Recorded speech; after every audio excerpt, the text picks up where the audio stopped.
Chapter 29, The Date Part 3. Durban, KwaZulu-Natal, South Africa. January 29, 2007, 1910 H. Local, Vibranium, Oregon.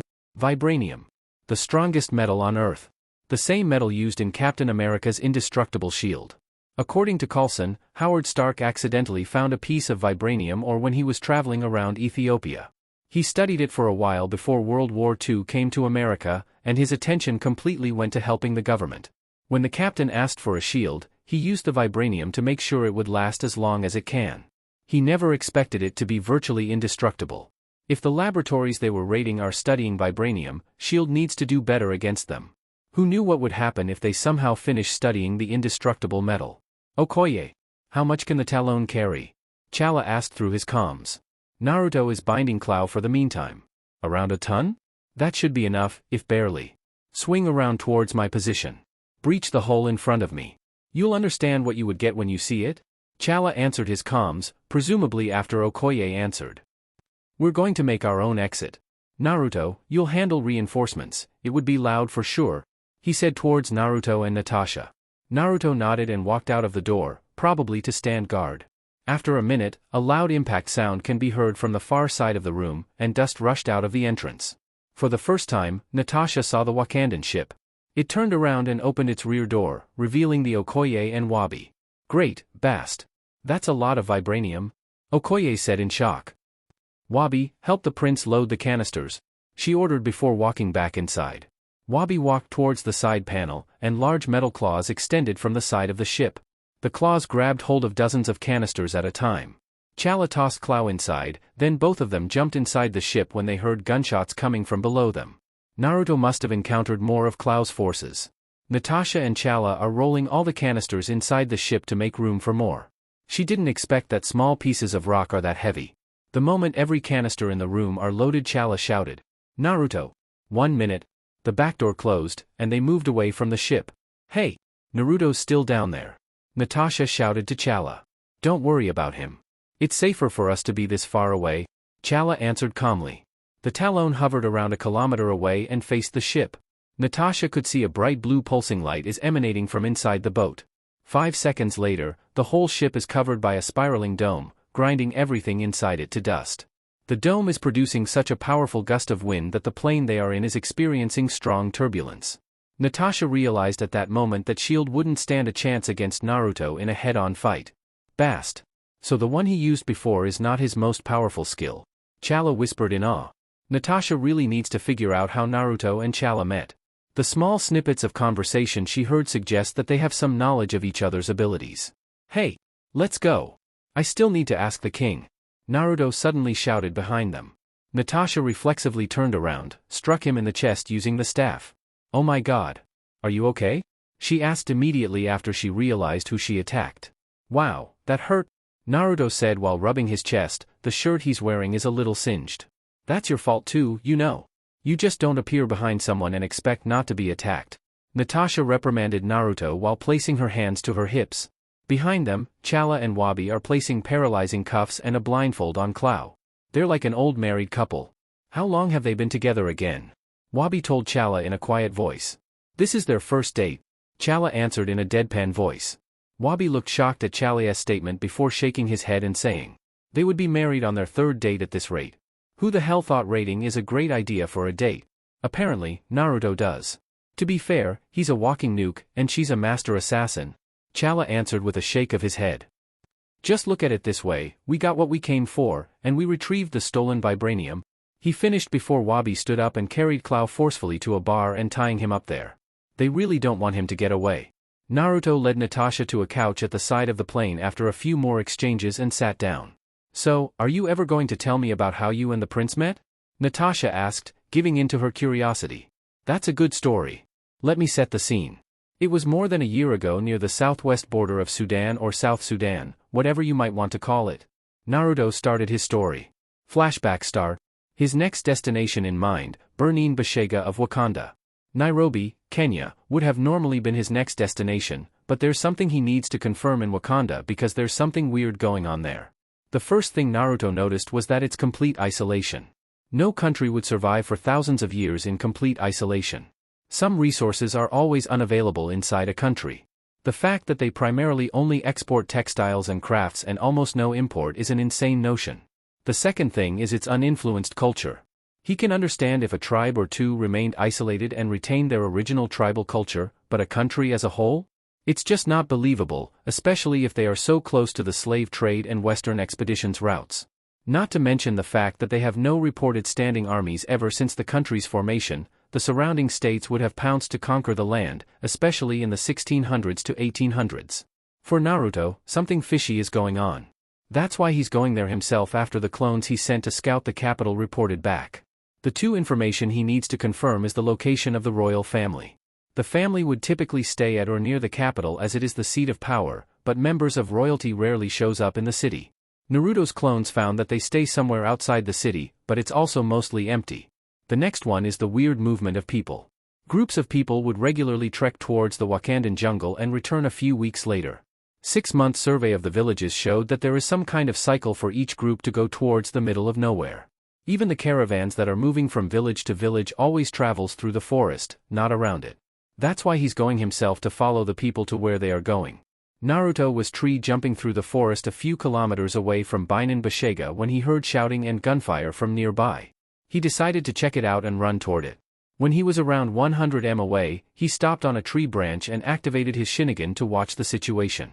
There's a large group of mercenaries surrounding a slave caravan. All the males are beheaded while the women and children are corralled on one side.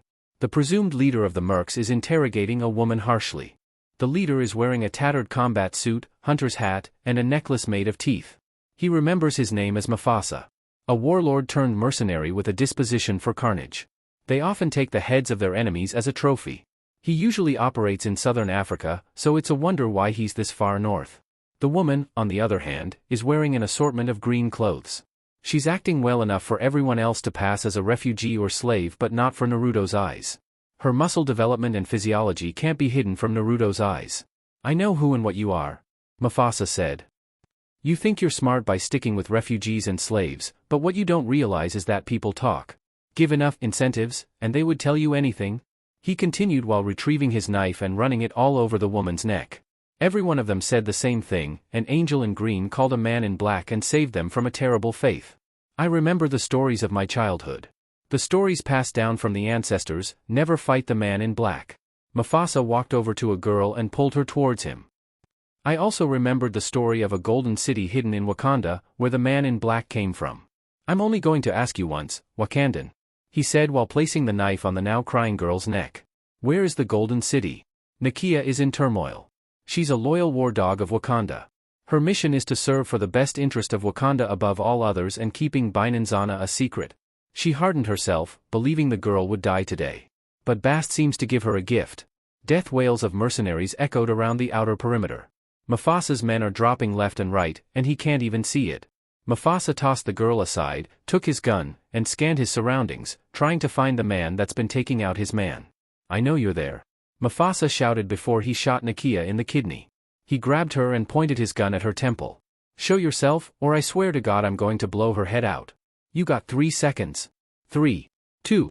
That's when a man in a black suit showed himself.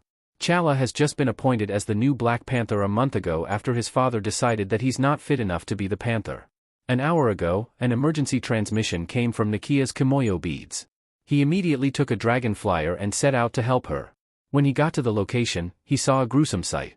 Bodies are piled up on the side of the road while the heads are in the back of an assault jeep. He took out the outer perimeter guard working inside.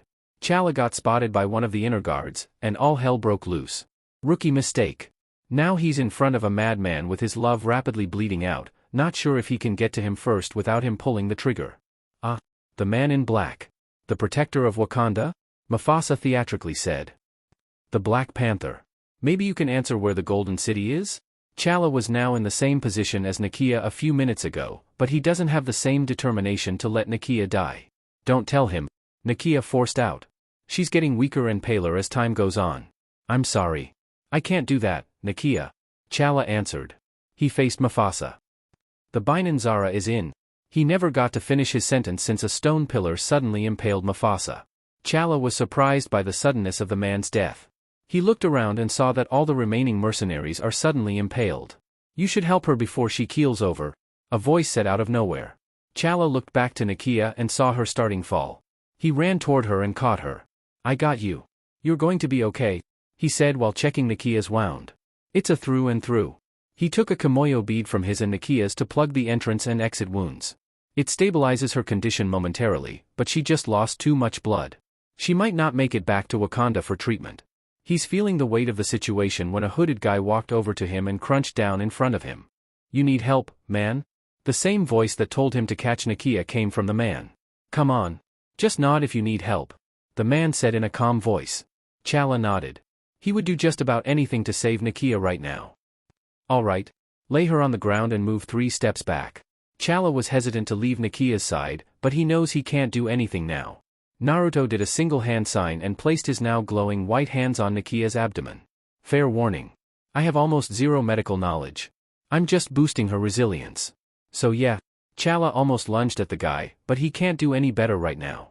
A few minutes of waiting, and he finally took a sigh of relief. Nakia's color returned slowly, and she slowly opened his eyes. Glad that worked, huh? Naruto said to Chala after he walked some distance back. Chala rushed over towards Nakia and held her in his arms. He removed his helmet and checked her over. Thank you. Thank you very much, Chala said in gratitude towards Naruto. He extended his hand towards Naruto. I'm Chala, Crown Prince of Wakanda, and I'm in your debt. The man removed his hood, revealing a young blonde man. The man took his hand and shook it. I'm Naruto Uzumaki. The now named Naruto introduced himself with a wide smile. Freelance contractor and I'm lost. Flashback end. We talked for a while, and he gave me a communicator. That's how we kept in touch. I did some job for him and worked together from time to time. I also snuck in Binanzana to leave some packages for him. Naruto ended his story. Baba is slowly losing his mind trying to find the intruder that keeps on leaving him a package. I only told him about Naruto this morning when he received a package with Klau's picture. The price was a meeting and considerations for his request. Chala interjected with a chuckle. We're now approaching Wakanda, Okoye announced. You're going to want to see this, Naruto whispered at Natasha's ear. She looked out the front window and saw a mountain rapidly getting closer. She was getting nervous, but Naruto just held her hand and calmed her down. The moment she thought they were going to hit the mountain, the plane passed through some kind of barrier and saw one of the most beautiful sights she had ever seen.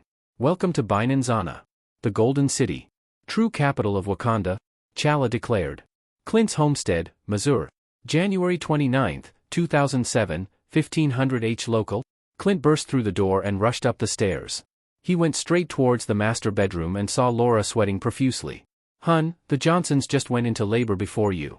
The midwife won't be able to come until after she's done, Clint quickly said, clearly out of breath.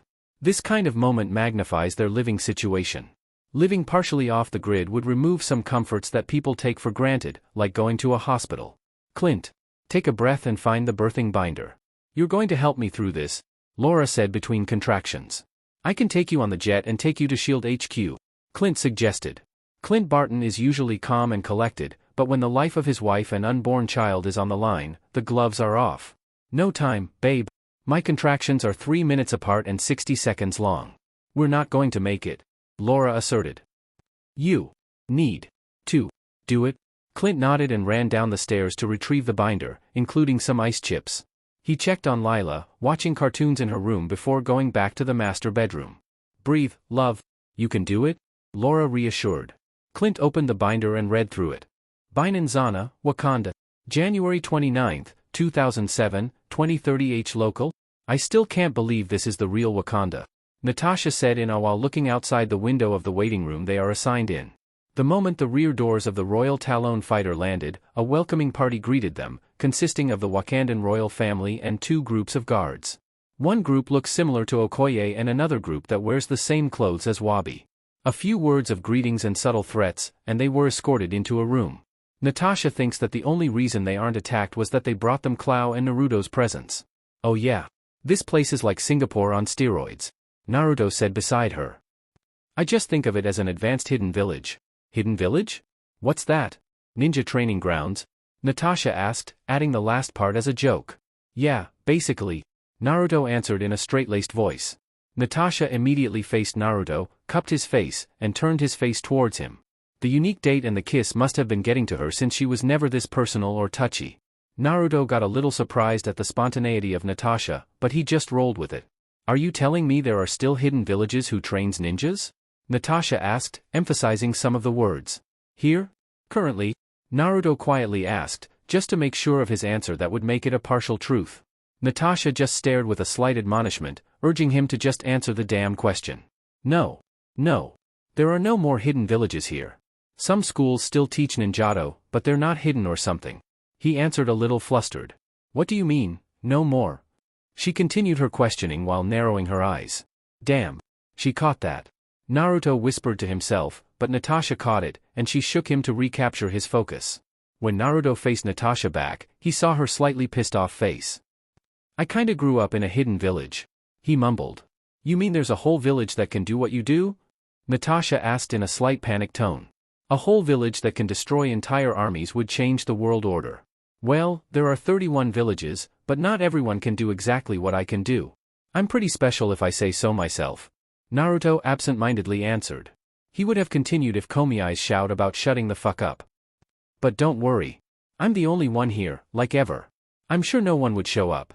Natasha should be catatonic at this point, but the continued left and right of surprises from Naruto heightened her tolerance. She took a deep calming breath and stared deep into Naruto's blue eyes. Is this a third date kind of question? Natasha asked, trying to work out the best solution for the situation. It would be really crappy if the potential relationship ended before it started. Yes. Definitely yes. Naruto answered quickly, happy that Natasha gave him an out. Okay. But don't think I'll forget about this, Natasha said in a serious tone. Just know that I never deliberately lied to you. Naruto said in a serious tone. Well, except for the first time. But to be fair, you lied to me too. So MMM. He continued in a joking tone, but Natasha stopped him by placing a finger on his lips. Shh. Just quit while you're ahead, Natasha advised. Natasha pulled Naruto on the couch and chatted about stupid things. Topics that would take her mind off pressing concerns. Like Coulson's favorite car Lola or Naruto winning eating competitions. The two continued the easygoing conversation until they heard a knock on the door. Okoye opened the door and walked in, followed by Chala. My friend. Sorry for the delay. Their deliberation took quite a while. Chala apologized. What was left unsaid was that the deliberation is about them, whether or not they should be killed on the soot for knowing about Wakanda or some other solution to keep their secret. In the end, Chala's suggestion was agreed upon by everyone. Baba and the council are ready to meet you now, he said. Natasha and Naruto stood up and fixed their clothes. They then walked towards Chala, who nodded at them, walked out of the room. When all of them are out, Okoye closed the room and followed behind them. No one expects you to know the customs. Just get in and stand straight. You're not going to meet in the ceremonial chamber but in a meeting room, Chala advised the both of them. Don't worry. I got this, Naruto declared in a loud voice. That's what I'm afraid of, Chala replied with a shake of his head. Already thinking about the inevitable social catastrophe Naruto would cause. The group walked in silence across curving and winding hallways, all of which are either covered in precious metals or decorated with exquisite art pieces. After a few minutes of walking, they finally saw a pair of double doors guarded by a platoon of Dora Milaje. When they got close, Chala and Okoye continued forward and entered the room while a pair of Dora Milaje closest to the door stopped Natasha and Naruto. Name, title, affiliation, the Dora Milaje on the right asked. Naruto immediately got the reason why they were asked and said, Naruto Uzumaki, Jinchuriki, the child of prophecy, and the Nine Tails. Naruto answered. He saw Natasha give him a questioning look by the corner of his eye, and he tapped her arm 3 times, indicating that it's still a third date question. I have no affiliation but towards myself and family. Natalia Alienovna Romanov. The Black Widow. Current affiliation, SHIELD, Natasha told the Dora Milaje. The 2 warrior women escorted them inside the room, flanking them on both sides. As soon as they step inside the room, their escorts announced them to the people inside the room by repeating what they said outside the door. Inside the lavish meeting room is a semicircular table, decorated with the emboss of a panther, where 5 chairs on the rounded side and 2 chairs are on the flat side. Seated on the 5 chairs are what presume to be the elders and the king of Wakanda. Each of them is wearing different designs and colors, as well as their own pair of guards behind them. Chala and Okoye stand just behind the king, indicating they are his guards. One by one, the guards of the elders introduce them according to their age. Elder of the River Tribe, Kotu. The man is wearing a green suit, with each piece having a different shade. He also has a green plate inserted in his lower lip and his ear lobes. Elder of the mining tribe, Chirenka. The woman is wearing a red dress and an orange coat. She has braided hair and an assortment of decorative beads. Elder of the border tribe, Mkathu. The man is wearing a blue hooded shirt and cape. His face is covered by bumps, making it look like the skin of a crocodile. Elder of the merchant tribe, Sarati. The older woman is wearing a purple dress, cape, and turban. She's also wearing large gold earrings. Elder of the golden tribe and king of Wakanda, Chaka. The older man is wearing a black long-sleeve top and bottom with gold trims. Guests, please sit, Chaka said while gesturing to the 2 chairs at the flat side of the table. Always tell the truth when you're sitting down, Naruto whispered to Natasha, which she nodded subtly to confirm that she heard his advice. The chairs must be connected to a lie detector that only the people on the other side of the table could see. It must be more advanced than every lie detector she experienced, basing it on the technological capability of Wakanda. Before we get on to business, I would like to give my gratitude for capturing Clow.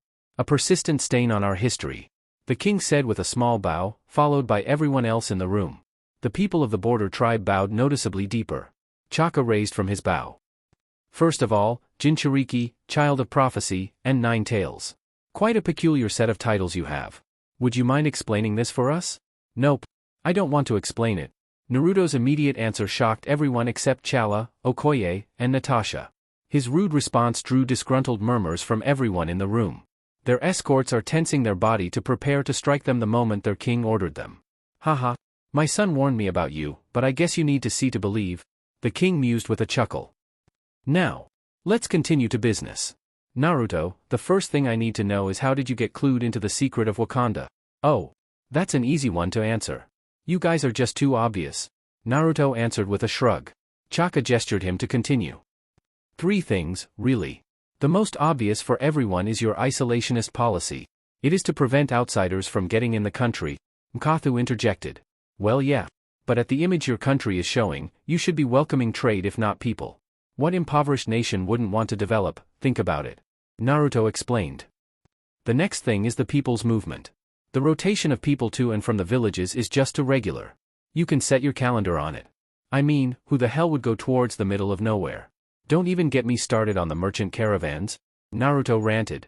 Sarati perked up and asked the question about their tribe. What about our caravans? Naruto gave her an "Are you serious?" look and answered. The fastest way from Village A and Village B is a straight line, correct? Naruto asked everyone in the room, which most nodded in affirmation. Then why do your caravans move towards the jungle when the next destination is just the next village over? The merchant tribe elder almost had to drop her head onto the table with how everyone overlooked a simple detail. She would have to correct that mistake immediately. The last one that I think is the most obvious detail that every country should have caught is that the royal family is rarely where they should be. Naruto sagely explained. What do you mean, not where we should be? We are always here, protecting and leading Wakanda. Chaka questioned. Exactly. You are here. Not in, I don't know, maybe your official residence outside Bainan Bashega? Naruto asked sarcastically. Chaka dropped his head onto his palm. It looks like a lot of corrections should be made to maintain their secret. You're not at the royal palace 99% of the time. Why would anyone believe that's your residence? I see. It looks like we would need to fix a lot of our lapses. We thank you for your help, Chaka graciously declared while feeling a little stupid. Don't be too hard on yourselves. Your war dogs are doing an excellent job keeping your secret. Naruto placated their emotions, but he didn't notice their slightly panicked expression. The war dogs are Wakanda's spies and secret police. They serve to protect Wakanda's interest, like keeping their secret and gathering information on potential enemies. Well, except for one. But you took care of that. He finished the last part while gesturing towards Chaka. How do you know about that? Only 2 people know what happened that night. Chaka asked threateningly. 3 actually. His son knows, I think. I'm not really sure. Naruto nonchalantly answered. Chaka paled at the thought. His brother's son should be left in the dark about Wakanda, but now that he knows, another prince can fight for the throne. As for how I know, when I found out about the Black Panther, I just looked for deaths that could be linked back to the Panther, he said while placing his hands inside his jacket and retrieved a large case file. He waved it in the air and said, "Lo and behold, I found one in Oakland." He then placed it on the table to be examined for later. Naruto suddenly tensed, which everyone in the room noticed, especially the elders, since they can see Naruto's vitals. I hate to be that guy, but can we move things along? An emergency just came up, and I think I could use one of the boons I'm going to ask for. Natasha quickly became concerned since Naruto rarely if ever shows signs of panic. What happened?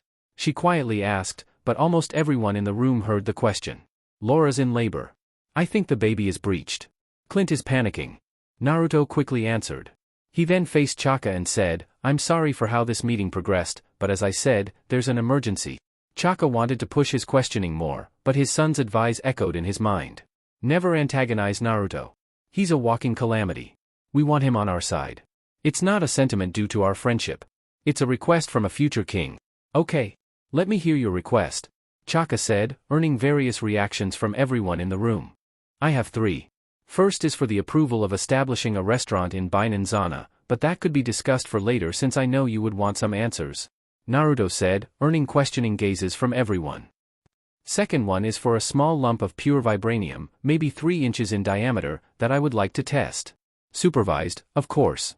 That also could be done for later. That's a more regular request, but why would he only want to test it and not take it? The last thing is something I would like to request right now. I want a pair of War Dog Kimoyo beads. You can even place a selective surveillance bead in our beads to make sure we won't tell anyone about Wakanda. He finished his quick rundown of request.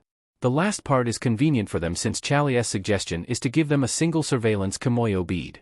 With Naruto requesting the Kimoyo beads himself, they don't need to request it on them.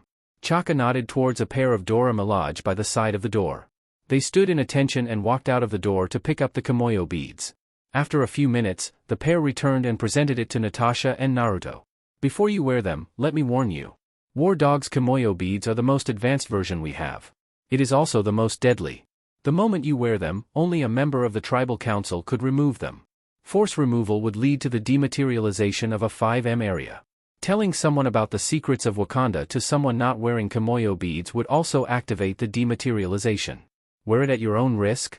Chaka informed the both of them. Natasha would have declined the obviously dangerous beads, but Naruto's comforting hand urged her to wear it. A condition for both of you for having these privilege is for both of you to return in 2 days. Naruto took the bead without hesitation and wore it. Natasha hesitated a bit, but Laura's condition pushed her to wear it quickly. She thought about how their date is becoming more out of hand. How the hell can a breakfast turn into her strapping a bomb to her wrist? I'll cook for everyone when we come back so you can taste what would be served in my restaurant, Naruto said quickly before grabbing Natasha's hand and disappearing. On Naruto's chair is a 3-pronged knife with some kind of writing. Somehow, the sound of crickets could be heard inside the room. Chaka slumped on his chair. I'm too old for this crud, the king said. I'm sorry, Baba. Chala apologized while rubbing his head. He recognizes the fact that the situation is partially his fault. Oh, right. He's your friend. Would he really return willingly? He left that knife, didn't he? What does it have to do with anything? According to what I observed, he can travel anywhere there's that knife of his. Chala answered his father's question. Okoye handed over to Chaka the case file Naruto left behind. He looks at it for a while, debating if he should reveal the secret he has been keeping from everyone.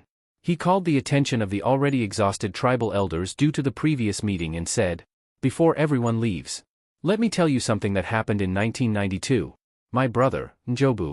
Triskelion, Washington, D.C., January 29, 2007, 12:30 H local. Have you found them? Fury asked while pacing and rubbing his forehead. In front of Fury is Coulson, who is managing a team of techs that should be monitoring how and where Romanoff is. But of course, nothing went to plan, the same with every situation Naruto is involved in. The first incident is how they suddenly disappeared in Clint's homestead. Only Coulson was present at that time. But when Romanoff's emergency band hasn't shown up anywhere in the world, that's when Fury decided to bring in a whole team of techs. Good thing Coulson received a message from Romanoff saying that the band short-circuited during transport. Coulson was able to pinpoint her general location, which is Rome, but anything more exact is impossible. Her phone location shows that it's jumping everywhere in Rome every 5 seconds with no pattern. Fury would have admired the Naruto's ingenuity and counter-spy techniques, but it's aimed at S.H.I.E.L.D., and it's working. Yes, sir. They are somewhere in Durban, South Africa, Coulson answered. Durban? What the hell are they doing in Durban? Fury asked. His mind is scanning very intelligence reports he read that came from the general direction. A few seconds of furious thinking, he hit upon an idea that is a bit out there, but knowing a bit about Naruto, it is certainly in the realm of possibility. Coulson. Search the intelligence reports on Ulysses Clow. Coulson nodded and immediately typed in Ulysses Clow. When his profile came up, he projected it towards the big screen. Ulysses Clow. Age 40. Well-connected black market weapon seller. Top 3 on the Interpol list. Mainly operates in a salvage yard near Durban. Are they going to take him down? Coulson mused. I'm not sure if I should support or not support this. The political blowout if this ever connected with S.H.I.E.L.D. would be such a massive pain in the ass to sort out, but removing a piece of shit from the surface of the earth is such a great payoff. Fury mused to himself, but everyone in the room certainly heard it. Good thing they have enough self-preservation instinct not to call out their boss. Coulson. Send a satellite readjustment and orbit lock request to Satricon. I want eyes on that place as soon as possible. Coulson and his crew immediately blasted the satellite reconnaissance team with Fury's request. They must have been running around with shit in their pants because 5 minutes later, they have surveillance satellite orbit locked over Durban. Give me eyes, people. Come on.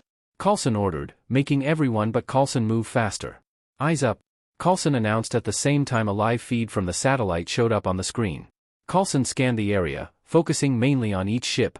Fury is also observing each ship with his discerning eye until the view panned on top of a boat weirdly covered in splashes of red. Tighten on that ship, Fury ordered.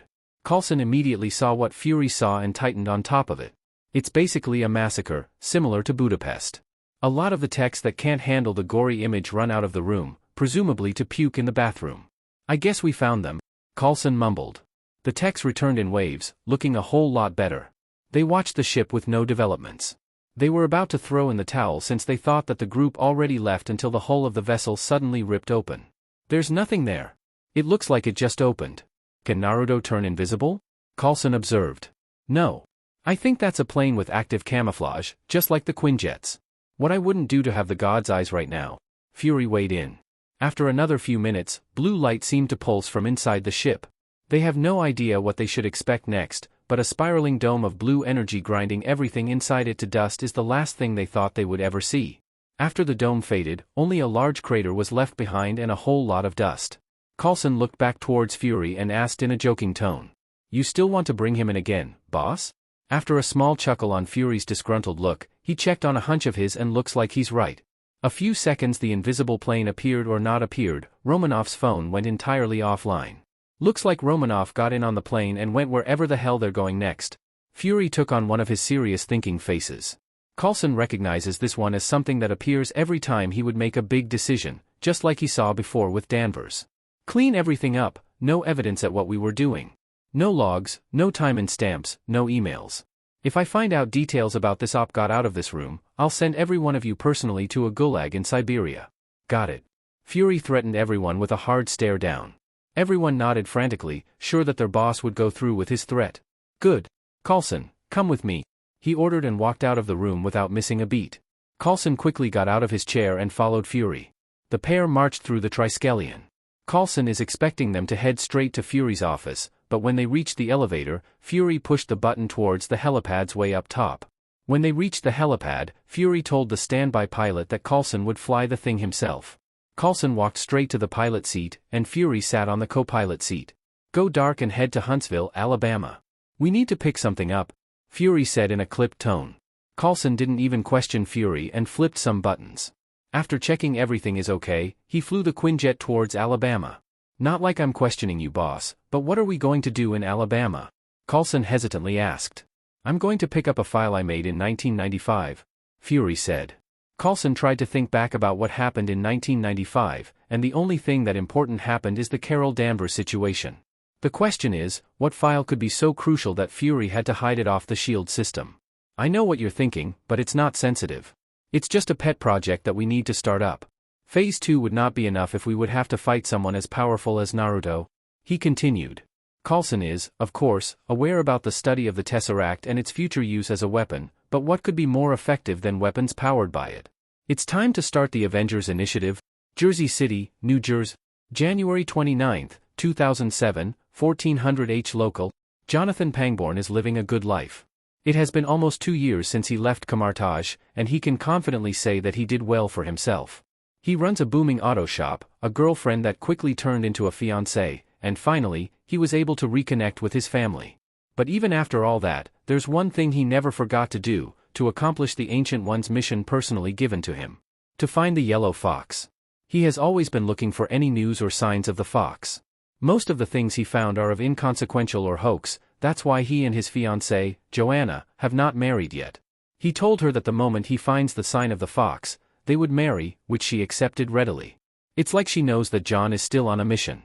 The sign is like a self-imposed hurdle for him to accomplish before he lives happily ever after. Joanna only knows his cover story, but he explicitly told her that there is more to everything he told her, and the only time he could share everything is when they are married. They almost broke up when he said that.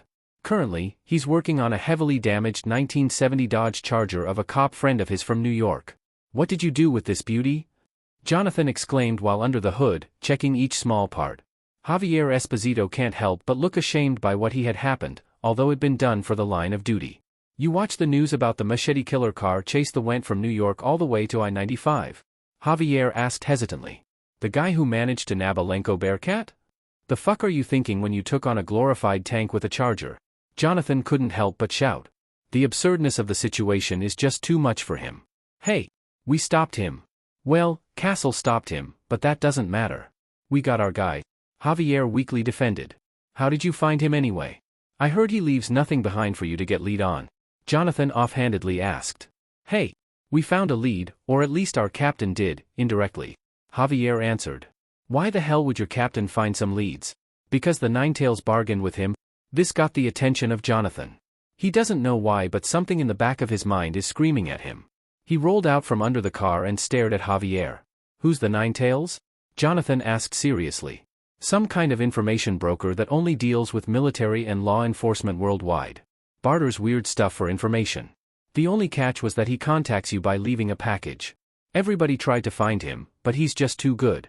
In the end, everybody agreed that they'll use the info but wouldn't let it get out to the general public. So, just don't tell anyone too much," Javier explained in as much detail as he can get away with. "Why, Ninetails?" "I don't know, but Castle said that the Ninetails could come from Japanese mythology.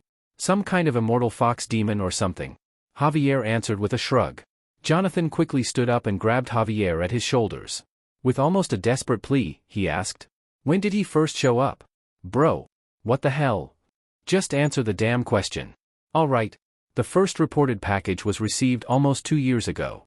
Now get off me, Javier finally answered and forced his way out of Jonathan's grasp. Jonathan, for his part, is now scanning his mind for everything that he read inside the libraries.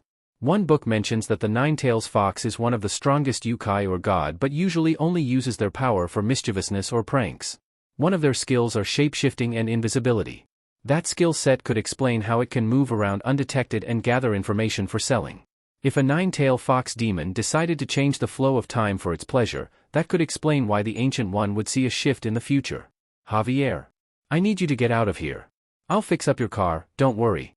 I just need you to go away," Jonathan said forcefully while pushing Javier out of the door. "Bro.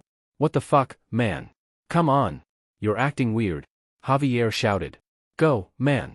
I'll call you about the car later. Goodbye," Jonathan said before slamming the door in front of Javier's face. Jonathan could hear him shouting obscenities from the other side, but he has to do something long overdue.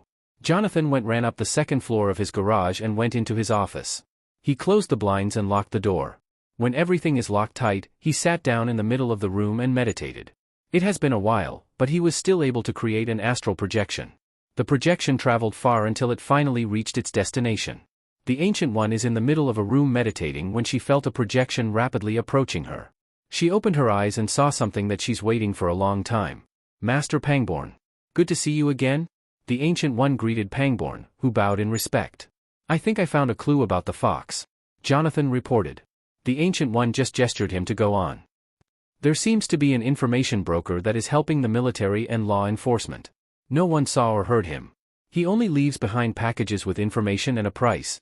Pangborn repeated Javier's explanation. "The only thing that identifies it as him is a name he leaves behind, Ninetails." The Ancient One looks contemplative for a moment, thinking how a nine-tailed fox demon got so strong that even the time stone can't see its past or future. It took her a few minutes to think about the implications of a powerful demon loose in the world. "Master Pangborn. It looks like you have succeeded in your mission. I hope you have a good and enjoyable life. May we see each other again?" the Ancient One said with a smile. "Thank you for everything, Master. You all are invited to my wedding, whenever and wherever it might be," Jonathan expressed his gratitude with a bow before disappearing. The Ancient One stood up and walked out of the room. She walked towards the training ground.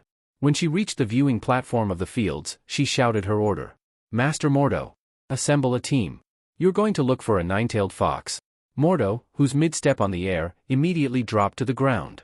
Clint's homestead, Missouri. January 29, 2007, 1600 H local. Where the hell are they? Clint is anxiously waiting at his porch. 30 minutes ago, he and Laura determined that the baby didn't turn around inside her womb. The baby is breached, causing the labor to be more dangerous for her and the baby. They only noticed it when Laura's contractions continue to strengthen, but the baby can't seem to be pushed out. Running out of time and out of options, he tried to call Natasha. Unlike Clint, who only has basic first aid understanding, Natasha has an extensive repertoire of medical knowledge that can help him, and Naruto's teleportation ability can bring her anywhere instantly. But Natasha's phone was somehow out of range, which is bullshit since it has a global network connection. The reason he was outside right now was because Laura heard what Naruto said to Natasha. The knives are special. Just throw it anywhere, and I'll know when you're in trouble. Clint is still skeptical about it, but with no other choice, he searched for the box of knives Naruto gave Natasha. He ran out of the door and threw it on the ground. That was 5 minutes ago and he was slowly losing it.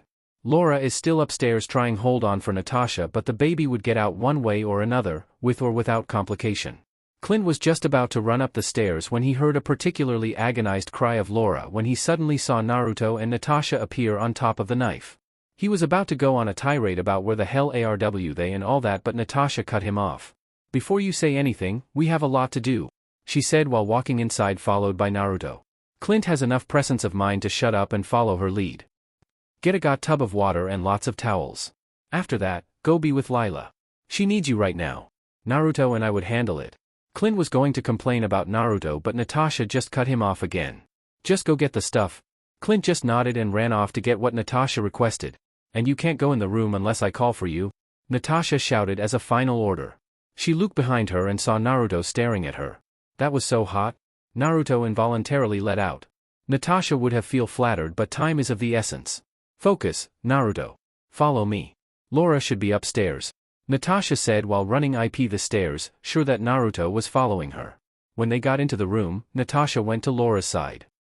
You're going to be okay. We got you, she said. Hey, Nat. What took you so long? Laura said jokingly in a weak voice. Naruto had to pick something up that would help you, but the catch is, you can't see or hear what's happening. Natasha answered seriously. Why? Laura asked in pain because a contraction is hitting her again. Because you can't know what we would use or do, Natasha answered before Clint walks into the room to drop off the items. He walked towards Laura's side and whispered to her ear. Nat would take care of you. I guess Naruto would too. I'll be with Lila. I love you. Stay strong, hun. He then walked out of the room and gave a slightly grateful nod towards Naruto. Naruto closed and locked the door when Clint is out of the room. Naruto then retrieved something from his pocket and gave it to Natasha. Natasha looked at it and saw it's a pair of earplugs and a blindfold. We'll take care of you and your baby, Natasha said with a smile before placing the earplugs and the blindfold. Naruto then did a series of hand signs and slammed his hands on the ground. Chains of black writing spread out of the room, crawling the floor, walls, and ceiling before disappearing. This caused Natasha to stumble backward, shocked by the development. He did another hand sign which caused his hand to glow white, and he placed it on Laura's abdomen. Press the bead with the cross and place it on Laura's chest. It will create a 3D internal scan of her. You could see what's happening inside. The writings make sure that everything in the room is sanitary. I'm going to keep boosting her and the baby's vitality. It would give you another 20 or 30 minutes? Naruto explained, which cleared up a lot of things for Natasha. She's going to file her questions about it for later. Natasha nodded and followed Naruto's instruction when it was all said and done. She finally understood why Naruto was insistent on getting the beads. It is basically the perfect medical device. Clint is in Lila's room, playing with her, trying to get his mind off her wife's pregnancy. It was 30 minutes later when he heard something new. A baby's cry. He was going to run towards the room when he remembered Natasha's order to stay out of the room until called. It was another 5 minutes before Naruto knocked on the door of Lila's room. When Clint faced him, he also saw Natasha with him. Everything went fine. Laura and the baby are both healthy, Natasha said with a bright smile. Naruto was also beaming behind her. Go on in. We'll play with Lila for a bit. Clint rapidly stood up and hugged Natasha. Thanks, Nat. Thank you a lot, he whispered. When he disengaged Natasha, he gave Naruto a pat of gratitude on his shoulder. He immediately ran towards the master bedroom and saw one of the most beautiful things he ever saw. Laura was carrying their baby, who's wrapped with towels. Hey, hun, Clint quietly said. He walked over to Laura's side and hugged her. Want to hold him? Laura asked. Clint nodded and carefully took their baby. Hi, Cooper. I'm your dad. I'll make sure you are always safe. He introduced himself. Clint and Laura couldn't help but shed a tear at the moment. Binanzana, Wakanda. January 29, 2007, 2200 H local. Chaka took quite a while to tell the story about his brother, Zuri's role, and the radicalized view his brother took on. By the end of it all, most of the discrepancies that happened in 1992 were answered. Mkathu and Chala are the most affected by the revelations. Mkathu, because he's the current leader of the border tribe, which were the most affected by the incident. The previous elder died during Klau's distraction. Chala, for his part, was shocked that his father had killed his brother or left a member of the royal family to fend for himself. Baba. Are you saying that there's a prince out there that we know nothing about and didn't bring him home? Chala quietly asked, his rage only being held back by his training. Yes. I entertained the idea of bringing him here, but this is not his home. He has no love for Wakanda, or its people. I cannot say for sure that he would stay the same, but I can't take the chance. Chaka defended himself. Mkathu suddenly stood up and bowed. I would like to retire for the night, Your Highness, he requested, hoping to get out of the council before he could say something that might jeopardize the border tribe's position. I think it's for the best if we all retire for the night. It has been a trying day for all of us, Sarati suggested. Chaka looked around the room and saw the exhausted expression on everyone. Nothing more could be achieved tonight. Yes, you're right, Elder Sarati, Chaka said with a sigh. At this moment, end this tribal council meeting, he announced. Everyone gave a small bow before leaving quickly. Chaka is sure that by tomorrow night, most of Wakanda would have heard the story. Mkathu alone would surely announce it tonight. The only ones left in the room are Chala, Chaka, Okoye, and the rest of the Dora Milaje. Baba. Let me try to find Jobu's son, Chala requested. No. Accepting a new member of the Golden Tribe right now would jeopardize the stability of Wakanda, Chaka forcefully said. Chala was taken aback by his father's tone. We can't just leave him out there. We are his family. We have an obligation to help him, Chala reasoned. And I am the king. I have an obligation to Wakanda above all. Chaka roared. You would not try to find him, he ordered with a glare. The king stood up and walked out of the door, his Dora Milaje following him. Before he could leave the room altogether, he said, we would speak about this no further. When the door closed, only a seething Chala and a stoic Okoye were left. I might have been ordered not to do anything, but he didn't say someone else couldn't find him. Chala said to no one in particular, but Okoye heard him. You realize that I still serve the king? Okoye deadpanned. Yeah. I know. That's why I'm going to stay put and do nothing, Chala said with a grin. You're going to ask him, aren't you? Okoye asked, already knowing the answer. Of course, Okoye. It's the fastest way to do it, Chala answered with a shrug. The pair started to walk out of the room. What do you think he would ask for this time? Okoye asked, genuinely curious. I don't know. You know him. It's either absurdly cheap or absurdly expensive, he said while closing the meeting room door. Clint's homestead, Missouri. January 29, 2007, 1700 H local. Clint left the master bedroom, leaving Laura and Cooper to rest up. Bringing a new life into the world sure must be exhausting. He went towards Lila's room to check on his guests. As Clint was nearing his daughter's room, he heard three voices laughing. It looks like everything's okay at their end. He knocked on the door and opened it. What he saw utterly floored him. Natasha, Naruto, and Lila were playing with some kind of robot pony. If he just focuses on that, everything might be okay. But behind him, there's a massive mound of toys and dresses that certainly didn't come from his daughter's cabinet, and he was reasonably sure who's to blame for the mess. The trio didn't stop playing after he went in, so he cleared his throat, trying to get everyone's attention. Lila and Naruto looked at him with an eerily similar expression. This just served to annoy Clint even more. How the hell can a 20-something man look like his angelic daughter? Natasha, on the other hand, was thoroughly enjoying the play-by-play. She couldn't help herself and placed her face on her palms to stifle her laughter. Hi, Daddy. Look at what Ruto gave me, Lila said with a smile while showing her father the robot pony. Clint wasn't even sure that kind of toy is commercially available. That's great, honey, Clint forced out with his eyebrow twitching uncontrollably. Would you mind if I borrow Aunt Natasha and Naruto for a moment? There's no need for that chick. I mean, Clint, Naruto said while continuously looking around the room, probably trying to find a way out. Clint's eye twitch is now more pronounced. His strained smile just made it more hilarious, although Naruto just ignored him. Naruto faced Lila and hugged her. I have so much fun playing with you. I'll visit you soon, he said with a smile. Naruto then turned towards Natasha and her a quick kiss. I'll pick you up in 2 days. Just keep a knife on you. He finished his statement with a wink. Sure. Always have it on me, Natasha answered while patting the small of her back. Sorry, we weren't able to do the last part of the date. Are you kidding me? This is way better, although less delicious, Naruto asserted. He saw Natasha's confused expression, so he continued. My plan was for us to go to Japan and eat some ramen. I should have expected that, Natasha said with a smile. Clint was guarding the door while Naruto obviously said his goodbyes, preparing himself to give Naruto a beatdown. Hey, Clint. I gotta bounce, Naruto said with a cheerful smile. You should try and use that bow of yours. You're going to love it. Bye, Naruto announced before suddenly disappearing. Clint just stood there, dumbfounded. He could faintly hear Lila talking about how Naruto is some kind of magician or something, but he's still processing how he could forget that the guy could teleport. Only Natasha's gentle slap to his arm snapped him out of his stupor. You hear that, Clint? Naruto is a magician. Obviously, guarding the door won't work on a magician, Natasha teased. Clint ignored Natasha and took a deep calming breath. Lila, want to have an early dinner and see how mom's doing later? He said while crouching down to her daughter's eye level. Lila's eyes sparkled, and she nodded repeatedly. Can I bring my new toy? Lila asked with those big puppy eyes. Of course, honey, Clint forced out after a pause. You can watch some TV downstairs while your aunt and I prepare dinner.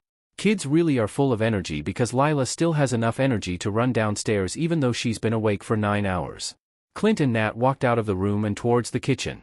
So, Clint drawled out when the pair reached the kitchen. Where'd you guys go? Wow. You lasted until we reached the kitchen. Good for you, Natasha said sarcastically. Clint just tuned out the sarcasm and just waited for her to continue. We had breakfast in Rome.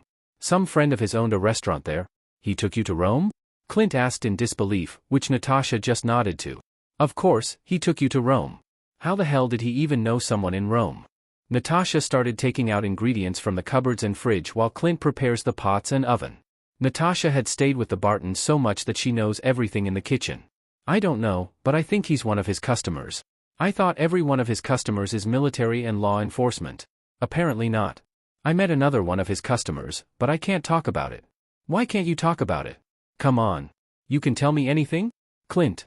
No matter what you say. I can't tell you unless Naruto is nearby to deal with the aftermath. What the hell? Are you strapped to a bomb or something? Clint said in jest, but Natasha's lack of denial caused him to look away from what he's doing. Tell me you're not strapped to a bomb. I'm not wearing a bomb, Natasha answered in a flat tone. Holy shit. You're strapped to a bomb. We need to call Coulson, Clint exclaimed while walking out of the kitchen. Don't, Clint. It's fine. As long as I don't let anyone know about stuff, the benefits outweigh the potential danger. The danger drops to 0 if Naruto's nearby, Natasha reasoned. What happened on your date that you're 100% sure that he can stop the bomb? Clint questioned after he calmed himself. I'll tell you someday, but I'm more than sure you'll see it, Natasha responded. Clint wanted to push for an answer, but he decided not to push it. So, what can you tell me? Clint bargained. I can tell you about the breakfast part if you're not going to tell anyone on S.H.I.E.L.D. Natasha's answer certainly got Clint's attention, but he needs to know how bad it is before promising anything.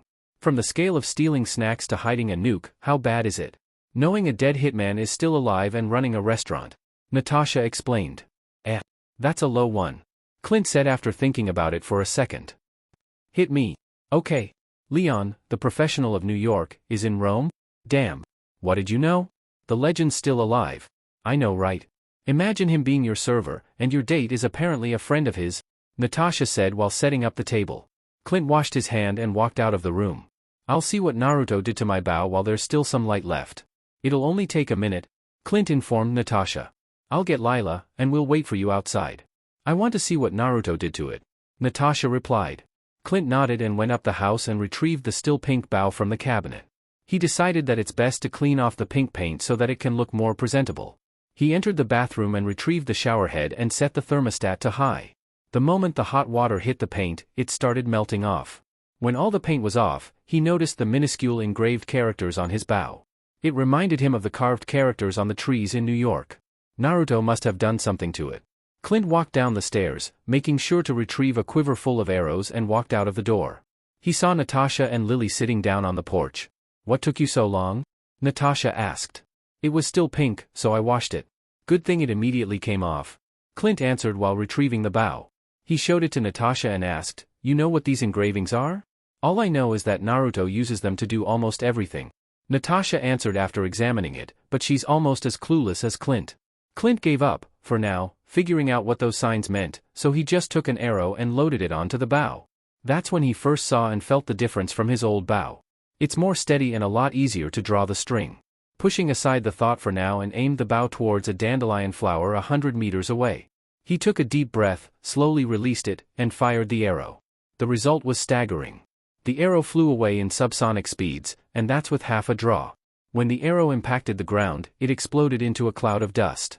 As soon as the dust settled, everyone saw a small crater with a broken bolt in the center. Holy shit! Clint and Natasha involuntarily let out, which is an entirely normal reaction, but they forgot one small detail that caused them to take on a deer-caught-in-the-headlights look. "Daddy. What's shit?" Lila asked. Natasha's safe house, New York. February 1, 2007, 0300H local. Natasha had a long and tiring 2 days. After testing Clint's bow, a still exhausted Laura rushed down the stairs carrying a crying Cooper. The explosion was apparently loud enough to wake up Laura and the baby. Add to the fact that Lila was continuously asking what's shit, and you got the recipe for an angry mother. Fearing for her safety, Natasha took a page from Naruto's playbook and made a hasty retreat. She quickly packed her bags and said goodbye. While boarding the Quinjet, she can see the pleading look on Clint's face for her to stay behind, but her instincts are telling her to go, and that never steered her wrong yet. If that's bad, the next one's worse. Natasha foolishly decided to go to work the next day. She went straight to her office to get some peace, but the universe must have decided to pile it all on her that day. Flashback start. "Come in," Natasha shouted after she heard a knock on the door. The door opened slightly and Coulson peeks through the gap. "Fury wants a report," Coulson announced. "All right," Natasha replied with a sigh. She stood up and walked out of the room, making sure she locked it behind her. Coulson started walking towards Fury's office while Natasha walked beside him. "Anything interesting happen when I'm out?" she inquired. "Not really. Just some agent who decided to take out an arms dealer without orders," Coulson responded with a shrug. "Damn. Saw that, didn't you?" Coulson just gave her a blank stare. "Of course you saw that. I'm just going to report with you there, so I don't have to repeat everything." Coulson went straight inside Fury's office after doing a biometric scan. Natasha followed behind him, and she saw Fury reading and leaving notes in a folder while sitting on his desk. When she and Coulson sat down on the guest chairs, Fury laid down the reports and closed the folder. That's when she saw the title of the report, although it didn't clue her in on anything. The title on the folder, Avengers Initiative. "Nice to see you, Romanov. How was your date?" Fury asked in a friendly tone, which just made Natasha all the more nervous. "Nothing out of the ordinary, boss," Natasha answered in a straightforward tone. "Oh, so taking out Clow is a normal thing?" Fury retorted with a raised eyebrow. "Let me correct myself, nothing out of the ordinary for Naruto," she answered back. "Enlighten me by answering some of my questions. What happened to the emergency band?" "The thing short-circuited after the jump, but I think Naruto knew about it because he's the one who told me to contact you. I guess he's also the one who caused your phone signal to jump all over Rome?" "My signal's jumping?" Natasha asked, genuinely confused. "Well, that answers that," Fury blurted out. "So, where did you go?" Natasha internally panicked. She can't really say where they went since it might expose Leon to S.H.I.E.L.D. "I don't know. Naruto teleported us in an alleyway behind the restaurant. All I know is that it's a kind of family restaurant with private booths, and it's far away from the center since it's quiet." She lied through her teeth. Fury studied her for a moment, trying to find any indication of her lying, but gave up quickly since she's one of the best liars there are. "What happened after?" Fury proceeded. "We exited Outback. The Naruto teleported us again to some tree line. I only knew where we were in Durban because I squeezed out of Naruto," Natasha reported. "I can't say anything else, boss," she weakly added. "We are the only ones here and the room is in a communication blackout mode. You can say anything here and it won't come out," Fury claimed. "I can't say, boss," Natasha pushed back. I order you to report the events in Durban, Fury said with authority. I'm invoking Article 8, subsection 14 of SHIELD Agent Handbook. Natasha's retort took Fury and Coulson back. Article 8 talks about circumstances where an agent can disobey a direct order. Subsection 14 is about when an order would cause certain, immediate death to the agent. What can you tell me that happened after you arrived in Durban? Fury tried to find a workaround. Naruto doesn't only deal with military and law enforcement. He also has some private customers. Like PI jobs, I guess. Natasha helpfully added. She needs to give them something to get them off her back even a little bit. Oh, and if you haven't heard it yet, Laura just gave birth. Naruto and I help her, she added. Damn. Mozel tov to him. I'll add a 3-month undercover mission on his file. Fury mused. Clint is one of his best agents, and giving him some concessions would go a long way. I expect you to provide me with an unofficial written report of what you can say, he ordered, thinking about how a written report might reveal something new. Fury took a piece of paper from inside the folder and handed it over to her. Moving on. I want you to read this for me. Natasha scanned the paper. As she read through the paper, she realized what Fury wanted to do and she doesn't know how to feel about it. You want to assemble a team of enhanced that can fight against Naruto? Natasha asked weakly. Not him, someone like him. Someone not on our side, Fury answered. We don't know who or what else is out there. Naruto may not only be the only one out there with his power level. Hell, chances are, there's someone stronger than that guy. I want to be prepared for any eventuality. I want to have a symbol that humanity can really behind when dark times are upon us. He finished, but everyone heard the underlying message. If Naruto turns, they'll take him down. This is not a long list, boss, and let's be honest, Barton and I are barely enhanced and the other guy is a loose cannon. Natasha reasoned. I know. That's why I want to know if Naruto is a viable option on this team. Power-wise, more than qualified. But on the personality side, there's a problem. Naruto might look like he loves the spotlight, but he thrives in the dark. The same problem with Barton and me. You won't get your symbol with us. Beside, Naruto is even more predictable than the big guy. Do you have any idea how to make him join the Avengers initiative? You need to make him want to join. Any other option would either reject the offer or make him an enemy, and we both know the last one is the worst outcome. Fury thought hard about Natasha's statement. Everything Romanoff said was true, but with Naruto's appearance, it opens a whole new ballpark of things SHIELD needs to deal with. That's all, Romanoff. I'll be expecting your written report by the end of the day, Fury said, dismissing her. Flashback end. The following day isn't much better. She was in her office again when Naruto decided to do a surprise visit before going to Wakanda. It would have been a cute thing to do with other girls, but Natasha is a world-class spy. As soon as Naruto played Guess Who, she drew her gun and shot Naruto multiple times in the gut. The sound must have resonated outside since the alarms for an attack started blaring. Good thing Naruto is immortal and can take multiple hits from a 9mm, or she would have been cleaning buckets of blood from her office. Naruto gave her a quick kiss before he started writing something down on a piece of paper and left it on the table. He then grabbed her hand, and the next thing she knew, she was in Wakanda again. Everything went a little bit more subdued than the first visit. She can feel the underlying tension in the air, especially from the border tribe members. As expected, she and Naruto were interviewed while sitting on the lie detector chairs. Nothing new came except she now knew that Naruto kept leaving packages for the king just to mess with him. She could see King Chaka between pissed and entertained. The underlying tension in the room only lifted after Naruto gave everyone a taste of his cooking, even her, and she has to admit it's the best thing she ever tasted. When Naruto revealed the name of his restaurant, that's when she realized that the hottest new fast food, Shikugakure, is owned by Naruto. As expected, the tribal council quickly approved the opening of the restaurant, checking one of Naruto's requests.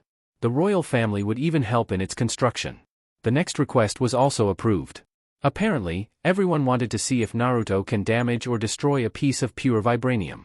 Flashback star. The tribal council, royal family, Dora Milaje, guards, Wakandan scientists, and Natasha are on a troop transport 10m of the ground. 50 meters in front of them is Naruto without his kimoyo beads, playing around with a ball of pure vibranium with a diameter of a foot. They can clearly see him through a holographic projection screen attached to the transport.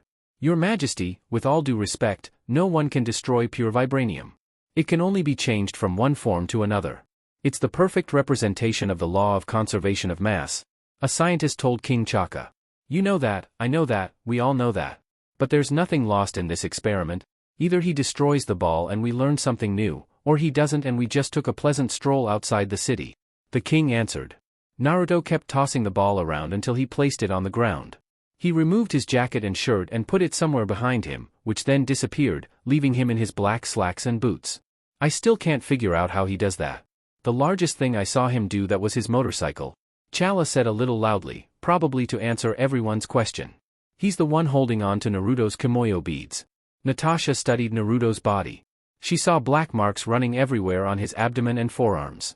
The characters are similar to the ones visible on the knife, so the tattoo might not just be decorative. Naruto picked the ball again, held it close to his chest. With his free hand, he did a single hand sign and said something. Black flames erupted around his body, covering everything. The fire was so hot that they could feel it burning their skin even from 50 m away. They were forced to move back to the troop carrier until they were half a kilometer away. From that distance, they can see the grasses turning into ash, the rocks and soil melting, and the air forming small flashes of lightning, probably due to the formation of plasma by the superheated air. The only one they can see not affected by it was Naruto. Precisely 20 seconds after the flames appeared, it died down. They can finally see the aftermath of what happened. Naruto was standing on top of a lake of lava 20 m wide, in his right hand was a pile of dust. He did another hand sign with his free hand and this time, cold air blasted everywhere. The lava he was standing on immediately solidified. The wildfire he started also died down. Great, Bast. How can anyone survive that? Chaka exclaimed in awe. What did he say before the fire erupted? Chala asked. I think he said Amaterasu. Okoye answered. The Japanese goddess of the sun, Natasha added weakly. A fitting name, Chaka replied. Your Highness, the fire burned as hot as the surface of the sun. A Wakandan scientist voiced out. And it doesn't appear to be its hottest since the temperature keeps on climbing. As the scientist was speaking, Naruto, now wearing a shirt, was jogging over to the transport. He leaped onto the carrier when he was a few meters out. He walked over to stunned scientists, grabbed his hand and opened his palm. Look into this for me, will you? Naruto said while dumping a handful of black dust to the man's hand. He walked over to her side and finally noticed all the stares on him. What? Is there any dirt on my face? Flashback end. Natasha could have punched him silly right there and then, but his obliviousness just makes him all the more endearing. She hates that she started to fall quickly, but there's nothing she could do against it. Naruto's experiment spurred the Wakandans into a fervor. They consider vibranium as a sacred metal and with good reason. It's used in almost every part of their lifestyle and the reason why they have advanced so much. The royal family held a small gathering as a celebration for the new friends of Wakanda. Well, it's more like they're trying to bribe Naruto to do more tests and jobs for them. She just happens to be with him. Naruto went batshit crazy during the party. He managed to outdrink in the party, even Chala, who she now knows has a more similar skill set to Captain America. They decided to leave when the party was dying down.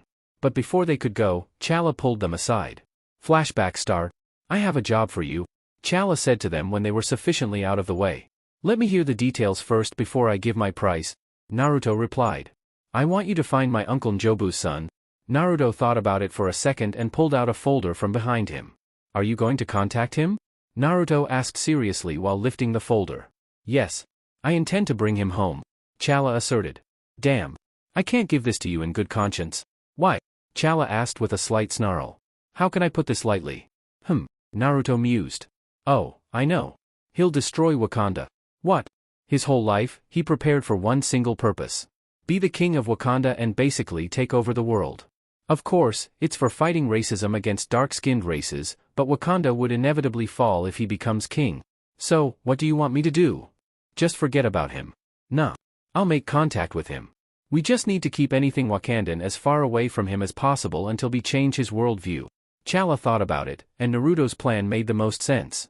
It would eventually bring back a member of the royal family while keeping Wakanda safe. Alright. Thank you, Chala said with a bow. Hold up. I haven't said my price yet, Naruto interjected. Right. Forgot about that. So what's the price? Chal sheepishly replied. A copy of how a vibranium suit could be made. You want to know how to make a suit? Not a suit itself. I was going to ask you to make Natasha a suit, but I have another material in mind. I just want to know how you make one, so I have an idea, Naruto explained. Natasha, who was listening in on the conversation, perked up. Having a suit made of vibranium would be awesome, but the mystery material Naruto said indeed piqued her curiosity. I can do that, but I want monthly updates about it. I'll call you over the kimoyo beads in a month so you could pick it up, Chala replied after a moment of thinking. Flashback end. Natasha can't believe what happened in the past 2 days, but the most shocking thing that happened was after Natasha brought him to her safe house. One thing led to another, and now she's lying on the bed with Naruto beside her. Both of them naked. What are you thinking? She heard Naruto asked. Just how crazy everything the last 2 days have been. She responded. Naruto gave out a small chuckle. So, what happened to the second and third date? Naruto continued. I thought this was the second date. She replied. Naruto pulled her closer to him and hugged her. This is not the second date. This is more like a business trip or something. You still have to plan for our second date. Naruto answered while kissing the top of her head. Yeah. You're still going to teach me how to build a bike, she said while looking straight to his eyes. She then turned around and mounted him. But, in the meantime, I have more enjoyable activity in mind. She finished before kissing him deeply. Natasha's safe house, New York.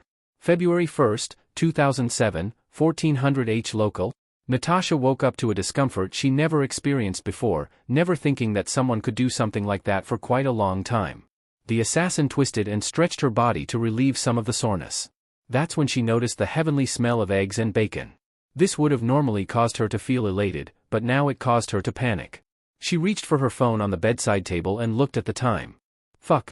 I guess I'm on an unexpected mission then, she said to herself. Natasha got out of the bed, jogged to the bathroom, and did her daily rituals. She got out of the washroom in her black bathrobe.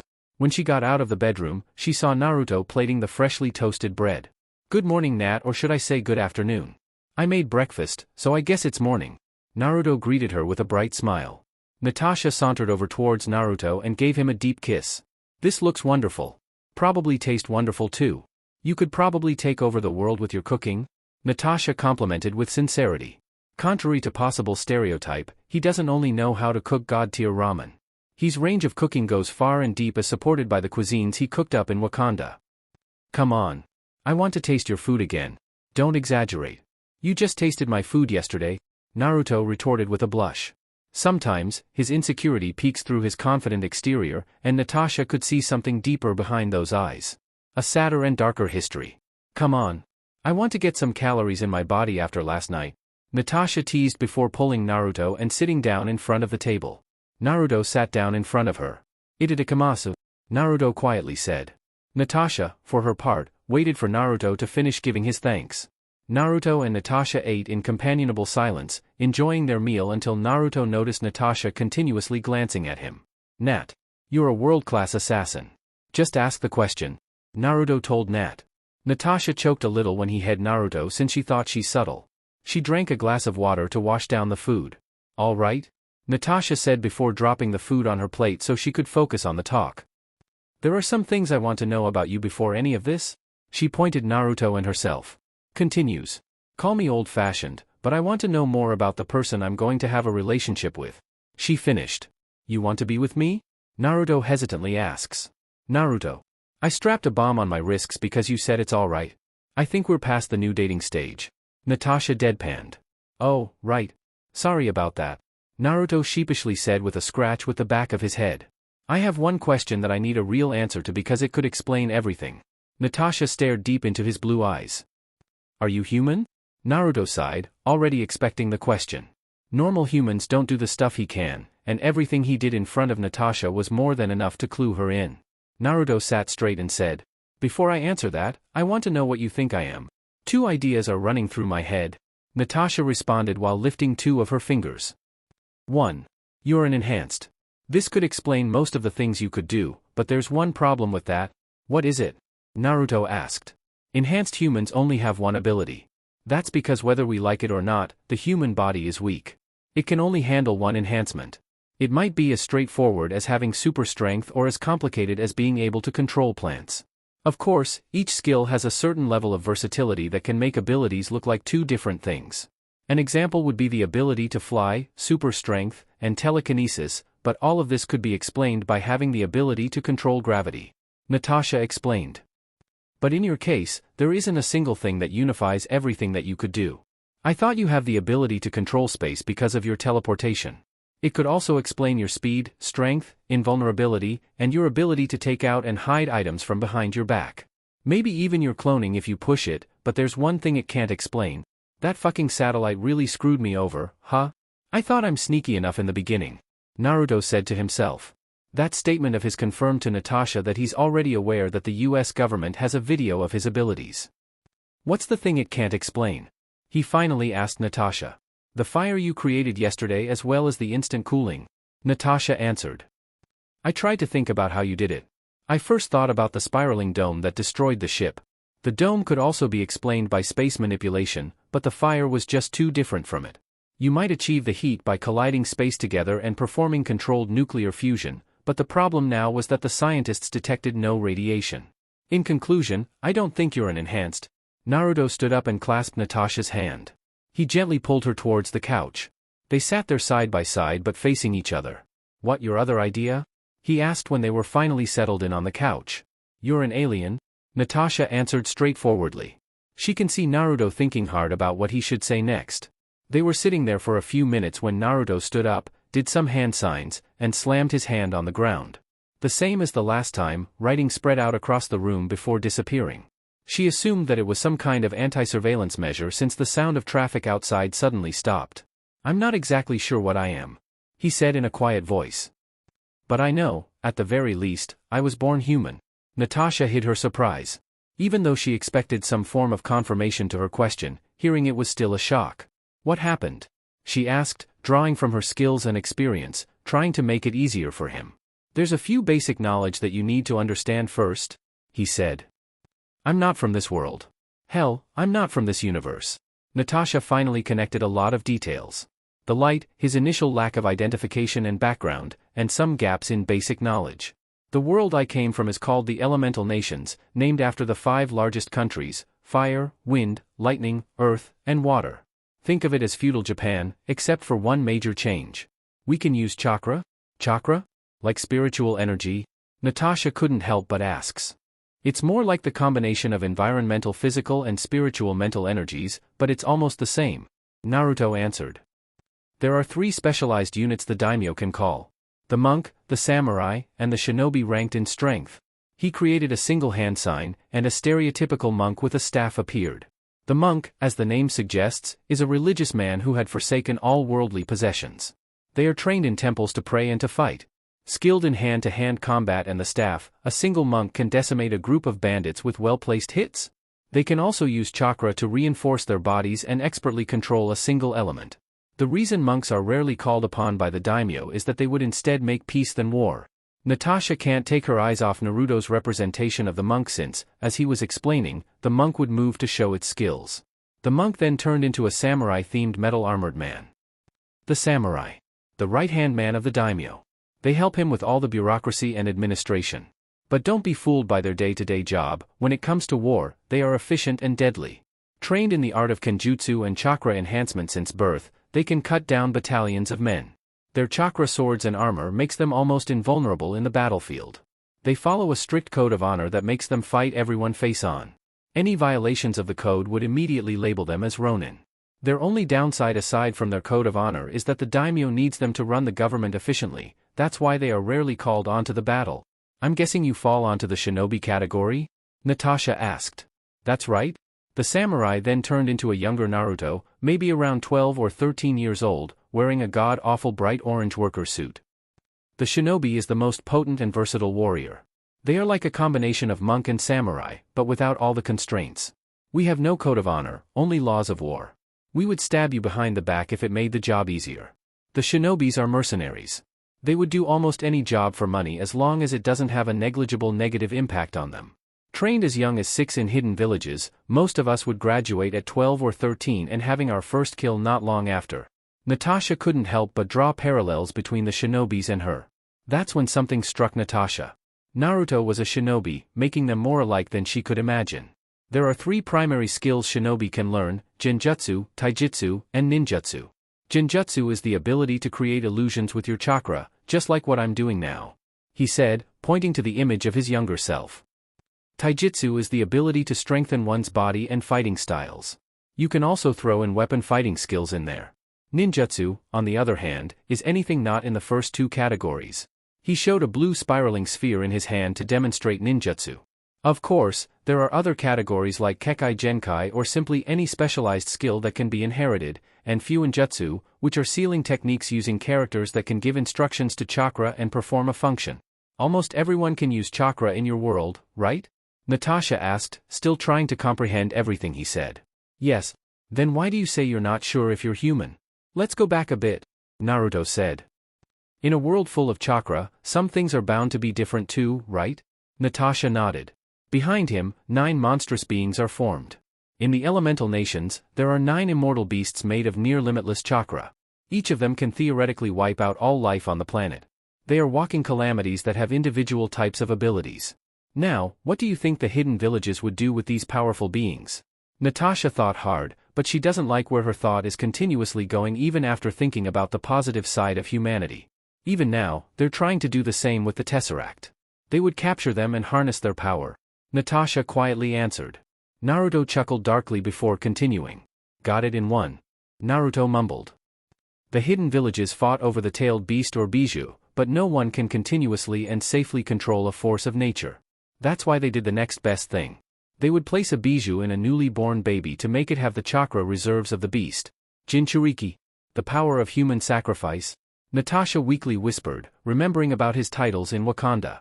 She looked upon an image of a 9-tailed fox, and that's when she connected the dots. You have a 9-tailed fox in you? The Kyuubi was released from its previous vessel on the day of my birth, wreaking havoc to my hometown, killing thousands. With no other viable candidates, he was sealed in me. Naruto said while lifting his shirt and pointing at the spiral around his navel. I left the elemental nations after the 4th Shinobi War because I just had enough of all the death and war. I guess I just can't get out of that kind of lifestyle since I'm still doing this now. He finished with a chuckle. Natasha digested everything he said. Categorizing and tagging everything he said. As she was running through the stuff, she noticed something. The only thing personal about him that he added is that he's the vessel of an immortal beast and an orphan, which is still pretty big but pretty lacking. She knows he's not saying something, but maybe they're more alike than she likes. They both play things pretty close to the chest. I guess we should continue with our meal, huh? Natasha suggested. Yeah. Go on. I just need to use the bathroom. Naruto replied before standing up and walking to the restroom. When he got inside, he locked the door and turned on the faucet. Kit, why didn't you tell her about the 9 of us and you basically being a god? Kurama asked. I like her, Kurama. I don't want to scare her away. I think saying that much normally would have her running towards the hills. I think 3 years of mourning is more than enough, Gyuki said. Hinata would have kicked your ass if she found out you mourned for her for that long, Chomei added. Naruto couldn't help but chuckle. Hinata would certainly kick his ass. He glanced at the mirror and saw a tear rolling down his eyes. He washed his face and dried it off before walking out of the bathroom and headed straight towards the table. I just realized something yesterday, Natasha said when Naruto sat back down. You destroyed $50 million worth of vibranium just like that. The same thing Captain's indestructible shield is made out of. That stuff's worth 50 mil? How rich are those guys they just let me do anything with that? Naruto exclaimed. Natasha can't help but laugh at Naruto's reaction. How did you created that black fire yesterday? Natasha asked. Naruto didn't answer immediately but stared into her eyes. She was surprised when it suddenly spun and changed into something entirely different. His sclera turned black. Iris turned blood red, and the pupil turned blue. A silvery white floral 8-petaled pattern formed around his pupil, with each petal tip having a golden comma. It has an eerily white glow that seems to be coming from the inside. What's that? Natasha asked with a small quiver in his voice. This is what I call a Shinigami or the Death God's Eye. It's a combination mutation of 3 different eyes, Naruto explained. One of its abilities is to call the fires from hell. It's the hottest fire that can be produced. One of its abilities? Yeah. It has a shit ton of it. Too much to get into right now. Natasha understood Naruto's message that he doesn't want to talk about it right now. They finished eating and cleaned up the table. When they were done, they walked back and sat down onto the couch. Fury would skin me alive. He would want to know about what happened in my office and what the hell I've been doing since you decided to kidnap me, Natasha said with a groan. Don't worry about it. Just tell him you took a piece of vibranium from a Russian oligarch, Naruto answered with a shrug. Come on. This is Fury. He would investigate what I report.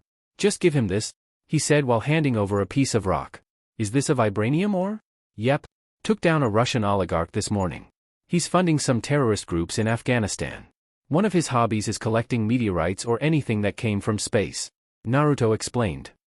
This rock, on the other hand, came from Wakanda. Just put two and two together. Et voila. You know what? I'm not going to question it and say thanks. Natasha replied, a little exasperated before taking the rock. Her phone suddenly ringed. She picked it up from the table and checked the number. Speaking of the devil, she said to Naruto before answering the phone. Hey, boss. I was just about to call you. RAF Base Hospital, Alconbury, UK. April 9, 2007, 1350 local. Naruto is walking down the hallway with a hop in his step. He could confidently say that he's currently living a happy life, and at the forefront of all that is Natasha, the Black Widow herself. The good thing about having an immortal beast made of chakra is that he can make sure that her feelings are at least real without doing anything drastic. Although Kurama is all for having Natasha as a mate, he still monitored her emotions on Gyuki, Chome, and Matatabi's urging. He completely understands their motivation since it's Natasha's job to make others fall for her and making them do her bidding. Their second date was awesome. It took them a while to find an available date since Fury gave Nat a surveillance job, but when she finally finished it, they were able to tinker with her bike collection. He hasn't introduced her to chakra metal yet, so he wasn't able to make her bike monsters, but with his knowledge, they were able to make it significantly more powerful.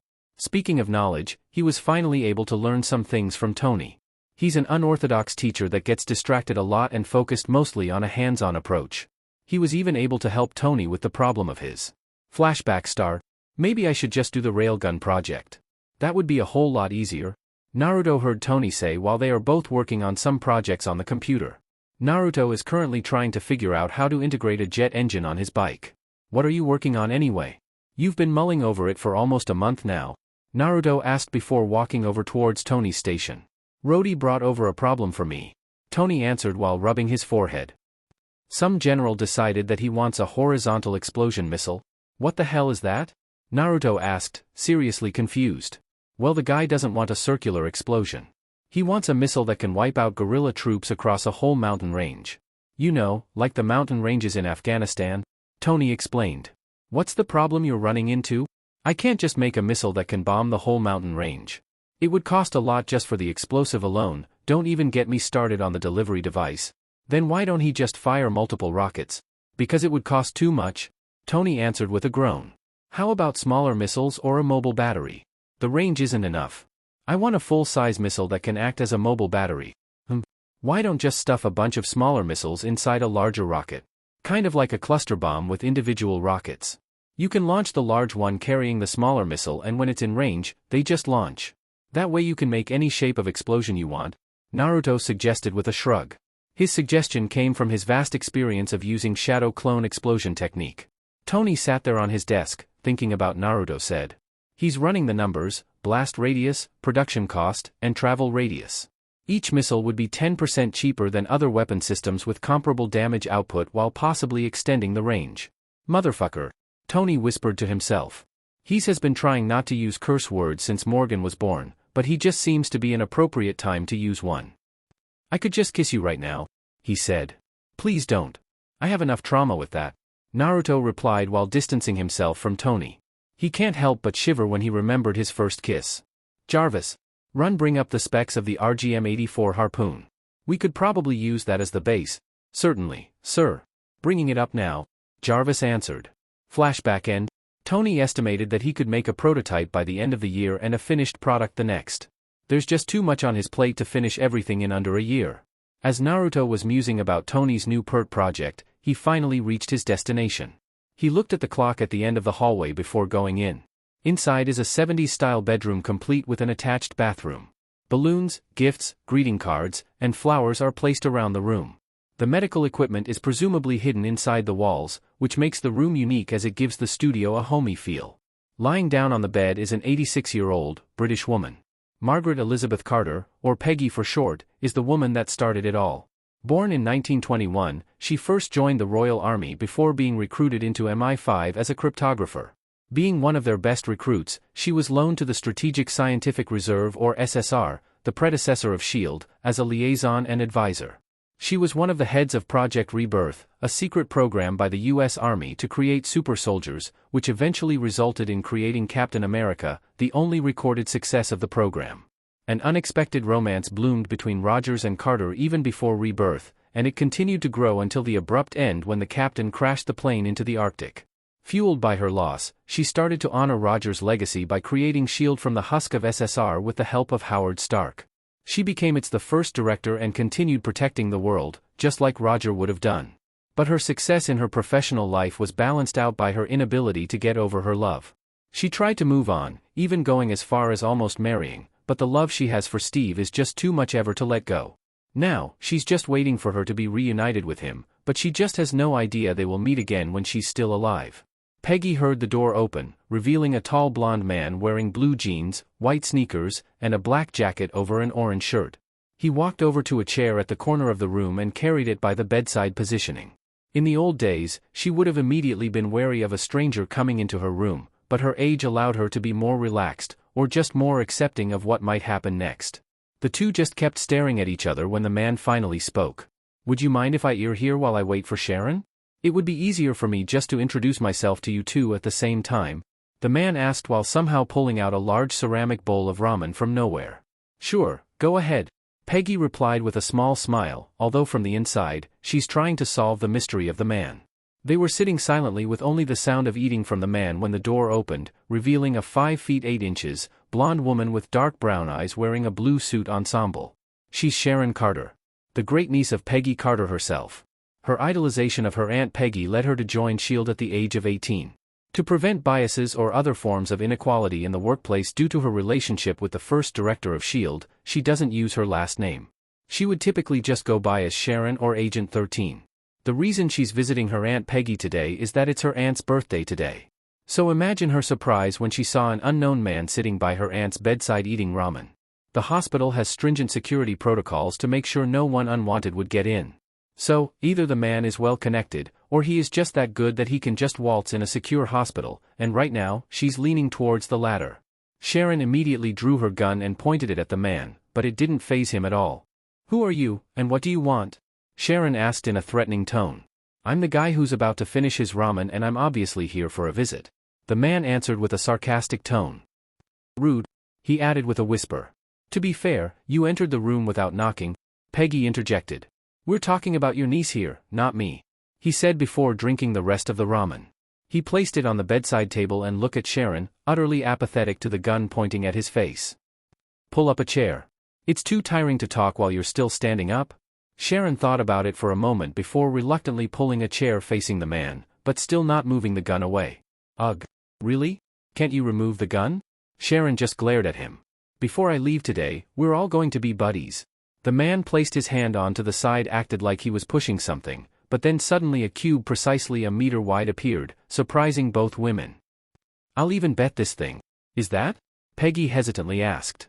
Even though she's quite old, she would never forget anything about Steve, even what material his shield was made of. "A large cube of vibranium?" "Yup, definitely is," the man confirmed with a grin. "Apparently, this thing is worth around $4 billion. The answer floored Peggy and Sharon. According to Howard, the metal he used on Steve's shield is one of a kind. Virtually indestructible and versatile. The perfect metal, he called it. But now, some guy out of nowhere is strutting around with a massive piece of vibranium and willing to bet it away like it's nothing. $4 billion worth of nothing. "Who are you?" Sharon weakly asked after recovering enough from her shock. "Me? Haven't I introduced myself yet?" he asked, but he received no reply. "Anyway, I'm Naruto Uzumaki, but most people call me Ninetails." The pair was shocked to learn who they are talking to. In the 2 years that he's been active, the Ninetails quickly became the boogeyman of the criminal world. The information he sells is always top class, and the payment is cheap compared to the value of the info. This led to multiple law enforcement agencies and militaries being able to take down criminals or terrorist groups. His mercenary business, on the other hand, is what strikes fear to everyone. It always ends badly for the opposite side. As in, no one would recognize you badly. All of this happened without anyone knowing what he looks like, and now, the guy in front of them is claiming he's Ninetails. Sharon discreetly started to reach for his phone and call in an emergency alert to S.H.I.E.L.D. when the man, now known as Naruto, spoke. "I wouldn't try calling Fury if I were you." Sharon's hands immediately recoiled when she heard his voice. "You're going to want to listen to what I say, but if the one-eyed try-hard interrupts this meeting, I'm out," he warned. Sharon was curious enough to listen to the guy, so she distances her hand from her phone, but the gun is still aimed towards Naruto. "To make things easier for all of us, I'm going to let you both ask one question each that I'm going to answer." Peggy immediately grabbed onto the offer and asked, "How did you get that much vibranium?" "The father of my friend gave me some," Naruto answered. Of course, that's not the whole truth. When Naruto asked for a piece of pure vibranium to destroy, it's not for the sake of destroying it. It's for him to be able to study a pure piece of vibranium enough so that he can use the creation of all things to create vibranium, since when he decided to produce vibranium before, it always comes up a little different. Now that he has studied pure vibranium enough, he can make as much as he wants. As for burning the sphere into ash, that's just a form of misdirection, since if he takes it home whole, it might cause the Wakandans to place him into scrutiny. Sharon decided to use her question to learn more about the supposed Nine Tails. "Where are you hiding?" "Wow. That's a stupid question," Naruto retorted, causing Sharon to flinch involuntarily. "I'm not hiding. You don't need to hide if no one knows who you are, or the ones that do know don't tell anyone else." Peggy and Sharon understood the last part of Naruto's assertion. Somebody knows who he is but decided not to disclose the information. The only one they could both think that will do that is Fury. They just have no solid idea why. "Now we're done with that part, let's continue to why I came here," Naruto said before facing Peggy. "I'm here to offer you to extend your life by making you physically younger." His statement caused the Carters to freeze, but Naruto just continued. "I can make you as young as when you were 21 as well as counteract the early stages of your Alzheimer's." "What? When are you going to tell me about that, Aunt Peggy?" Sharon exclaimed, since it's the first time she's bearing about it. Peggy gave Naruto a hard glare. "Hey! I didn't know she doesn't know." Naruto defended himself. "You! Shut up!" Sharon shouted towards Naruto before facing her Aunt Peggy again. "Why didn't you tell me?" Peggy released a deep sigh, preparing herself. "Because I didn't want you to worry," she answered. "I'll always worry, Aunt Peggy. That's my job," Sharon replied. Naruto cleared his throat to get the pair's attention. Sharon gave him a scowl for interrupting. "As much as I want you to continue, I still need to hear Peggy's answer. Will you accept it or not?" "No, I won't," was Peggy's immediate reply. "There's nothing to think about.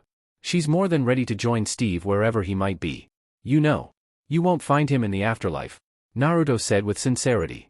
"What are you talking about?" Peggy asked with a dangerous tone.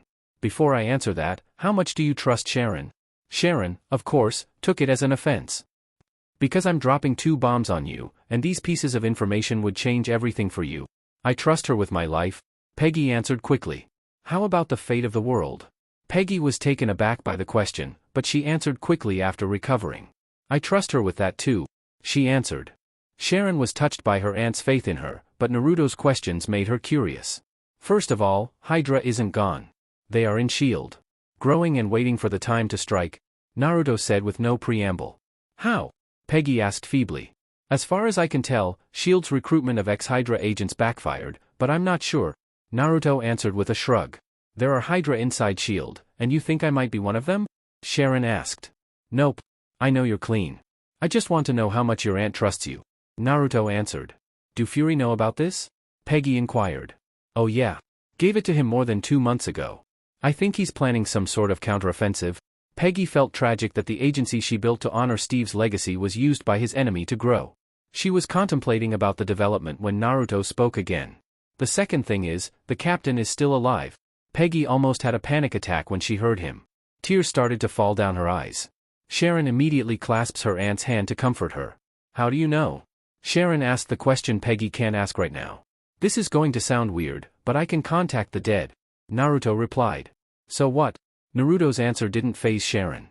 She's been working with S.H.I.E.L.D. for almost a decade, so she knows there's quite a lot of weird stuff out there. "I contacted a lot of famous people's souls to chat with, Cleopatra, Alexander the Great, Einstein. All of them responded, but when I try to call on people who are still alive, all I receive are static. That's what happened with the captain," Naruto explained. "Steve. His name is Steve," Peggy corrected him through her sobs. "Oh my god, he might still be frozen," she realized. "That's what I thought of too. Coulson is already looking into it," Naruto added. Peggy finally understood why Phil has been visiting her more frequently recently. It's not just idle curiosity. It's information gathering. "So, the question is, would you accept my offer? Why are you doing this?" Peggy asked, wary of what might be the catch. "Can't I be doing this just out of the kindness from my heart?" "No. I'm good at reading people, and I can see there's a personal reason for this," Peggy countered. Naruto let out a sigh before answering. I need a weak test subject for the final tests of my experiment, Naruto admitted. What is this experiment for? Peggy questioned, ignoring the ethical problem of his admission since they basically did the same to Steve. Mostly regeneration, but it would also make someone something like a super soldier. Naruto's admission took Sharon aback. If he's already in the final stages, then he already knows that it would mostly work. It could change the whole playing field. I'm tweaking the last parts of the process to make sure it would work for anyone, so I decided to offer you the chance. I would like to warn you that you still may die. Peggy thought long and hard about the offer, but in the end, there's no other real answer. If Steve is still alive, they can't be together in the short time she has left. Extending her life and increasing her vitality would make sure that when Steve is found, they can finally have their happily ever after. After 5 minutes of silence, Peggy finally asked, "What do you need from me?" "I need you to die." Natasha's Safe House, New York. June 23, 2007, 0200H local. Babe. Natasha forced out, entirely out of breath while laying on top of Naruto. "We can't keep doing this." "What? Sex?" Naruto asked. "Yeah." Natasha replied. "Why? I can't keep up, babe." Natasha answered truthfully. "Where the hell do you get all that stamina anyway?" It's been almost 4 months since Naruto and Natasha got together. The 4 months they have been together being one of the best memories she had. For the first time, she can finally see herself with someone. Their whole relationship might unorthodox, but it works for them. Fury can't even reprimand her for cavorting with the enemy spiel since Naruto is more of an ally than a foe. She knows he still has a lot of secrets, but she's confident he would slowly open up more to her and her to him. The only thing she can complain about is also a blessing. They have a stupid amount of great sex. The pair would make love at least once a week, and it's rarely just a quickie. Usually, it's a marathon lasting anywhere from 3 to 9 hours, leaving her sore, tired, and satisfied every time. All of these marathon sessions are, without a doubt, Naruto's fault. The guy must have infinite stamina reserve since she never saw him tired, even after their marathon sessions. The Uzumakis have larger chakra reserves than other clans as well as vitality and stamina. Basically, an average Uzumaki shinobi has 5 to 10 times the chakra and endurance of any average shinobi. Add to the fact that I'm a Jinchuriki, well, you get the picture, Naruto explained. "So, you're telling me that everyone from your mother's side was a freak in bed?" Natasha asked with a teasing grin. "Please don't say that. My mind just imagined stuff about my mother, and I don't want to think about it. It certainly doesn't help that Kurama knows about it." Naruto pleaded with a groan. It was 2 weeks ago when Naruto opened up about Kurama to Natasha. He admitted that they were able to mend fences and form a begrudging alliance that eventually turned into the dysfunctional friendship they had today. He even told her about his mother being a Jinchuriki and the ability to summon Kurama outside his body.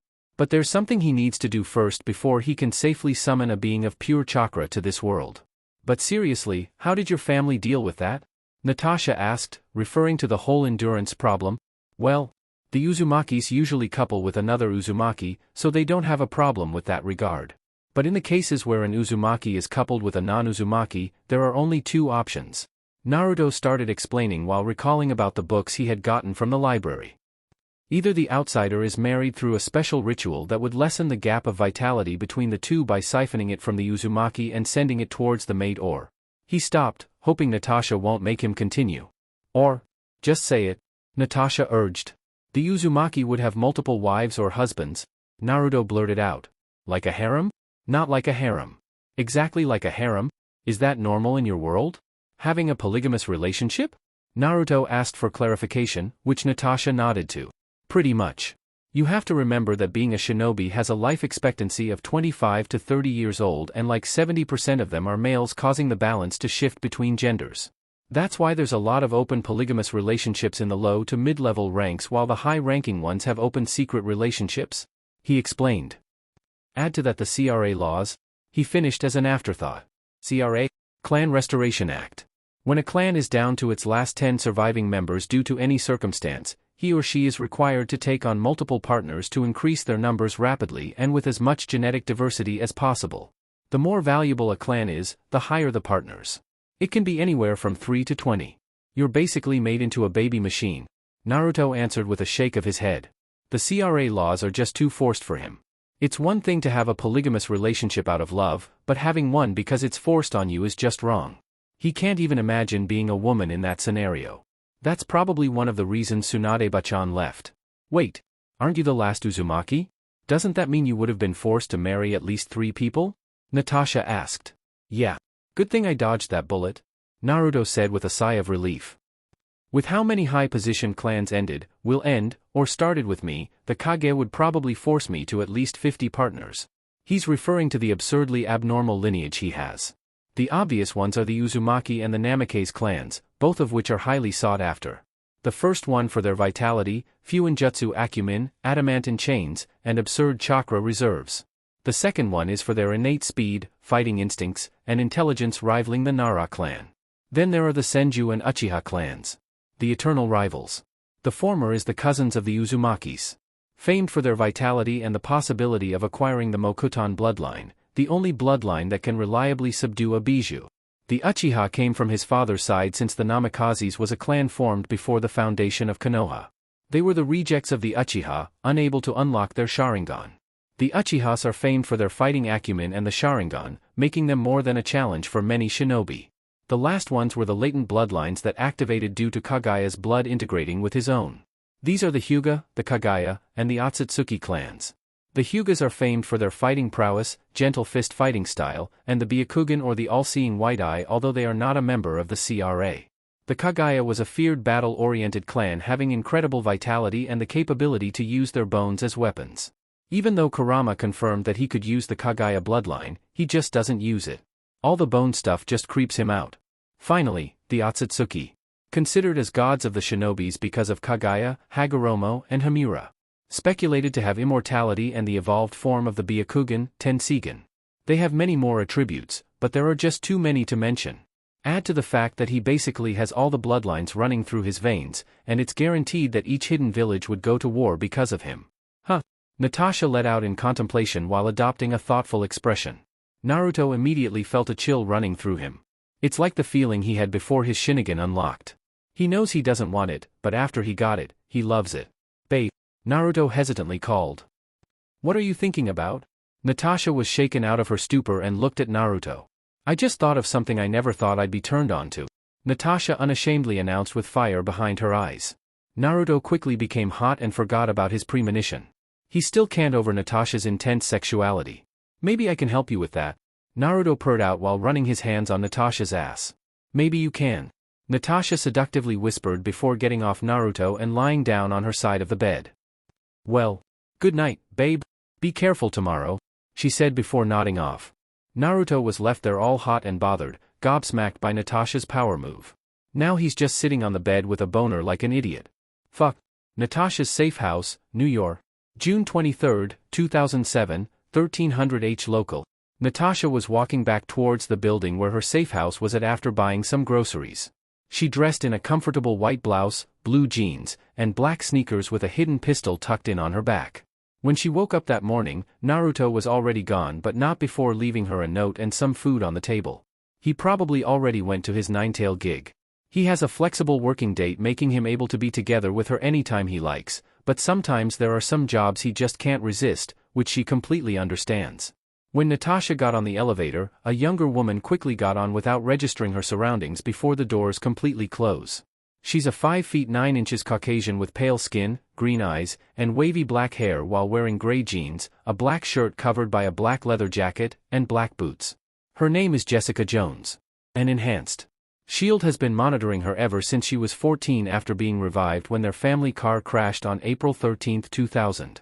According to her file, she's an introvert ever since she was a child, but with her family's accident and the death of her former boyfriend 2 years ago caused her to develop survivor's guilt and post-traumatic stress disorder. Her trauma caused her to be partially unstable, often dreaming about the day of the accident. She developed a dependence on alcohol to forget, but it barely does anything to her due to her enhancement. When the accident happened, an unknown organization got her hands on her and performed an illegal experiment on her only known as IGH, a possible reproduction of the super soldier serum. IG gave her superhuman strength, speed, endurance, and regeneration. The last part causes her to recover from the effects of alcohol quickly. As for her personal life, she barely has any ever since the death of her former boyfriend. She even distanced herself from the Walkers, her adoptive family, and even Trish Walker, her sister, and best friend. The reason Natasha's warehouse was in the same building as Jessica was that when Jessica started to do some hero stuff, Fury wanted someone better to keep a close eye on her from time to time. The talk she and Naruto had this morning caused her to form a plan in her mind. If everything goes as planned, Naruto would be happy, Jessica would be happy, and weirdly enough, she would be happy too. "Hey, Jess," Natasha greeted. "Oh," Jessica said in surprise. She looks towards the only other person in the elevator. "Hey, Sasha," she greeted back. Natasha used the name Sasha Roth when she's using this warehouse. Sasha and Jessica had formed some form of friendship where they would occasionally hang out. "Want to come by the apartment?" Natasha asked. Jessica thought about it for a moment. She just came from quitting another job and could really use a drink right now, but maybe she could do it with her neighbor. There's just one thing she needs to ask first. "Is your boyfriend in there?" Jessica asked. "No." Natasha thought it was a weird question to ask but answered it anyway. "Why?" She just had to ask. "I just don't want to meet the guy who's keeping the whole building half awake when he's with you. I might just punch him," Jessica bluntly replied. "Kudos, by the way," she added. Natasha slightly turned red, hearing Jessica's answer. She already knows Jess is a blunt person, but sometimes she surprises even her. She promptly noted down in her mind that she needs to activate blackout protocol before doing anything else. "Are we that loud?" Natasha asked hesitantly. "Yep, and the building somehow shakes from time to time. I don't know if it's just in my head or not," Jessica answered. "I can swing by the way." Natasha nodded and smiled, but on the inside, she's a little more mortified. She added another note. "Tame down Naruto's enthusiasm or get a bed with shock absorbers, maybe both." The elevator doors opened, and they walked towards Natasha's apartment/safe house. "You can't hurt him with just a punch," Natasha said out of the blue. "What?" Jessica asked, confused. "My boyfriend." Natasha felt like a teenager describing Naruto like that. "A punch doesn't hurt him," she repeated. "Doubt it. I'm a lot stronger than how I look," Jessica retorted with confidence, secretly referring to her super strength, not knowing that Natasha knows about it. "If you say so," Natasha replied. Natasha opened up the door and walked towards the kitchen to drop the groceries and grabbing 4 bottles of wine, a bottle of vodka, and 2 wine glasses, already anticipating heavy drinking. When she got back to the living room, she saw Jessica lounging on the sofa. She dropped off the items and discreetly activated the blackout protocol as preparation for the conversation she's going to have. Natasha wouldn't normally do something as stupid as she was about to do, but she reasoned that there's a lot of things she usually wouldn't do, but Naruto's presence stirred up a lot of things. She walked back to the couch and poured herself a glass of wine. Jessica's glass is full to the brim with what Natasha assumes as a mixture of wine and vodka. "How have you been doing lately?" Natasha asked, starting the conversation. "Just quit my job, so there's that," Jessica answered with a sigh. The pair talked for at least an hour, quickly going through the alcohol. They talk about a lot of stuff but nothing personal like they usually do. Natasha determined that now is the perfect time to reveal some things to make her proposal easier to accept. "Hey, Jess," Natasha quietly said. Jessica looks at her waiting for her to continue. "I haven't been completely honest with you." Jessica immediately went on guard, her inherent distrust of anyone being affirmed. "I'm going to tell you some stuff that will alarm you and I want you to listen through all of it before asking questions. At the end of this talk, I'll ask a proposition that will definitely sound weird."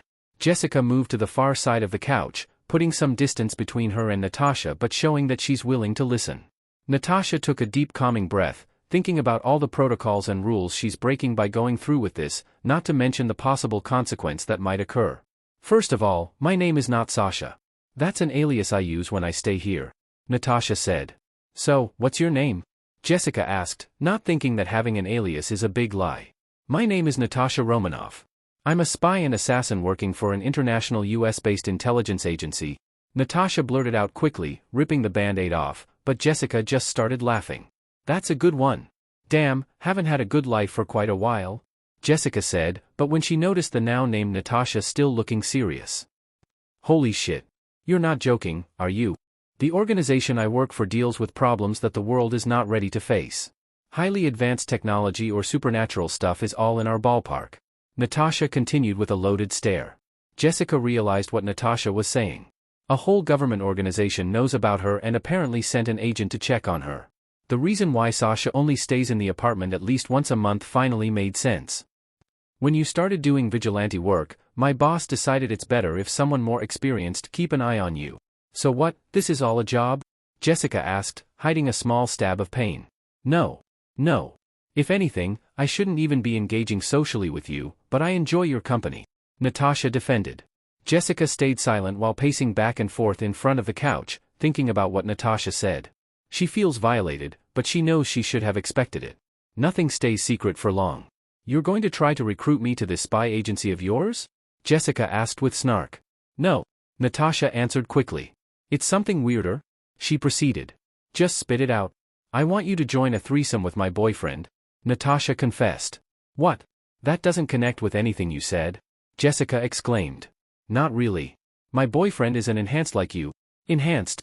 That's what we call people with superhuman abilities. What does it have to do with me? He has similar abilities to you, only more powerful. Natasha said. You can see where I'm going with this? Jessica wanted to shove Natasha's question back to her, but she wants to meet someone like her. The prospect of someone finally keeping up with her in bed is making her a little horny. The fact that Natasha is smoking hot too only helps her case. The only downside she can see was that Natasha lied to her and part of an organization that monitors people like her. She was about to give an answer when the door suddenly opened. Hey, babe. Naruto joyously greeted. He saw Natasha talking with her neighbor. This caused a shiver to run down his spine, which is eerily similar to what happened early in the morning. Naruto. Meet my neighbor, Jessica Jones. Jessica, my boyfriend, Naruto Uzumaki. Natasha introduced them with a smile. If that's what he looks like. We can try a menage a trois as a trial basis, Jessica said to Natasha seriously. Naruto was going to extend his hand for a greeting when he heard Jessica's statement. He finally pieced together Nat's weird behavior and somehow found a willing participant in a short amount of time. He panicked and immediately hiroshined away. Jessica was surprised by Naruto's sudden disappearance. He just vanished? Jessica weakly said. You'll get used to it. Natasha replies with a shrug. So, let's talk logistics, she continued. Stark Mansion, Los Angeles, California. June 23, 2007, 2000 H local. Tony, Pepper, and Morgan are having family time inside the living room. They reserve Saturday night as bonding time with Morgan. No work, no projects, no phones. Jarvis is continuously monitoring the calls and messages for anything that might require an immediate response. The family was playing with the toys Naruto kept on giving Morgan, which now filled a whole walk-in closet when they heard someone running down the stairs. They would have usually be alarmed, but living with Naruto desensitized them on weird occurrences in their house. Tony! Tony! Tony! Naruto shouted when he reached the living room. Oh! Hey, Morgan! He greeted quickly. I need help. He continued saying towards Tony. Tony quickly stood up. He never saw Naruto panicking before, so he's on alert. What? Tony asked. What do you do when your girlfriend asked you to a threesome with another girl? Naruto rapidly blurted out. Tony took a second to process what Naruto said before punching him hard to the face. What are you still doing here? Just go and say yes. Tony shouted. Tony's punch and answer were enough to rally Naruto. Naruto nodded and ran out the front door. When Tony looked back behind him, he saw Pepper giving him a disapproving glare. You're sleeping on the couch tonight? Was Pepper's only declaration. Natasha's Safe House, New York. September 9, 2007, 0900 H local. Naruto and Natasha are currently making breakfast in the kitchen while Jessica was still sleeping on the bed. Ever since Jessica decided to join their weird partnership, Natasha was able to wake up a lot earlier after a night of sex. When Naruto came back an hour after his abrupt disappearance, Natasha had to talk him into accepting the new arrangement, which in Natasha and Jessica's opinion, really weird. What guy doesn't run head straight into a threesome when it's their girlfriend who suggested it? It took Natasha almost 2 hours to convince Naruto even to consider the arrangement, and after that, he would only decide after knowing more about Jessica, which means they had to go to a date.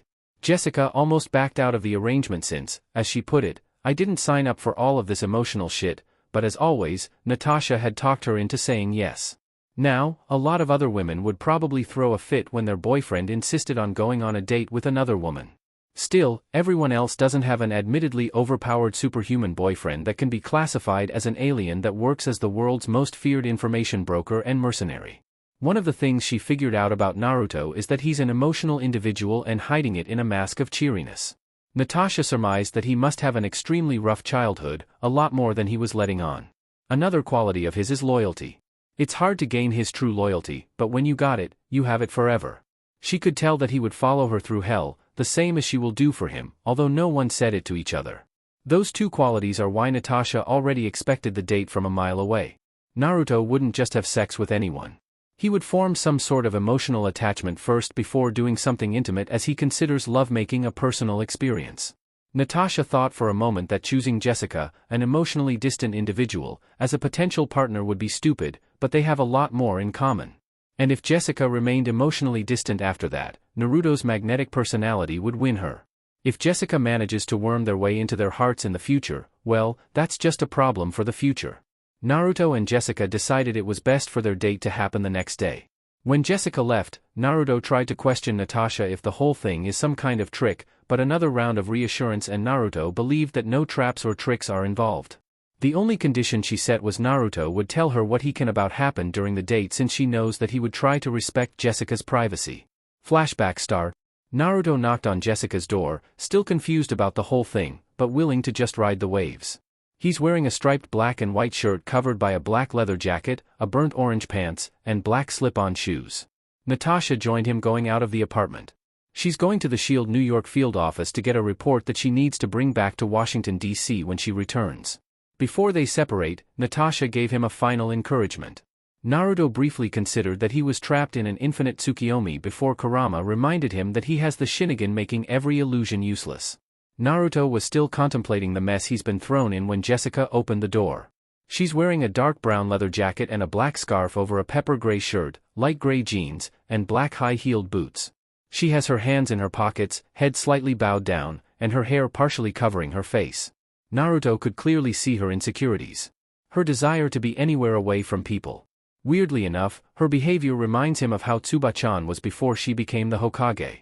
That thought gave him a great idea and changed the whole date. So, want to get out of here? Naruto asked cheerily. Sure, whatever. Jessica answered disinterestedly before walking out of her apartment and locking it. Naruto extended his hand towards Jessica and motioned for her to grab it. She just stared at it incredulously. What the hell is that? We're not going to do all the couple shit. Ugh. We got no time for this.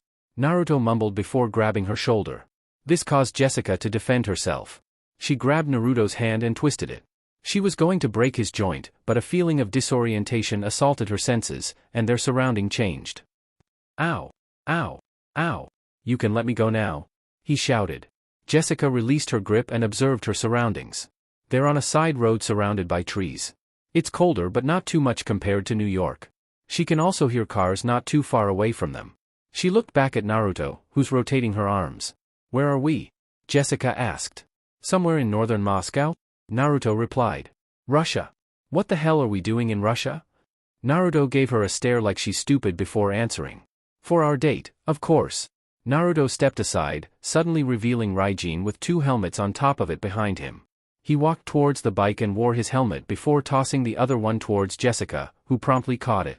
Come on, he said energetically while riding the bike. This is a bad idea, Jessica whispered to herself. When huge racing bikes appear out of nowhere, you know something crazy is about to happen. It's not a bad idea if we had fun, Naruto replied to herself musing. Jessica got on the bike hesitantly, opting not to hold on to Naruto. You should grab onto something? When Jessica didn't answer, Naruto continued. Okay. Don't tell me I didn't warn you. Naruto did one last rev of the bike before quickly shooting off. Jessica had no choice but to loop her arms around Naruto's abdomen, or she would fall off. The pair quickly reached the highway, and Naruto just kept on zooming past the cars until they reached Moscow. The adrenaline surging through her body due to the bike ride caused her to be looser and more eager as they continued. Naruto continued to go through the city until they reached a small bar. Jessica could see that it's at least 50 years old. Naruto parked the bike at the alleyway behind it before motioning for her to get off. They removed their helmets, and Naruto locked both of them on his motorcycle. When we get inside, let me do all the talking first until I tell you can loosen up? Naruto instructed while retrieving something from his jacket pocket. Sure. 'Cause everybody speaks Russian, Jessica sarcastically replied. Don't worry. I made this for you, Naruto said while showing her a black choker. This thing would make sure you understand everything they say, and they hear everything you say in any language they would understand. Don't question how it works 'cause I'm not gonna say, he explained. Jessica pulled down her scarf before taking the choker. It's a black leather band with silver characters engraved on it. Thank you, Jessica shyly said. You're welcome, Naruto replied. The pair walked towards the front of the bar and entered it. When they got inside, Jessica saw a stereotypical dilapidated bar. Wobbly tables, creaky floorboards, all the shebang. Overall, it's a bar even she won't go to. Naruto approached the bartender. The bartender is a 5 feet 9 inches older man with balding white hair and brown eyes. He's wearing an old brown sweater over a white shirt. Grigovsky. Got any available seats? Naruto asked with a wide smile. Ah, Mr. Vasiliev. Of course, we always have a seat for you. The now named Grigovsky greeted. I see you finally brought a woman, he said while nodding towards Jessica. No. Not like that. We're still getting to know each other. Naruto replied. Can you give me 6 bottles of your strongest drink? Sure thing. Grigovsky answered. He reached under the bar and placed 6 bottles of clear alcohol on the bar. Each of them are only labeled with the name spiritus. Now, be sure not to drink this as it is. Naruto picked up the bottles while passing one of them towards Jessica. He looked back at Grigovsky and placed a roll of rubles on the table. Thanks. I'll see you before leaving, Naruto said before walking behind the bar and going down the trap door. Jessica followed Naruto through a series of corridors below the bar in silent contemplation.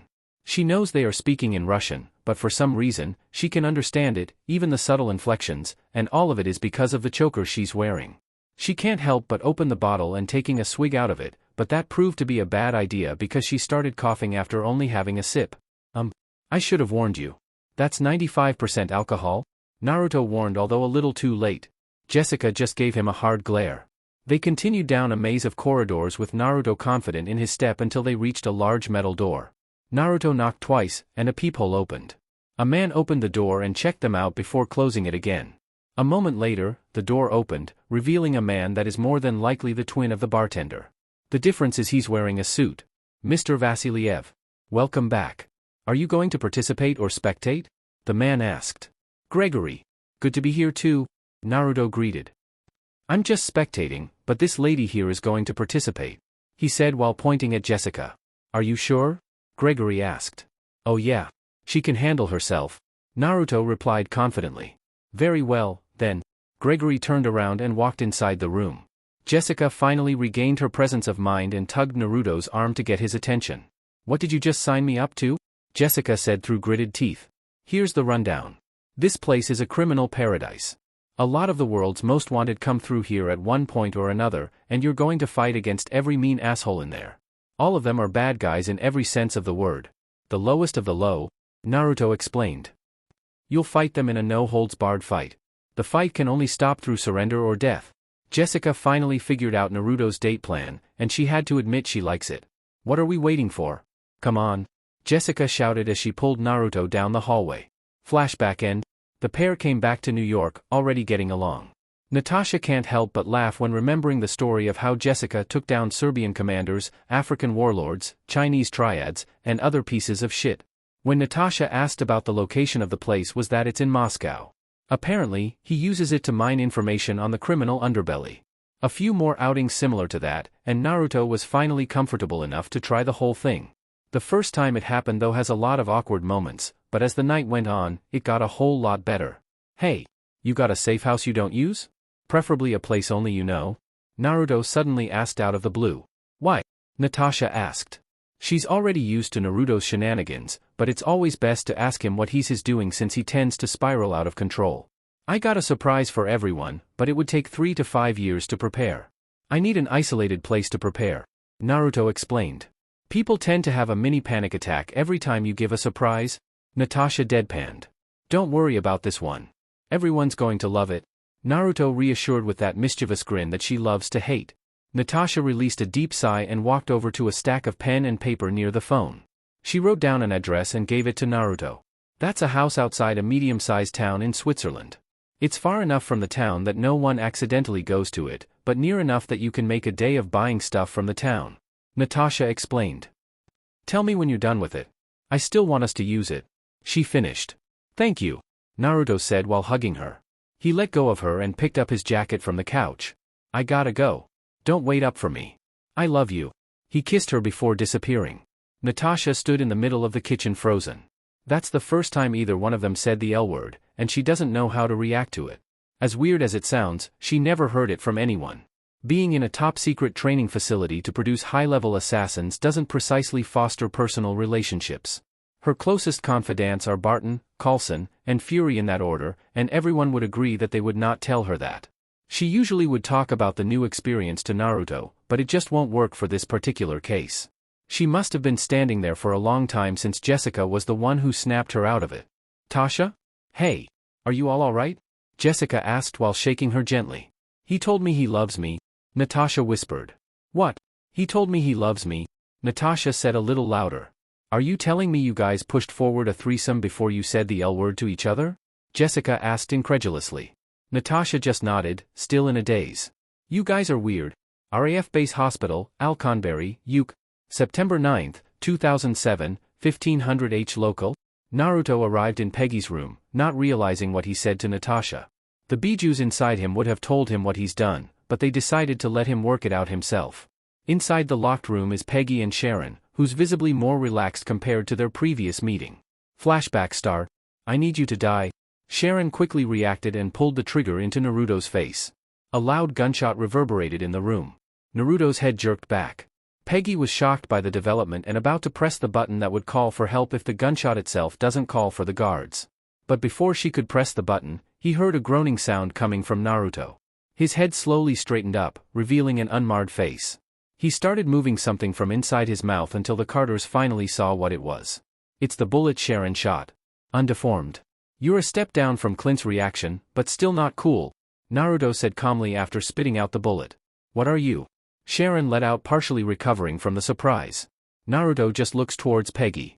Is she always this rude? Naruto asked seriously. Anyways, set your affairs in order. I'll come by in 5 months, he instructed before looking back to Sharon. Come or don't come. I don't care, but make sure not to shoot me again. It's such a pain to silence the room that quickly. Peggy and Sharon just nodded, still in a daze about what happened. Sure, S.H.I.E.L.D. handles the weird stuff of the world, but surviving a bullet to the head is on a whole other level. How can S.H.I.E.L.D. deal with a problem like that? It's even worse than the Hulk problem, since you can easily find an 8 feet green monster running around, but someone like Naruto walking around would just be a bitch to deal with. Alright, I'll see you later, Naruto said with a wave.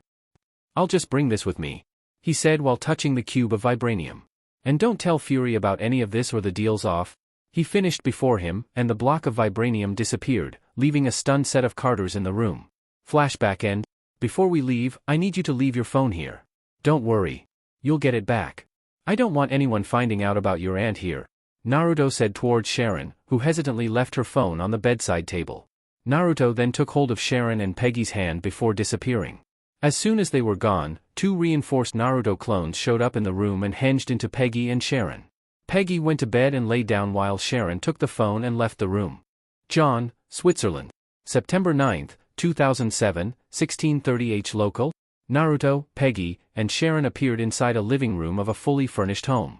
They can see through the window that the house is built on the side of the mountain, evident by the majestic scenery of white-capped mountain ranges and pine trees. This where you are going to stay for the foreseeable future, Naruto said. Where are we? Peggy asked after she sat down on the sofa. Her frail body can't handle stresses as it used to, especially the dizziness the teleportation caused. We're in a safe house in Switzerland. A friend of mine owns this place, Naruto replied. We got 5 hectares of open mountain terrain we can use to condition your body after the procedure. I think that's more than enough. What exactly am I doing here? Sharon asked. You're the insurance, Naruto answered, but when he saw the questioning look of his audience face, he continued. If Peggy here dies for any reason during this procedure, I want someone to know that she decided to undergo this process under her own volition. I hate Fury to blow a gasket if the whole thing turns sour. Sharon would have liked to berate Naruto for doing something that might kill her aunt, but he was very candid that there's a chance the procedure won't work. He even admitted that he needed a weak test subject for the final part of his experiment. What are you going to do with my aunt? Sharon asked in concern. Now that's something I can't tell you. Only your aunt can know. Think of it as doctor-patient confidentiality, Naruto replied. I just brought you here, so you know where your aunt would be staying. He finished before holding onto Sharon's shoulder and disappearing. RAF Base Hospital, Alconbury, UK. September 9, 2007, 15:45 H local. The pair suddenly appeared inside Sharon's car in the parking garage of the hospital, and Naruto handed over her phone. Try not to blurt out anything to Fury. You might trust him, but you can't trust the people around him, Naruto said before disappearing again. Sharon debated to herself about reporting to Fury. She's a loyal S.H.I.E.L.D. agent and not reporting an enhanced man claiming to be the Ninetales who took the first director of S.H.I.E.L.D. to be experimented on is not precisely the definition of loyal. But in the end, she decided just to let it play out, but she's going to try and contact Naruto again to get updates about her aunt. She was going to leave the hospital when she realized something. The RAF hospital is a high-security facility. Everyone needs to sign when going in or out. If she and Naruto appeared inside her car, did Naruto found a way to sign her out? Sharon immediately ran out of the car into the entrance of the hospital. When she got inside, the receptionist immediately took notice of her. "Did you leave something behind, Ms. Carter?" the receptionist asks. Sharon confirmed that everyone saw her leave the hospital. She has no idea how Naruto did it, but it's certainly a cause for concern. That sent another thought into her head, so she casually lied to get back in. "Yeah. I forgot to tell my aunt something," Sharon said while holding up her phone. She went through the whole process of signing her in again before being allowed inside the hospital. They took her signature, a photo, a copy of her ID, and a biometric scan. All of it should be done when she went out too, so how the hell did Naruto fake her bioscan? Sharon paced down the hallway to her Aunt Peggy's room. She went inside without knocking and saw her Aunt Peggy sleeping on the bed. She silently closed the door, drew her gun, and approached the bed. When she's close enough, she aimed the weapon on top of the imposter's head. "Who are you?" Sharon asked dangerously. Her Aunt Peggy slowly morphed into Naruto and gave her a wink before turning back into her aunt. The thing scared the shit out of her.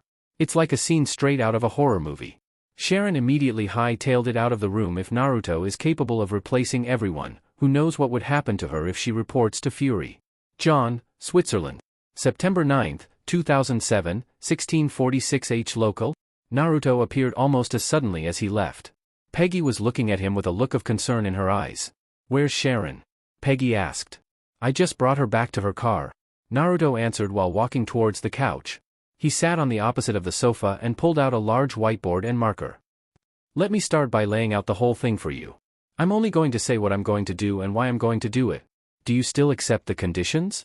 he asked seriously. "Yes," Peggy answered with confidence, ignoring the sudden appearance of the massive whiteboard. "Okay. First of all, I left a decoy in your room that will die 3 months from now.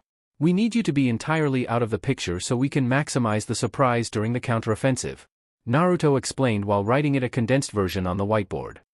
"Secondly, if Coulson doesn't find Cap in 2 years, I'm going to get him myself." "Why can't you just do it now?" Peggy interjected. "Because I'm still fixing some stuff before I can find him, and we need the time for you to condition your body. When the captain is found, we need you to be ready for anything before revealing you to the world," Naruto answered. "Thirdly, we can't continue with the procedure until we strengthen your body for at least a month. I'm going to visit you every day and leave ready-to-eat meals, and 3 bottles of nutrient shake that you need to finish every day. When we start the restoration process, your body's going to need a whole lot of nutrients. We need your body to stock up as much as it can," he said while placing a 500 milliliters tumbler. "Fourth, during the restoration, we're going to hook you up to a dialysis machine. Each cell of your body would either rejuvenate or be replaced. Either way, it's going to flood your body with toxins. That's second to the most dangerous part because of the shock of the toxins in your body might cause a systemic collapse of your organs. Second? If systemic organ collapse is bad, what could be worse than that?" Peggy inquired with a raised eyebrow. "Well, that's the last part. While the rejuvenation is happening, we need your soul and body to adapt to it." "My soul?" "Yes, your soul," Naruto confirmed. "Your soul aged with your body. If it suddenly inhabited a body not suited to it, there are going to be some complications. The solution for that is the most problematic danger we would encounter," he said while drawing a human body. "Every one of us has chakra. The combination of energy from the body and soul. It's stored inside the body as chakra reserves and moves around through a chakra network. Are you with me so far?" Peggy nodded, although she doesn't honestly believe what he's saying. Most people minuscule chakra reserves and atrophied chakra network due to lack of use through dozens or hundreds of generations. It's just enough to keep someone alive. We can't do shit to reverse any of that completely. But what I can do is to make your reserve a tad larger, increase your chakra regeneration, and reinforce your chakra network. That won't be enough to make you do something like this? He created a ball of fire in his hands. Or this. He now suddenly multiplied into 3. Or any other stuff I could do. But what it would do is controlled bleeding of chakra into your body. That would make you stronger, faster, and more resilient, basically just like Captain Rogers. The downside is that one small mistake on my part could cause your body to explode. Do you get it? Peggy sat there frozen. She started skeptical about the whole chakra argument, but Naruto's demonstration quickly made her a believer. If chakra is indeed real, how did it get lost slowly over time, and is chakra that versatile? I'm just going to assume you got it and continue, Naruto declared. I'm first going to remove your soul temporarily from your body. Peggy immediately became alarmed by what she heard, but Naruto immediately placated her. Don't worry about that part, there's nothing that could go wrong there. Next, I'm going to call upon the King of Hell to store your soul temporarily. Again, don't be alarmed. The King of Hell would then restore your body to its peak form for your age before your soul is returned. That would exponentially increase the chance of everything going well. Now we get to the hard part. Peggy just gave up questioning stuff and is having a mini existential crisis. If saying that summoning King of Hell is not something to worry about, then nothing means anything in more. I'm going to do a series of techniques that will repeatedly strip away anything problematic. A muscle cell not performing enough? That would be activated. Dying nerve cell? Destroyed and replaced. It would be killing you each cycle since it would be replacing a large number of your cells every time. The process would continue until we reach a physical peak. At the same time, I'm going to make the changes to your chakra system we talked about to help your soul adapt. When it's all said and done, you'll come out of it a little weak but rejuvenated. It should take 2 years for you to adapt and another year for me to teach you stuff. Your old fighting style wouldn't work with your new body. It's like an amateur driver is suddenly placed inside an F1 car. Naruto finally ended his explanation. I have 2 questions if you wouldn't mind answering. Depends on the question. How did you come up with the procedure, and why are you doing this? The real reason? I guess that's fair, Naruto said with a sigh. The procedure is a combination of some things I thought might work. I started testing a lot of stuff for plants. I then moved up to a mouse, a cat, a pig, then a chimpanzee. Don't ask how I got any of those. Then I finally moved up to human test subjects. He could see Peggy's reaction, but he just continued. When I do my mercenary job, I take 1 or 2 guys that wouldn't be missed. Things quickly got messy after that. I have no idea why, but doing chakra enhancements without step-by-step preparation turns humans into a human bomb with each cell individually exploded. Peggy paled, hearing the possible side effect of the procedure. As for the second thing, my girlfriend has her ability to have kids taken from her, and I want to give it back to her. I'm not doing this for me. Even if I know that down the line we will split up, I'll still do it. Peggy thought hard about what Naruto said and started to connect stuff. You're in a relationship with the widow, Peggy stated with confidence. Naruto gave her a full-bellied laugh. Damn, you're really smart, Naruto exclaimed while wiping a tear from his eye. Anyway, are you ready to start? St. Luke's Church, London, UK. November 28, 2007, 1100 H local. Naruto is leaning on the railings of the choir loft, looking over the whole ceremony, making sure nothing would be missed. He's wearing an all-black suit, partnered black leather shoes and aviator-style shades. Peggy Carter died 8 days ago, and her will stated that she would like her funeral to happen in this church. The reason he's attending is that Natasha wanted to join the funeral, so he came with her. He had to try hard not to laugh at the whole thing since he knows that Peggy's alive and well. He almost lost it when Sharon started crying while giving her eulogy. Actually, more than well, she's excellent. The procedure went off without a hitch, and she's already able to move around without assistance, unlike the first few days where she would regularly trip over nothing since her mind is still adapting to her body. Aside from that, Naruto can't believe how beautiful she looks. He finally understood why the captain fell head over heels for her. If he didn't genuinely believe that Natasha is more beautiful than Peggy, she might have been mesmerized by her too. Naruto sighed when he thought about what he would need to do in the following weeks. He needs to intercept all the files of Peggy's death certificate to make it easier for her to return to society. The question is how he would do that while maintaining the cover that she's dead. When the funeral ended and Peggy's body was carried out of the church to bring to the cemetery, Natasha looked at him and gestured that she would talk to some people for a while. Naruto just nodded and gestured that he would just wait where he would be there waiting. Naruto didn't stay there alone for long when he heard 3 sets of footsteps from behind him until one by one, the 3 reached the railings. Barton positioned himself on the left, Fury on his right, while Coulson is on the other side of Fury. All of them are wearing black suits except for Fury, who's still wearing his black coat. What the hell, One Eye, you didn't even change into a suit, Naruto said, looking at Fury. Fury's eyebrows started twitching. I'm still wearing black, aren't I? Fury defended. Whatever you say, man, Naruto said dismissively before looking at Barton. How'd you like your bow? You couldn't leave a single note on how to use the thing? I almost destroyed the field before I figured out how to use it, Clint exclaimed while keeping his voice level low. Clint took a month to figure out how to use the bow. Of course, he isn't only studying the bow since he has a family to think about. He almost surrendered in ever using that particular bow again when he cracked it. The power of the bow depends on how far you pull the string back and how long you hold it. The power raises exponentially, starting from a quarter pull all the way to full draw. The same goes for the draw time. The weakest one would be from 0 to 2 seconds, and the power would rise exponentially from that until max power at 10 seconds. Pulling the bow at quarter length to until 2 seconds would make the bow fire normally, but fully drawing the string at 10 seconds would cause the arrow to have the same force as a javelin missile. All the explosions aren't helping Laura's recovery since it stresses everyone, especially Laura and Cooper. Good thing Naruto left a cooler full of ready-to-eat meals that lasted them for a week and a half. He hated to admit it, but those meals are one of the best things he ever had. Laura is still continuously bugging him to get Naruto to bring more food. Where's the fun in that? Naruto retorted with a wide grin. Oh. Say hello to Lila for me. Say it's from Foxy. Clint's head rapidly turns towards Naruto. His eyes are wide and alarmed. You're fucking Foxy? Clint shouted. You didn't know? Naruto asked before laughing hard.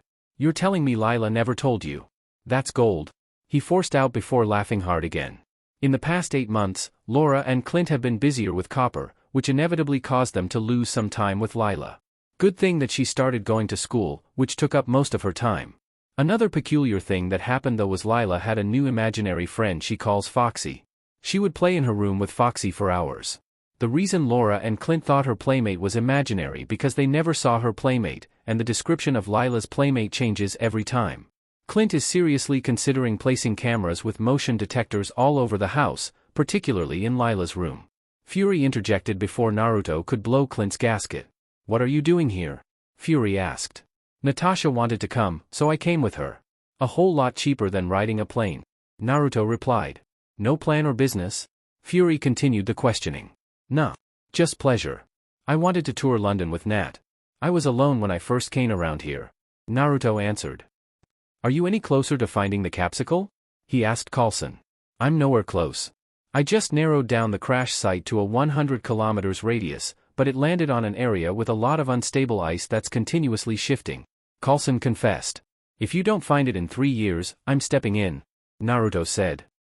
The guy's in the ice for too long? Coulson was going to argue, but they heard footsteps coming up the stairs. The trio turned around and saw Alexander Pierce exiting the steps. Nick. What the hell are you doing hanging around here? Pierce asked. And who's the new guy? Naruto turned around, revealing a face similar to Sasuke with blonde hair. The sudden change surprised the trio but managed to hide it. Good noon, Secretary Pierce. What a pleasure to meet someone like you. I'm Nathan Umber. My father wanted me to pay respect to the woman that saved her life. Naruto smoothly lied with a British accent while extending his hand. Apparently, these guys. He motioned towards the trio. Thought I was some kind of security threat. A pleasure to meet a fan. Pierce replied while shaking Naruto's hands. Would you mind leaving for a while? I need to discuss something with my associate here. National security and all that stuff. You understand? He requested. No problem, sir. Naruto said before looking back at the trio, who's using all their will to stop dropping their jaws. Gentlemen. He greeted before leaving. Pierce waited for Naruto to leave the choir loft altogether before looking back at Fury. I heard you're starting up another search for the captain. What's that all about? Pierce asked. We have a new promising lead that significantly narrows down the area. Fury lied. If that's the case, I want a report on it? Pierce ordered with authority. I'm assuming Coulson is leading the search, so I want Sitwell helping him. That might speed up the whole thing. He finished before walking away, not giving Fury time to veto it. When Pierce was gone, Fury gave Coulson an order. Make sure Sitwell doesn't lay a hand on the captain when you find him. Coulson just gave Fury a nod. What nobody saw was black characters crawling up the hand Pierce used to shake hands with Naruto until it reached his nape before disappearing. That particular Fuin script is an eavesdropping seal and an Hiratian seal combined. Fayetteville, North Carolina. January 20, 2008, 1900 H. Local. Fayetteville is a medium-sized city with a population not reaching 200,000. It's considered a military town due to its proximity to the U.S. Army installation, Fort Bragg. Many trainees and soldiers visit the town to unwind or celebrate when they get time offs. The bars are particularly popular with the soldiers as expected. Tonight is no different than any other night. A particular bar near the edges of the city is a favorite of some of the rowdier clientele. It has a good music, good atmosphere, good drinks, and good food. The perfect place to enjoy what little time off a soldier has. Everyone inside the bar is enjoying themselves, drinking, singing, dancing, chatting, everyone except one. A lone man sitting on the edge of the bar is drinking his way through a bottle of bourbon. The weird thing though, is that everyone is going out of their way to avoid the man. His name is Eric Stevens. The Lost Prince of Wakanda. He's a 6 feet 0 inches, 24 years old, muscularly built, African-American man with short black hair and black eyes. The man can be described with one word: tenacity. His whole life is based on his father's ideals. The night his father died, he discovered his ancestry. The ancestry of the most powerful civilization to ever exist. Reading his father's journal left an impression on him: the marginalization of his people, the injustices, the slavery, the oppression. He understands everything his father wanted to do. Use the power of Wakanda to change the world order. It's time for Wakanda to rule the world as it should be. Eric planned out his whole life to eventually be the king of Wakanda. He studied hard and fast-tracked himself to college. After he graduated with honors at MIT, he joined the U.S. Navy until he eventually joined the Navy SEALs and assigned to the renowned Team 6. Eric had been able to complete 41 missions in the short span of 2 years and racking up 56 kill counts, causing him to earn the fear and respect of his comrades. All his kills are marked into his body using the traditional crocodile scarification. His accomplishments finally led him into being transferred to the Joint Special Operations Command or JSOC a week ago, which is based in Fort Bragg. The reputation he earned caused people to avoid him as much as possible. That's why he's sitting alone and isolated inside the crowded bar. Eric was on his 6th glass of bourbon when a blond man wearing a burnt orange jacket sat next to him, causing the bar to quiet down in surprise. He studied the man for a moment, assessing if he's a threat. The man's posture is relaxed, which is opposite to what Eric's instincts are telling him. There's an underlying aura that could only be observed in war veterans, but the man looks younger than 25. The dichotomy of the man's presence caused Eric to increase his vigilance. The blond man sat there for a while before signaling the bartender.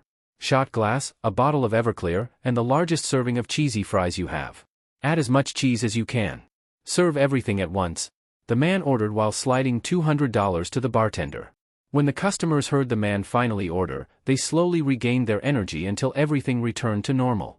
The bartender quickly fulfilled the order without questioning the man for his drink choices. It's not his job to babysit customers. The man's order was served in under 5 minutes. The large tip he gave must have motivated the staff enough to deliver the order quickly. Damn. That hits the spot, the man said after taking a bite of fries and taking a swig of Everclear. He then looked towards Eric and slid the fries closer. You want one? Eric just grunted in negative. He still can't figure out the man's agenda and is hanging back just to observe him. You know you should use your words, Lieutenant Stevens? Eric's alert level increased when he heard his name. You might turn into an emo duck-haired bastard when you just keep on grunting? Eric just kept on eyeing him, not falling for any of the man's provocation. The man just kept on eating and drinking, not paying attention to Eric. There's more to life than killing people and being the best. You won't be able to enjoy life if you keep living the way you are now. The man somehow finished the whole bucket of fries and a bottle of Everclear in the short amount of time he sat there. Follow me. You're going to want to hear what I'm going to say, the man said before standing up and walking out the front door. Eric debated to himself if he should follow. The man clearly knows who he is and what he does. From everything he gathered from the short meeting, the man may come from the CIA, NSA, Homeland, or any other agency out there. With nothing to lose, he got up his seat and left $50 on the table. He walked out of the door and saw the man walking inside a small park a block away from them. When Eric got inside the park, he saw the man sitting on a bench. He walked over and sat on the opposite side of it. Before we start, I think it's best if I introduce myself since I know everything about you already. You can call me Naruto. I do not work for any government or organization. I'm just a lone wolf here to extend you an offer, Naruto said while holding a folder in his hands. Enough with all that bullshit. Just say your piece, Eric urged, nervous when he heard Naruto emphasize the word everything. I want you to quit the military and work for me. I'll send you to deal with all the worst scumbags in the world and, at the same time, help people held down by the scumbags. You're going to do all these things alone or with me? Naruto laid out his offer. The only catch is you could only do one mission a month. The mission could last half a day or 1 month, but you could only do one. Why the hell would I want to do that? I've just been transferred to JSOC. I could do all that shit while in there. Eric retorted, seeing no point in accepting the man's offer. Well, aside from the generous pay that might go as high as $1 million for each mission. Naruto reached inside his pocket and revealed a single Kimoyo bead. I'll give you one of these things for every 2 missions. That way, you could have a complete working set by 2 years, Prince Njidaka. Eric immediately noticed the Kimoyo bead when he saw it, even though the only one he ever saw was his father's, and that won't work for him since it's already coded to his father's DNA. The name Njidaka, though, that's what alarmed him. The only way Naruto could know that name was if he read his father's journal, which is in a safety deposit box. Eric drew a knife from his back and placed it on Naruto's throat. Who are you?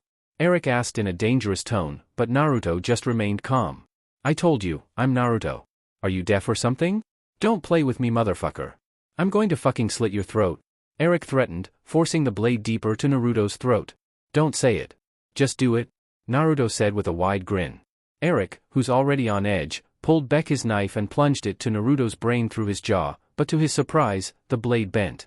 He felt a tingling sensation running up his arm, similar to when you hit a metal bat at the pole. You done yet? Naruto asked disinterestedly. I think I introduced myself with the wrong name, he said while fixing his jacket. My name is really Naruto, but I'm more famous as Ninetales. Naruto saw the same shocked expressions he saw with other people when he reveals his alias.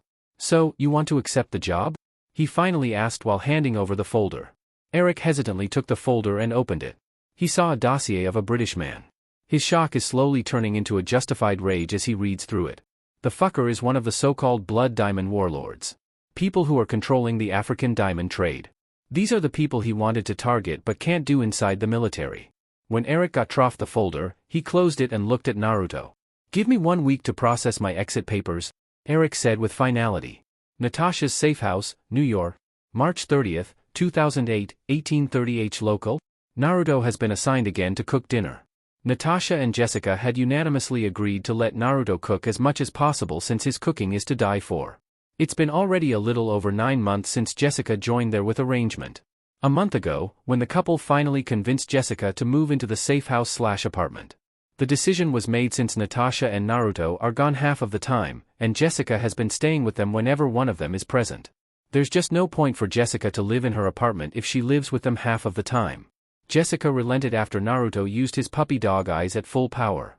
The whole thing just added to Jessica's hypothesis that they are one crazy couple. It's one thing to have a threesome arrangement with the two, but another for her to be their roommate. Natasha and Jessica became close friends, almost as much as Natasha is to Laura. They've been able to talk to each other about some personal matters, which was a massive development for Jessica. Another huge accomplishment was they were able to convince Jessica to go back to college in the following semester. Slowly but surely, the couple was able to pull Jessica out of her depression.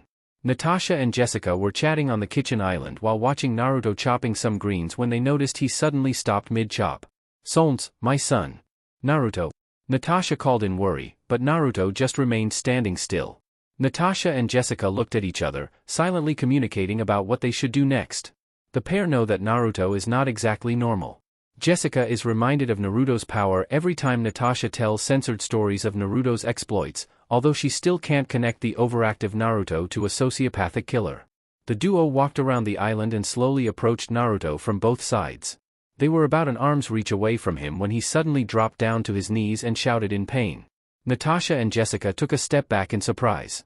This is the first time both of them saw him in any kind of real pain. Natasha saw him take a grenade launcher head-on and be on fire with the hottest flame in existence without even showing an ounce of pain. Jessica, for her part, had punched Naruto full swing a lot of times, usually after a corny prank, and only acted in pain while laughing his hearts out. The pair don't know what to do. Every time they try to get closer to him, a small repulsive force pushes them back. That's when they saw him slowly turning to stone from the ground up. Natasha is practically sobbing at this point. Jessica decided it's more useful to hold on to Natasha, but tears are also streaming down her eyes. Naruto's screams of anguish are just driving the point of how helpless they currently are. When the solidification reached his hips, Naruto pushed down his whimpers and started to do some hand signs slowly. He was able to push his hands towards the ground, and smoke filled the room. Natasha was still whimpering in Jessica's arms when the smoke finally cleared. The first thing they saw was a solidified Naruto on his and his palms pressed on the floor. The next thing they saw are 9 1-foot-tall creatures surrounding Naruto. Each of them are different from each other.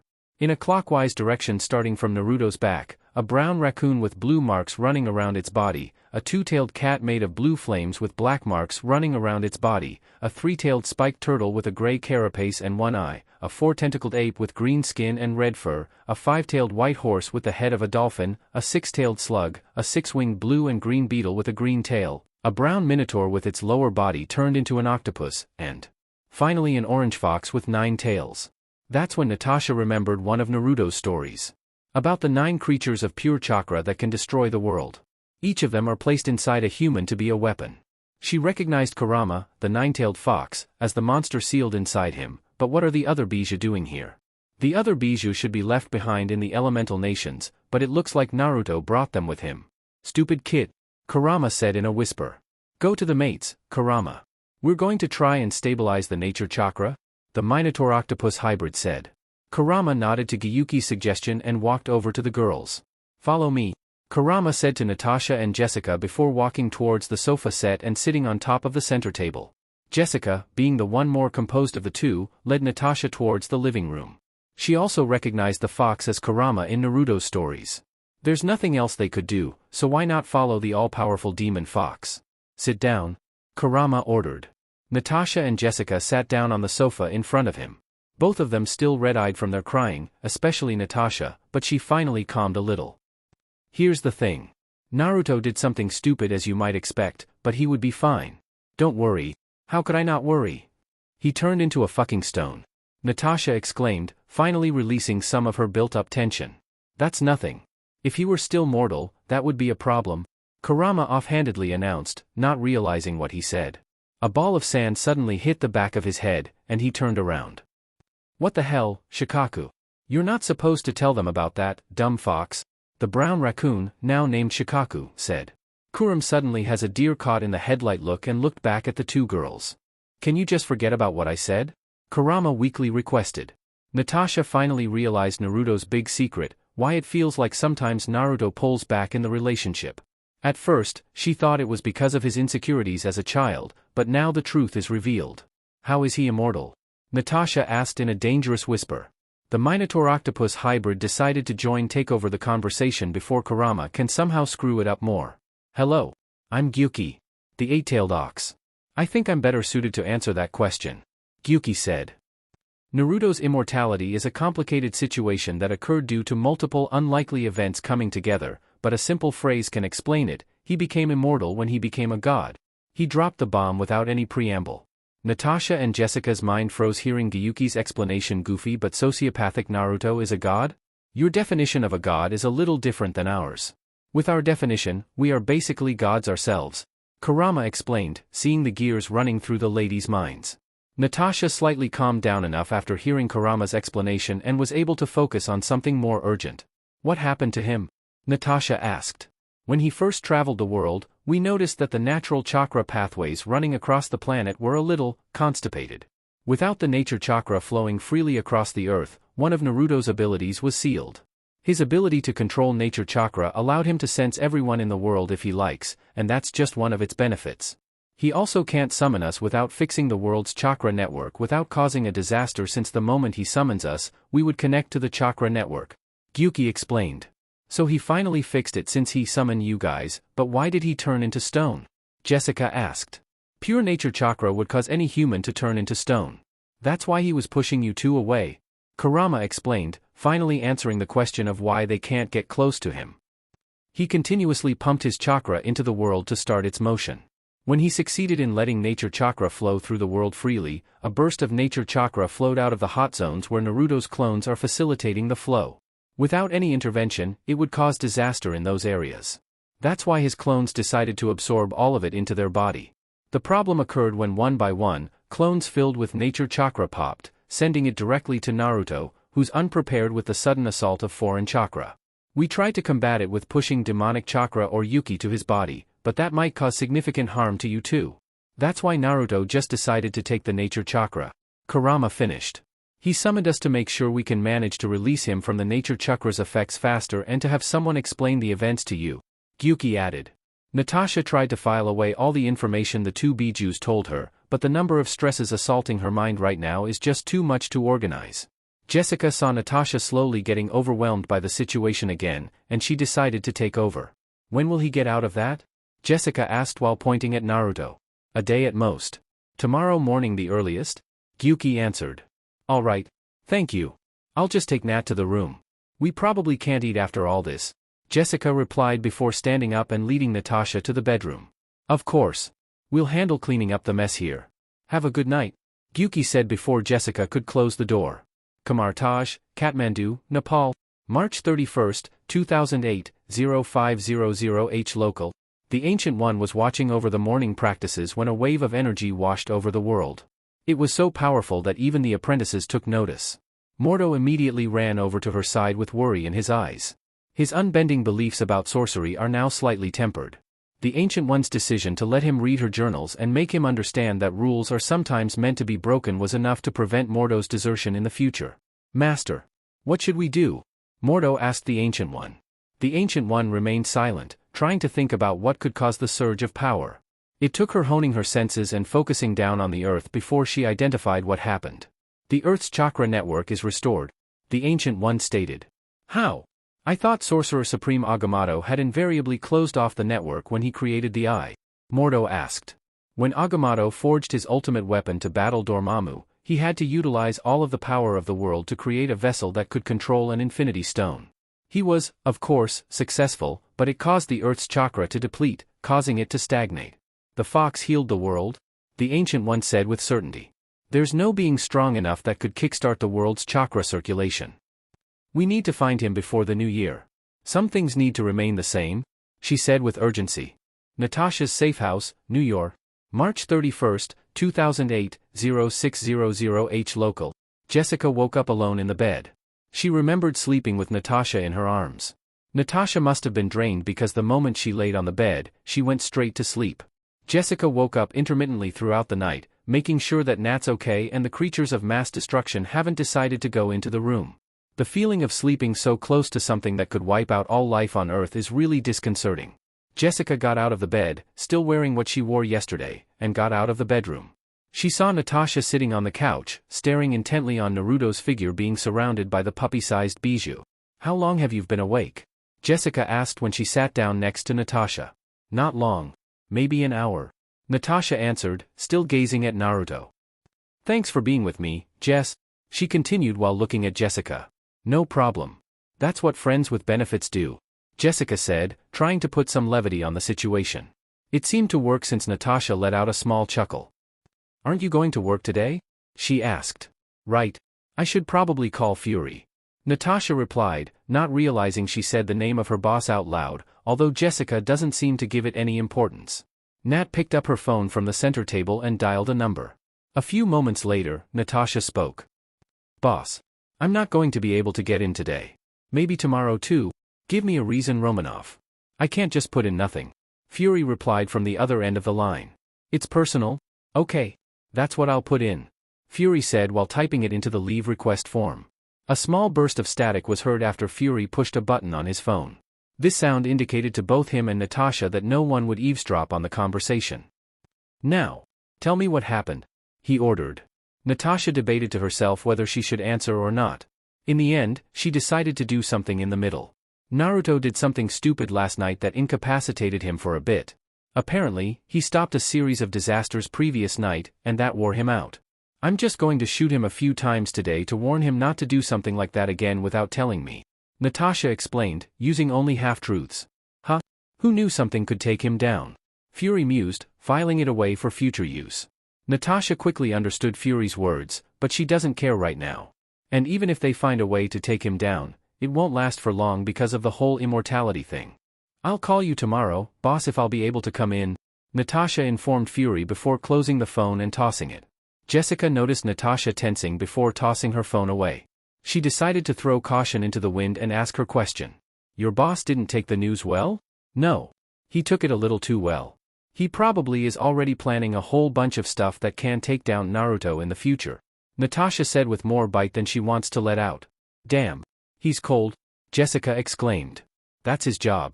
He's just really good at it, Natasha stated. Jessica nodded and decided to look around the apartment. She was surprised that it looked clean, especially the kitchen where Naruto was cooking. Who knew the Bijus knew how to clean? It's been 3 long hours of waiting. Jessica decided to take out some breakfast for both of them when she started to get hungry a while back, but the pair didn't move away from the couch as much as possible. Naruto's statue started to show some cracks that slowly gets larger and larger. The bright orange light is leaking through the cracks. Pieces of stone started falling off his body, making the light significantly brighter. Jessica and Natasha are already covering their eyes, only peeking through the gaps of their fingers. The light's intensity peaked before slowly dying down enough to look at Naruto directly. Naruto is covered by black overall with an orange circle at the abdomen, a jacket and a pair of boots seemingly made of orange flames, and his whole body is glowing with orange light. His eyes are in that special mode he calls Shinigami. Slowly, the orange flames retreated into his abdomen, revealing Naruto as he was last night, wearing a white shirt, orange shorts, and flip-flops. Natasha, seeing that the situation is finally diffused, stood up from the couch and decked Naruto hard on the face. Naruto can do nothing else but take the hit since he didn't saw it coming. She grabbed him by the collar and brought him close to her. "You're not ever going to do something like that again," Natasha said with conviction before kissing him. She can't contain her emotions anymore and cried again on Naruto's arms. Shh. Everything's alright. I'm fine. Everything's fine." Naruto continued whispering to Natasha's ear until she finally calmed down. "Don't think you're in the clear yet. You have a lot of explaining to us," Natasha said while tilting her head towards Jessica. Naruto nodded, seeing no other choice in the situation. He took a moment to observe his surroundings, particularly the Biju. He noticed they're a little nervous, especially Kurama. That's something he needs to talk with them for another time. Naruto called the Biju back into him, seeing no point in letting them out for an extended time for now. He walked back towards the living room and gave Jessica a nod and a smile.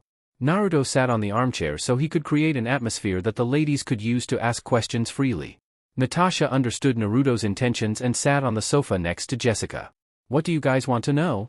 Naruto asked. "I want to know what happened yesterday," Natasha replied plainly. "Didn't Kurama explain it?" Naruto inquired, genuinely confused. "He did, but we want it to come from you," Jessica answered. Naruto gathered his thoughts and tried to make an easily understandable explanation of the whats, hows, and whys. Every living being produces chakra inside its body. From the smallest of ants to the largest of trees, each and every one of them generates chakra. When chakra is created while the container is full, the excess is released to the environment. In our world, the first usable chakra produced by humans manifested in the Otsutsuki brothers. In this world, however, I have no idea who first gave humans chakra. But all I know is that it's been left alone for so many generations that it slowly atrophied, leaving just enough to keep a person alive, Naruto explained. "So, like the appendix?" Jessica interjected. "Yeah. Exactly that," Naruto agreed. The excess chakra released to the environment is transferred towards the earth, which naturally transforms into nature chakra. Natural chakra networks or ley lines are produced around the world, connecting hotspots to each other, making sure that nature chakra across the globe remains equal. I noticed when I arrived is that there is no flow of nature chakra anywhere. Pockets of it are forming everywhere, only helping the locale where they are produced. That's why when I traveled, I left clones of myself in these places to force a flow to happen, to kickstart the whole thing, and regain flow, Naruto said. "I kept hearing clones since yesterday." "What are you talking about?" Jessica asked. "Haven't I showed you?" Naruto created a single clone when he saw Jessica shake her head no. "What the hell? So you just have copies of you running around?" "Yeah, but I mostly use them to scout or do boring stuff," Naruto replied. "As I was saying, my clones started mixing my chakra with these pools so they can be controlled to flow outside of it. It took 3 years of slow progress to achieve the flow that is needed. What I didn't expect is the massive overflow of nature chakra streaming out of the hotspots. If any amount of undiluted nature chakra made contact with a human, they would immediately turn into stone. That's why the clones decided to absorb all of it, which eventually transferred all to me. I had no time to control the nature chakra properly inside me, so I turned into stone." "Why didn't you say anything about the other bijus inside you?" Natasha asked in a professional tone. Naruto had enough sense to look ashamed. Keeping that a secret is a terrible move, but there's no real point in revealing that until there's something to say, like when I can summon them. It just so happens it coincided with the accident, Naruto explained. "Those guys are massive chakra beasts. With no proper chakra network in place, the local hotspot would quickly overload with chakra that comes out from them," he continued when he saw the confused expressions the girls adopted. "Tell me the truth?" Natasha's expression turned more intense, pinning Naruto with a hard glare before asking the big question. Why didn't you tell me you're an immortal? Naruto finally understood why the Bijus were so tense. They probably accidentally revealed his condition, most probably Kurama. He decided it's best to be honest in this situation. Because I didn't want us to break up, Naruto confessed. Natasha was taken aback by Naruto's answer. She expected him to give an excuse or merely not answer the question. Why would you think that? Natasha asked, not understanding how Naruto could think something like that. It's because that's what a reasonable person would do, Naruto said before looking at Jessica. Back me up here. Jessica went wide-eyed when she was suddenly included in the conversation. Hey, I'm not part of any of this, Jessica asserted while raising her hands. But, he's right, she continued while looking at Natasha. I just want for the bubble to last as long as possible, Naruto admitted while unconsciously flashing his puppy dog eyes. Natasha's righteous anger slowly ebbed away, but she had to know one last question. Were you ever going to tell me? Natasha asked. Yes. Around 3 years from now, Naruto replied. Why? What's happening in 3 years? Naruto sighed and stood up, pacing back and forth in front of the couch. Remember when I asked for a safe house? Naruto asked. Yeah. Something about a secret you'll show in 3 to 5 years? Natasha answered, remembering that particular morning. I think it's best if I show you, Naruto said, offering a hand to Natasha, who quickly took it. He then extended another hand to Jessica, who looked surprised. What? You think I'll just leave you here? Jessica flashed a shy smile before taking Naruto's hand before they suddenly vanished. John, Switzerland. March 31, 2008, 1600 H local. The trio appeared in the middle of the living room. Jessica saw the beautiful scenery outside the window after her lightheadedness died down. She saw the mountain ranges, trees, and grass-filled valleys. Where are we? Jessica asked. Switzerland. A safe house near John. Natasha answered. She took her turn of looking around and noticed that the place looks lived on, a sweater on the couch, boots by the door, and jackets hanging on the coat rack. What Natasha noticed though, was every item she saw are for women.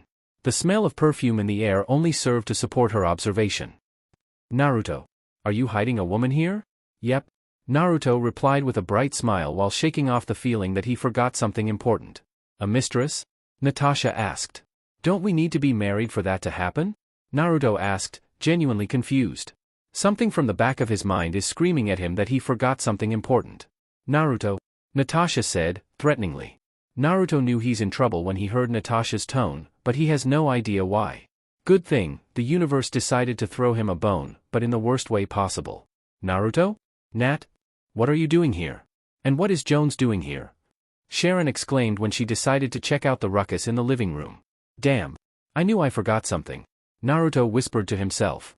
Jessica is standing on the sidelines, watching the scenario unfold, thoroughly enjoying the play-by-play. Somehow, Natasha looked shocked, seeing Sharon in her safe house. She quickly turned her head towards Naruto. You're having an affair with Sharon? Natasha exclaimed. What? No. Naruto cried out. You're dating Naruto? The Nine Tails? Sharon questioned Natasha. Natasha quickly believed in Naruto's assertion, so she focused on Sharon. She quickly needs to make sense of the whole situation.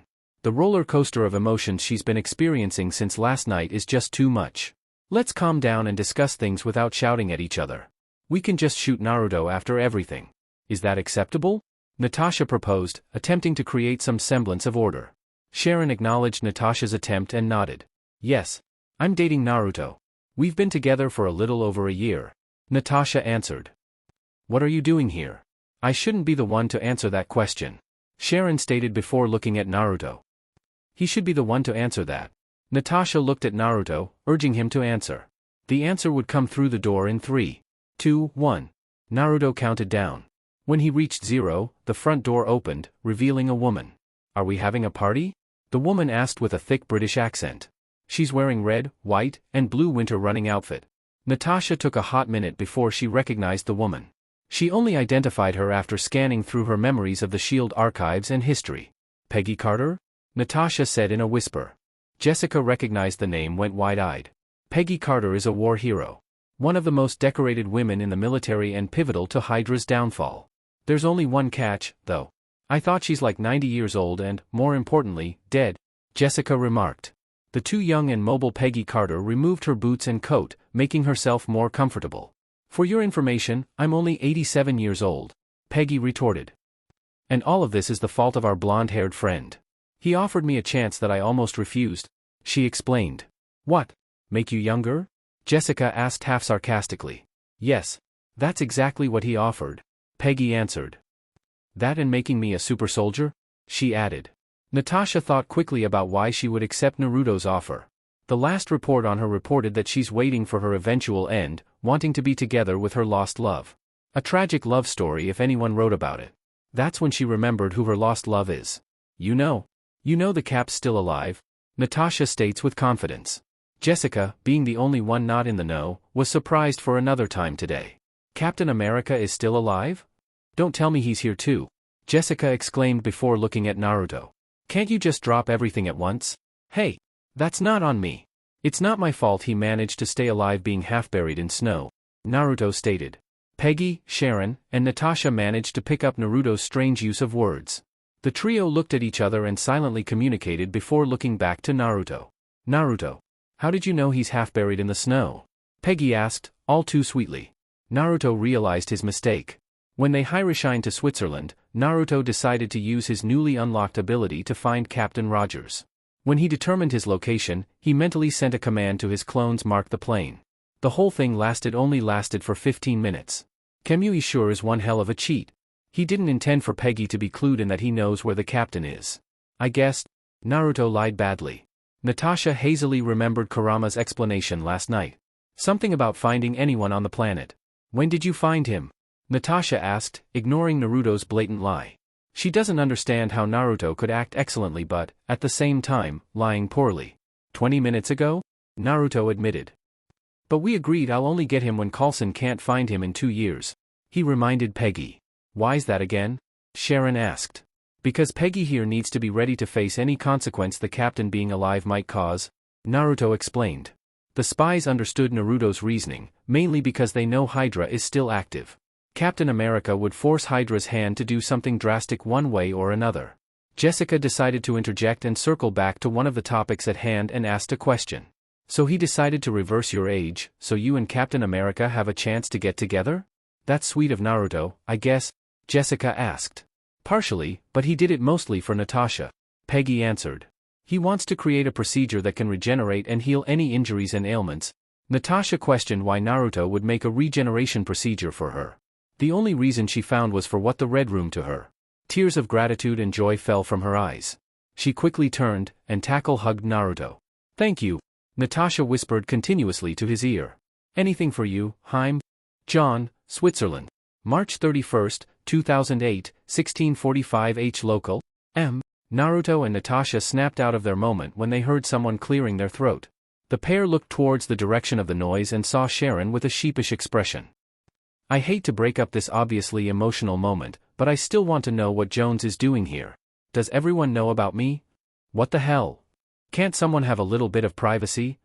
Jessica exclaimed, not appreciating the obvious invasion of privacy of some huge unknown government agency to her life. Not necessarily. I just know about you since I was one of your watchers when I was still a rookie. Maybe around 2 or 3 years ago? Sharon calmly replied. Jessica thought back 2 to 3 years ago. That's right before his then live-in boyfriend Sterling Adams was murdered in Club Alias. Knowing some knowledge on how Nat's organization work, she thought back to everyone that she has minimal contact with but is in a great position to snoop into her life. Running through her memories, she remembers a neighbor on living at the end of the hallway that she occasionally exchanges pleasantries with. Fuck. You're the blonde nurse who's always wearing a ponytail, Jessica stated. Wow. You have a good memory? Sharon complimented her genuinely. You should think about joining S.H.I.E.L.D. You're going to kill it there, she suggested. Stop right there. Naruto shouted, still holding Natasha in his arms. You're not going to recruit her to join a spy agency that can't even find a whole enemy organization within their ranks. Who knows what they'll do to her when she gets in? He reasoned. Jessica was going to explode on Naruto for his overprotective behavior until she heard his reason. It looks like there's something more going in their group she isn't privy about. Sharon noticed that they're getting off topic again and decided to bring it back around. Can someone please explain why she's here? Sharon asked again. Natasha wanted to lie and say something about how Naruto and Jessica are close friends, and she just got roped in, but Naruto answered faster than her, which he answered in the worst way possible. She lives with us or something like that. Naruto answered, not really knowing how to describe their living situation. And she joins for a threesome most of the time? Everybody reacted differently to Naruto's casual statement. Natasha facepalmed hard, expecting that kind of answer from Naruto, but she still can't believe the holes in his knowledge of essential social interaction cues. Peggy experienced another shock seeing an example of how different the current times are compared to her own. The surprise only lasted until she remembered that they're talking about Naruto, the guy who somehow makes everything weird. Sharon has the tamest reaction, only releasing a small cough. Being a young woman who lived in New York for a while, she already encountered a wide range of people, including people in open relationships. At the opposite side of the spectrum was Jessica's reaction. She was first shocked by Naruto's response until it slowly turned into embarrassment, which turned into anger. By that point, only one logical thing she could do. Jessica took one small step towards Naruto, wind up her arm, and punched him hard. Naruto saw the punch coming from a mile away. He started moving away from the blow, but Natasha grabbed hold of his body, preventing him from dodging without doing something drastic like forcing his way out. Naruto only has one choice left. Kamui? Naruto whispered to himself. Natasha and Jessica's arms went straight through Naruto, which shocked Natasha, Sharon, and Peggy. Jessica, on the other hand, is still on her embarrassment-fueled warpath. Fuck! Jessica shouted. You undo everything you're doing right now and take the hit like a man. She continued. No way. Naruto said as he runs away. Get back here. Jessica roared as she followed Naruto through the house. Natasha, Sharon, and Peggy just watched the whole thing, unable to find the proper reaction they should show. Are you sure he's the one you want? 'Cause I can hook you up with someone else. Just say the word. Sharon offered, entirely serious. Natasha let out a sigh and dropped down on the sofa. Unfortunately, Natasha let out. Peggy and Sharon sat down on opposite sides of Natasha. They can hear Naruto and Jessica's voices reverberating around the house. Not to be a nosy or anything, but why did Naruto bring you here? It's my impression that he would only bring you here after Aunt Peggy's revealed, Sharon asked. Natasha expected the question to come at any moment. Actually, she expected it to come before the whole Jessica thing, that's why she already knew what she was going to answer. I can't tell you much about what happened, but I can say that I found out something about Naruto that led to this, Natasha explained. Although completely unsatisfied about the explanation, the Carters accepted Natasha's answer. They'll just have to figure out what happened through another way if they ever wanted to find out. Does Fury know about you being in a relationship? Sharon asked, thinking about how the Black Widow is one of his most effective pieces. Yeah. He knows about us. Natasha confirmed. He first wanted me to spy for him, but I threatened to quit if he forced me into it.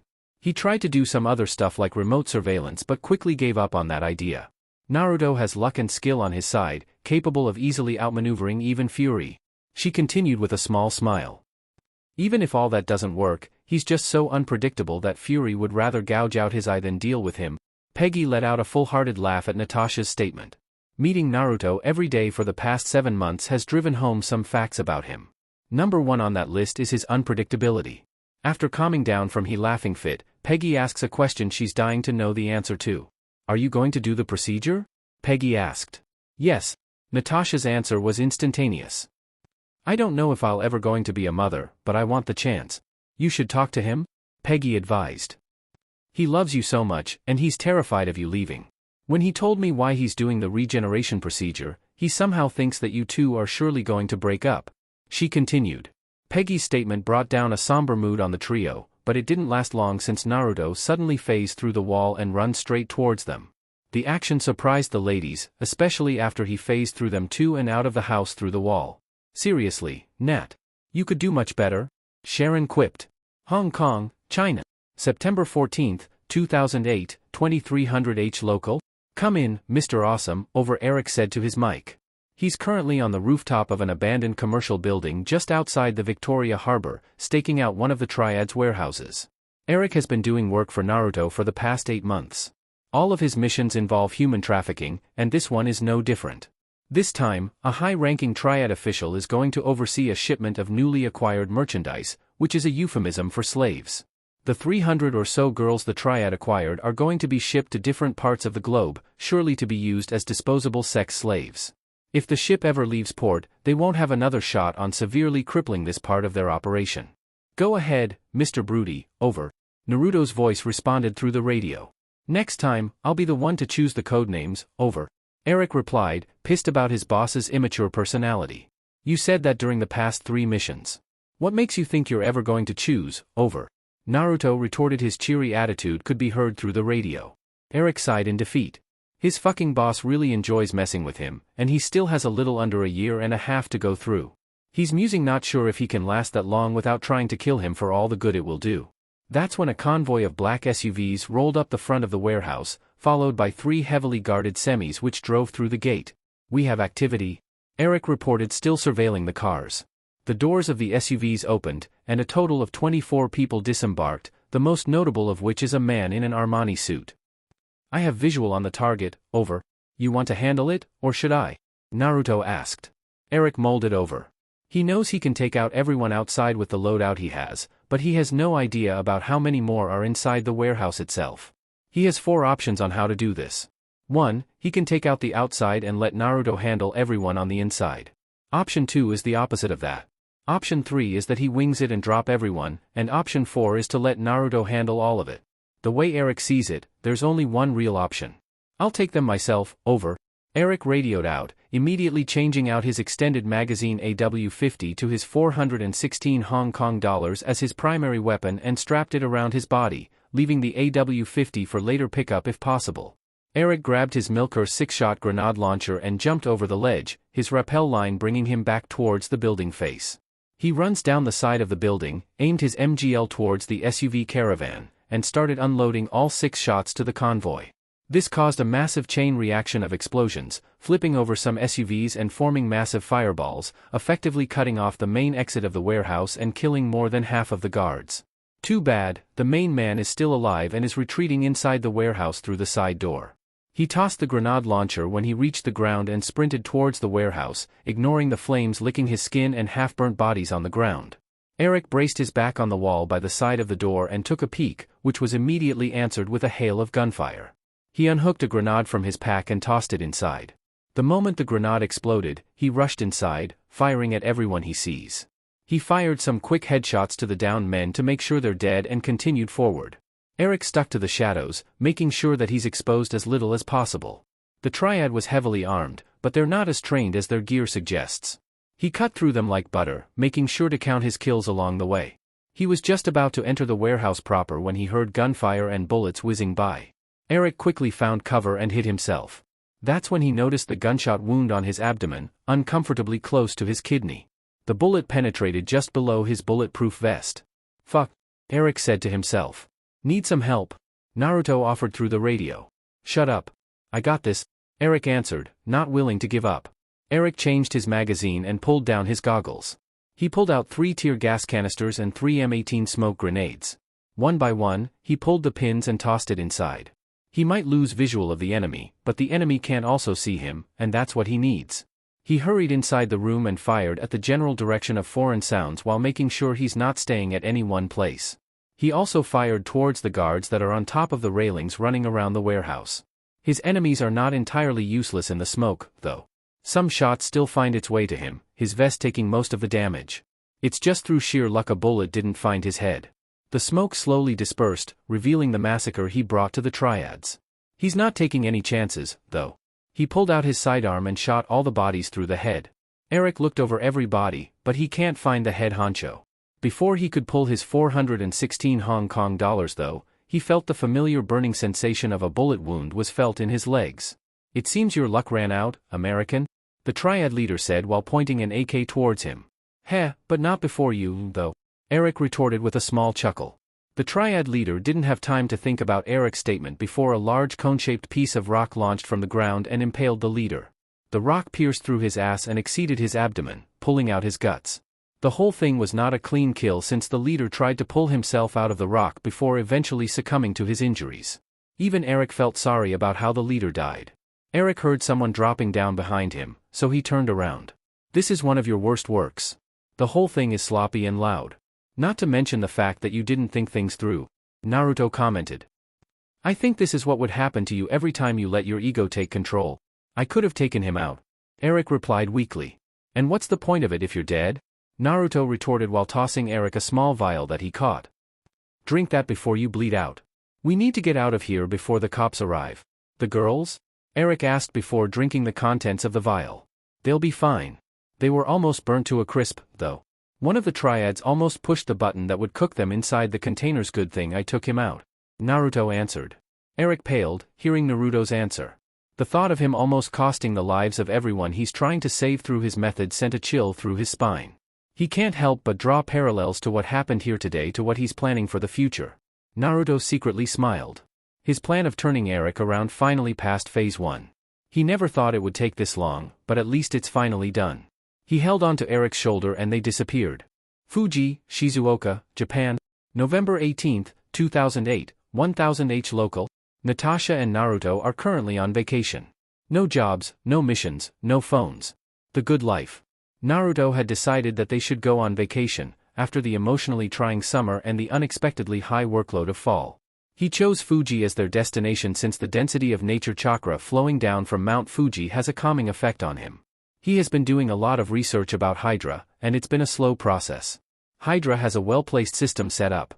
They're not working as a unified group, creating cells that barely know each other exist. A year of work only yielded him maybe 20% of all HYDRA agents. A lot more should be sleeper agents, but he could only find them if he unabashedly used his techniques to find them, which he won't do unless he feels something is about to happen. Natasha, on the other hand, received a series of what she calls run-and-gun missions, half of which came from his intel. Her specialty are wine and dine intel gathering missions, which involve seducing high-value targets and gathering information or killing them, so doing a series of shootouts just increases her stress level. The few social interactions she had on past months came from visiting Laura, Lila, and Cooper or having training sessions with Peggy and occasionally Sharon. Natasha opted not to do the operation yet since she would need 3 months to leave off of work and another 3 months on desk duty. Naruto wanted to do a whole year of physical but admitted that she might be able to adapt to her body in a short time frame. They would have wanted to invite Jessica to the vacation too, but she's currently taking criminology classes from John Jay College of Criminology, one of the best criminology colleges in the country. She wanted to go into a college that she can pay herself, which would automatically be a community college. Still, Naruto did some covert operations, and he was able to manipulate the system so that Jessica would receive a scholarship grant from the college. His covert operations included blackmail, hacking, backdoor dealings, and impersonating some high officials. He thought it would be a whole lot easier to sneak someone into the school, but those assholes really don't want someone to have a free ride through college. Naruto only forgot one crucial detail in his plan: Jessica didn't apply to John Jay College of Criminology. The day Jessica received a letter for her acceptance to the college with a full-ride scholarship, she instantly knew that something fishy was up. She knows in her gut that Naruto has something to do with the letter. His anxious expression didn't help his case either. Jessica doesn't want to receive handouts. She wanted to work for everything she owns. Living with the pair virtually rent-free is already pushing the limits. She only accepted the offer when they deferred to her suggestion to buy the groceries. Jessica tried to investigate any signs of anomaly that could lead back to Naruto, but he did a great job of hiding his tracks. She attempted to give the scholarship to someone else, but the college won't allow it. In the end, she accepted the scholarship begrudgingly and is now going to college in the morning and working at night. Naruto tried to convince her to drop working for now and focus on her studies, but she wouldn't hear any of it. Still, the couple was able to persuade Jess to let them buy half the groceries. The only real problem Naruto encountered but never talked about was Naruto's immortality and how the couple would deal with the whole thing. They've been living in some sort of bubble, and Natasha decided this can't last for long. Naruto, Natasha quietly said. The pair chose a hotel room with one of the best views of Mount Fuji. They've been lounging on the couch, just watching the clouds move around the perfectly shaped volcano. Naruto responded. How would you like to deal with all of this? Natasha asked vaguely. Deal with what? Naruto questioned back. You know. The whole immortality thing, Natasha added. Naruto took a deep breath. He didn't want to deal with all the complications now since he still wants the bubble to continue, but this is all out of his control now. I don't really know, Naruto said. I plan to let you decide it if we should continue being together after the operation. If you happen to say yes, I probably would just leave in around 5 to 10 years. That way, you could find someone you want to spend the rest of your life with. He confessed, his emotions bare for Natasha to see. Natasha could understand where he's coming from. He received the gift everyone wanted to find, but now it's just a curse. Watching the people you love waste and die. Civilizations grow then crumble. Doomed to observe the universe until the end of time. The thought of doing that alone scared her, and that's what triggered her next idea. What if I don't want us to break up? Natasha asked with renewed determination. Then I guess I'll stay with you for quite some time, Naruto replied with a wan smile. Natasha turned to face Naruto and locked eyes with him. You don't get it. What if I don't want us to separate, like ever? Natasha amended. Naruto took quite some time before he understood Natasha's words, but his reaction when he realized what she said was simply explosive. He quickly stood up from the couch and answered. Fuck, no. I'm not going to make you experience any of this. It's bad enough I have to do this, but there's no way in hell I to drag you with me. Naruto exclaimed before pacing back and forth in front of the window, his anxiousness getting the best of him. Natasha was surprised by Naruto's vehement answer, but she should have expected it from a mile away. Naruto would do everything he can to make sure his loved ones are safe and alright. Being an immortal would cause a lifetime of grief, and that's undoubtedly not alright, at least in his opinion. She tried to think about how she could circumvent Naruto's bullheadedness. Natasha would like to ask the Bijou about some suggestions, but it's doubtful that Naruto would summon them to help her in this situation. She tried to think back on everything they discussed, particularly on the knowledge that she filed away deep in her mind. It took a while until she remembered a small detail that Naruto accidentally let out. How about a compromise? Natasha asked. Naruto stopped his pacing and stared dumbfoundedly, not even considering the compromise route. What do you suggest? Naruto asked slowly. Do you remember our talk about when you told me about the harem thing? Natasha said, hoping Naruto still remembers it. Yes, Naruto shyly responded. He doesn't regret the whole night since that led Jessica to be a part of their lives, but it's still an embarrassing conversation.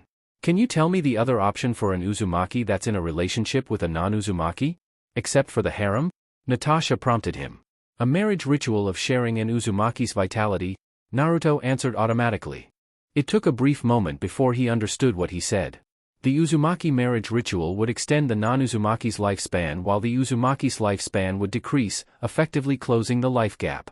An unintended but welcomed outcome of which is increasing the stamina of the non-Uzumaki, and the seal used in the ritual would link the couple, keeping each other alive even through a deadly injury as long as one of them could supply the life force to heal the other.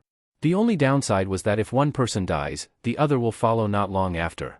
The marriage ritual is a reversible process since the Uzumaki acknowledges that love can die down. Cynical the lot of them. If he applies the ritual between himself and Natasha, she will acquire his immortality while having the option to leave any time she wants. A sad thought, sure, but it's the best solution for him and her if she really wants to go through with it.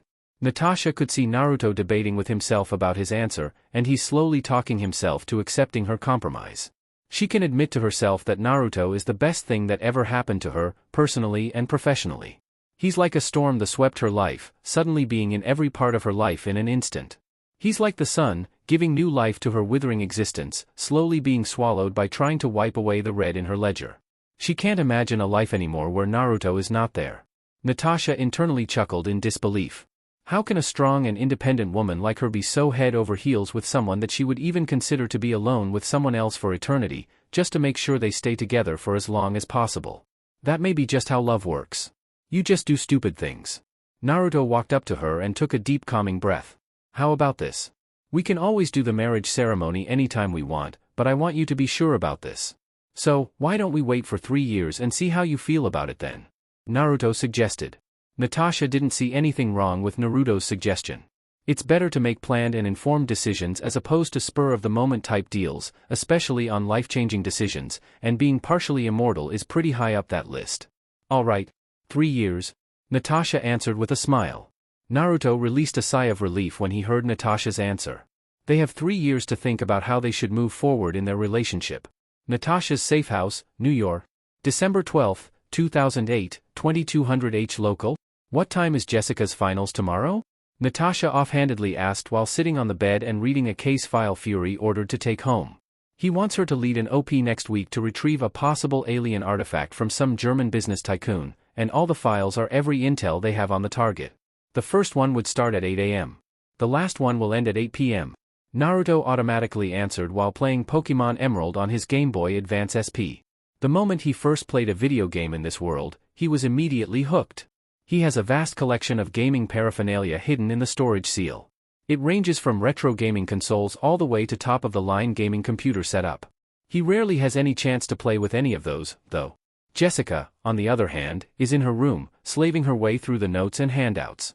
Acing all her exams would allow her to take an accelerated course that would enable her to finish in 2.5 years instead of 4. Why is it so long? Are all finals like that? Natasha asked. I have no idea. I only ever attended the academy, and the written exams there only last for 2 hours. My clones didn't have to take exams when they're spying on every class out there since they're invisible. Naruto answered, still playing his game. Natasha decided to tackle one of the mysteries that's been bugging her about Naruto. She closed her folder and placed it on the bedside table. Naruto, can you save your game? I need to ask something, Natasha said. Naruto looked at her and nodded. He saved up his progress, Game Boy, and stored it in his storage seal before facing Natasha again. What's up? Naruto asked, trying to be cool about the more than likely hard conversation they're going to have. I'm just going to say it. How was your life before coming here? Natasha asked, but Naruto's expression of shock and confusion forced her to continue. I only heard snippets about your life, and I know that I don't know a lot of stuff about you while you probably know everything in my file the second time we met. That's likely how you know that I like Italian food and about my condition. She finished, referencing her inability to bear a child. Naruto couldn't deny anything Natasha stated. He never liked talking about his childhood or anything that happened in his time in the elemental nations. For him, it's dark past that must always be remembered but never said. Nonetheless, there are times where silence must be broken. What do you want to know? Naruto replied after releasing a sigh. Let's start with your earliest memory and work our way up. Natasha answered. Naruto repositioned himself on the bed. He got out of the blanket and tapped the space between his legs, calling over Natasha so he could hold her close while telling his story. Natasha recognized Naruto's need for emotional support and scooted over, essentially cuddling with him. Naruto wrapped his arms around her and held her close. As you know, my father was Minato Namikaze, the Yondaime Hokage, and my mother was Kushina Uzumaki, the last surviving royal of the Uzumakis. Both of them are considered heroes in their own right. You would think the son of 2 heroes of the Third Shinobi War would have someone to take care of him the moment his parents died, but human nature and politics have a way of turning things around. Naruto started, his rarely seen bitterness seeping through. The first memory I remember was when I was 3 years old. I was living in an orphanage. Most of its occupants were orphaned in Kurama's rampage. He could feel Kurama reacting inside of him, but he just continued. I was playing alone outside, since the matrons won't let the other kids play with me, when a group of 9 to 12-year-old kids approached me. I thought somebody finally wanted to play with me, so I ran straight to them. Next thing I know, I'm being pummeled to the ground, saying something about being the fox. I still can't believe that I remember the whole thing. Naruto derisively chuckled. That started a daily occurrence of beatings. The matrons won't even stop it and just leave me outside. If I don't come inside before the curfew, they'll just lock me out of the orphanage. It only stopped when it was my 4th birthday. Natasha sincerely hoped that Naruto would say something positive, but it looks like it's too much to ask. At the stroke of midnight, the matrons dragged me out of bed and kicked me outside the orphanage with only the clothes on my back. I tried and pleaded to get back in for hours until I just gave up. That night started a tradition inside Konoha. They call it the fox hunt? A cold premonition settled down on her when she heard the fox hunt, and it looks like she was right. A large group of civilians was waiting for me a few blocks away, carrying batons, knives, rocks, or just anything they could take. The mob started chasing me the moment they saw me. Of course, I ran away, but what could a 4-year-old do against fully grown adults? They eventually caught me, and that's when I experienced a whole new dimension of pain. They started beating and stabbing me, but they weren't satisfied there. Naruto took a deep breath to calm himself. The memory was just too vivid. One of the men suggested to carve me up. The fuckers must have liked the idea too much since when they left me, I have no eyes and probably most of my body. Only the Uzumaki vitality and, ironically, Kurama's Yuki kept me alive and healed all of my injuries. Natasha couldn't believe what she was hearing. How could someone do that to a child? She was already regretting asking Naruto for his story, but it's still not over. I asked everyone for help. I tried asking the random civilians, shinobi, and even the Uchiha police force, but I somehow just made it worse. I unknowingly spread the fox hunt. Every night, more and more people appeared, even shinobis are showing up from time to time. Someone probably high up authorized it. I mean, how could a large mob of people chasing a child around the village without the secret police or ANBU intervening? Naruto now knows that Danzo organized the fox hunts to alleviate the populace's discontent, but she doesn't need to know about it. The cycle lasted for 3 grueling months until I found a way to leave the village. I snuck through the drainage system until I passed the walls. I have no idea how that major security breach was overlooked, but it was a blessing for me. Naruto mused. I lived inside the forest outside the village for a year. I developed my hiding skills inside that forests and shinobis would regularly use the trees like a ninja highway. I was only found when an enemy shinobi tried to kidnap a Hyuga to be bred. It's Hinata, isn't it? Natasha interrupted. She knows that she was not his first love. That honor falls to Hinata Hyuga. She has no idea how she died, but she knows it was one of the reasons why he left the elemental nations. Yeah. My first meeting with Hinata. I didn't really do much. I just surprised the shinobi, and he decided that no one can know about him, so he tried to kill me. He just has no idea about who I am and who's inside me. Naruto let out a snort as he said the last part. When he landed a killing blow on me, Kurama took over. His oppressing aura reached all the way to the village and alerted the guards. I blacked out after that. The next thing I know, I'm in the hospital, and Gigi was watching over me. That's the Hokage, right? Natasha asked. Yup. He placed me in my own apartment after I was discharged out of the hospital. He probably heard about the fox hunts while I was gone since I was also assigned a team of personal ANBU guards. It got a whole lot better after that. I was still alone most of the time, but at least I can hang out with Gigi whenever he's free. He's also the one who introduced me to Ichiraku ramen, the universe's best food. Naruto said with a far-off look. Natasha noticed that he was about to continue his story, but he suddenly stared intently at the door. It looks like we have to continue another time since Jess can't sit straight anymore. Naruto whispered close to her ear while discreetly wiping his tears. Natasha was about to question Naruto's statement when he suddenly spoke up. Come inside, Jess. You have an early day tomorrow? A few seconds later, a disheveled Jessica in shorts and a white shirt stepped inside the room. Her eyes are noticeably red and watery. I was just getting some water, Jessica half-lied. Jessica was getting some water when she passed by the master bedroom and heard the start of Naruto's story. His voice carries well through the walls. She couldn't help herself to know more about her roommate, so she eavesdropped. She sat down on the floor and placed her ear next to the wall. She couldn't believe how hard was Naruto's life compared to hers. The whole thing is fucked up to the extreme. Sure, Naruto replied. Come to bed with us. You need your sleep? Natasha agreed with Naruto's statement, so she scooted over and created a space between them. Jessica didn't even try to argue since she's tired as hell. She dropped onto the bed between them and spooned with Naruto while hugging Natasha. Don't worry. I'll continue the story after your finals. Naruto whispered to Jessica before giving her a peck to her cheeks and then kissing Natasha goodnight. Good night, ladies. Good night. Good luck tomorrow, Natasha said before also kissed Jessica to her lips. Good night, Jessica mumbled, half asleep. Clint's homestead, Missouri. January 8, 2009, 17:30 H local. Foxy. Lila shouted when she saw Naruto and Natasha walking towards their house. Naruto waved exaggeratedly towards Lila, ignoring Clint's sheepish demeanor and Laura's sputtering. Foxy? Isn't that a little inappropriate coming from an almost 7-year-old? Natasha whispered towards Naruto. Nah. She only calls me that because I first came returned as a fox. Naruto answered with a grin. Of course you did, Natasha exasperatedly said. When the pair got closer to the house, they can hear Laura at the tail end of her grilling Clint. You didn't tell me that's Foxy? Laura asked while pointing at Naruto. Is that why you've been installing all those cameras? She continued. Why are you getting mad at me? Get mad at him. Clint deflected towards Naruto. I'm not the who's invading our house. No. No. No. You told me he's weird, and he can teleport, so don't push it towards him. We're talking about why you didn't tell me, Laura retorted. Natasha couldn't help but laugh, hearing Laura's statement. Naruto's weirdness worked for him this time. Naruto, on the other hand, can't accept Clint's description of him. Hey, I'm not weird. I'm eccentric, Naruto exclaimed when they were close to the homestead's porch. That's the same thing, Clint retorted while rubbing his forehead. Either way, the family welcomed their guest. Naruto immediately went up the stairs bringing Lila and Cooper with him while telling stories with a doll he got from somewhere. The adults, however, went to the kitchen to catch up. What do you guys want for dinner? Laura asked when they sat down on the dining table. You should probably just leave the ingredients on the counter. I'll ask Naruto to cook later, Natasha answered, slightly getting hungry just remembering Naruto's cooking. Laura agreed instantly to Natasha's suggestion. Naruto's care package of ready-to-eat meals are to die for. She quickly got out most of her meats and produce. We're not going to be able to finish all that. Natasha stated the obvious. I'm going to let Naruto cook for at least 2 weeks' worth of meal. I'll ask Lila to do all the asking.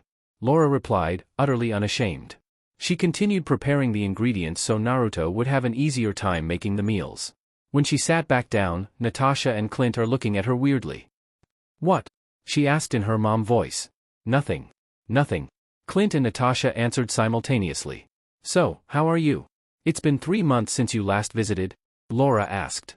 Clint took the hint and walked to the living room to give the ladies some semblance of privacy, but he sure as hell would eavesdrop. Everything's great. Naruto and I dealt with some problems last November, but what couple doesn't encounter any problems? Ours is just a little different. Natasha explained. That's good. Laura replied sincerely. How about the other thing? Have you talked to Naruto about that yet? She asked vaguely. Natasha released a sigh, understanding what Laura's question is about. Last time she visited, she asked a pretty loaded question: how would you go about asking your partner to consider being in a polygamous relationship? She already anticipated that Jessica would worm her way into their life. There's no scenario with their arrangement where someone won't develop feelings outside the couple. When Natasha started to develop a certain level of fondness for Jessica, and she can see the same was true for both Naruto and Jessica. The incident the night before Jessica's finals just secured her belief that it's something possible and should be explored. Only 2 reasons are stopping her. 1. Jessica might bolt if she tries to approach her about this. Jessica still has her anxiety about developing personal relationships, even though it's been somewhat tapered down through continuous exposure with Naruto. The second thing was the whole immortality thing. If she accepts the partial immortality Naruto will give her, Jessica would be left alone. That can't be good to her psyche. No. Not yet. I'll probably turn Naruto to the idea first, though. Natasha answered before standing up. I'll check in on Naruto so he could send a clone to prepare the food, she explained before walking away. Eh, what? Laura yelled out. Natasha stopped on her tracks and looked back at Laura. Didn't Clint tell you? Naruto could create clones to do stuff, Natasha said straightforwardly. Wow. You're a lucky girl, Laura commented with a pervy grin. Clint is already regretting his choice to listen in to their conversation. No. He doesn't do that, Natasha exclaimed with a shudder. It's one thing to use it for doing chores, but it's just weird to use it in sex, she added before walking out the room, afraid of what Laura might say next. Natasha walked towards Lila's open room door. She can hear the laughter coming from both Lila and Cooper, as well as Naruto's energetic storytelling. She hanged around outside the room, listening in on the group's playtime. Natasha could imagine them having a family together. She doesn't know how the logistics of all that, but ever since she heard Naruto's plan for her, she can't get out of her mind of having a kid together with him. Sure, the kid would probably need a shit ton of therapy since her parents is a world-class spy and a godlike sociopathic ninja, but they would be safe and would have an unpredictable life. Hey, Nat! Naruto's shout shook her out of her musing. Are you alright? You seem out of it? Oh, nothing. I just wanted for you to send down a clone, Natasha replied. Laura wants you to cook a lot of food. Sure. No problem. Stark Mansion, Malibu, Los Angeles. February 11, 2009, 1000 local. Naruto is casually walking towards the mansion's front door. He could hurration straight to his room, but sometimes taking it slow is good for the soul. Good morning, sir. It's kind of you to use the front door today, Jarvis said through the speakers. Wow, Jarv. When did Tony finish the sarcasm update? Naruto asked jokingly, but it looks like there's a real answer. Just 3 days ago, sir, Jarvis answered before the door opened.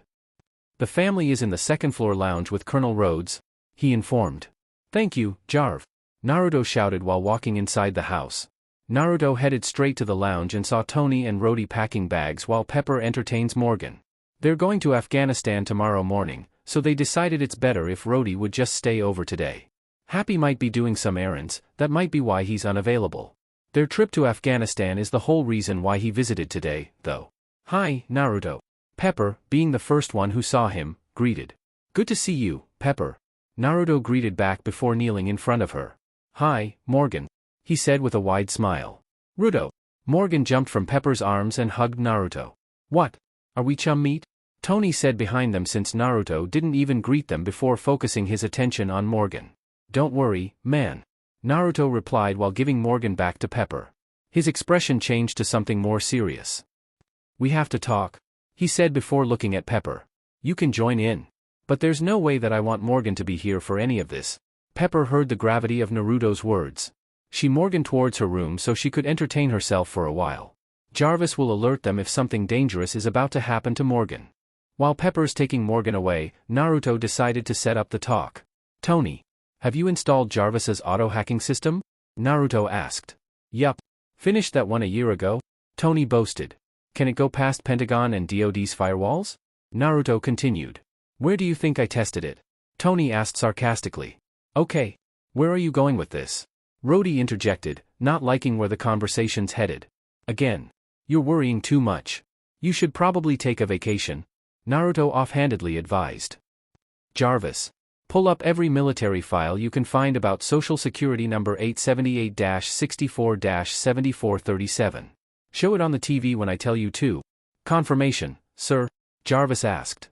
One of the safeguards Pepper insisted on placing Jarvis's hacking function is an explicit confirmation from Tony since, without it, Morgan may accidentally hack the Pentagon without anyone knowing.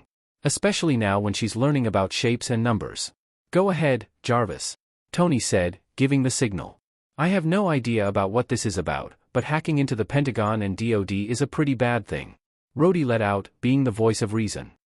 Sure, Tony hacks their system on a daily basis, but that's just for fun. Seriously, Rhodey. You need to relax. Naruto advised again while pulling out 3 folders behind him. I already have the guy's file right here.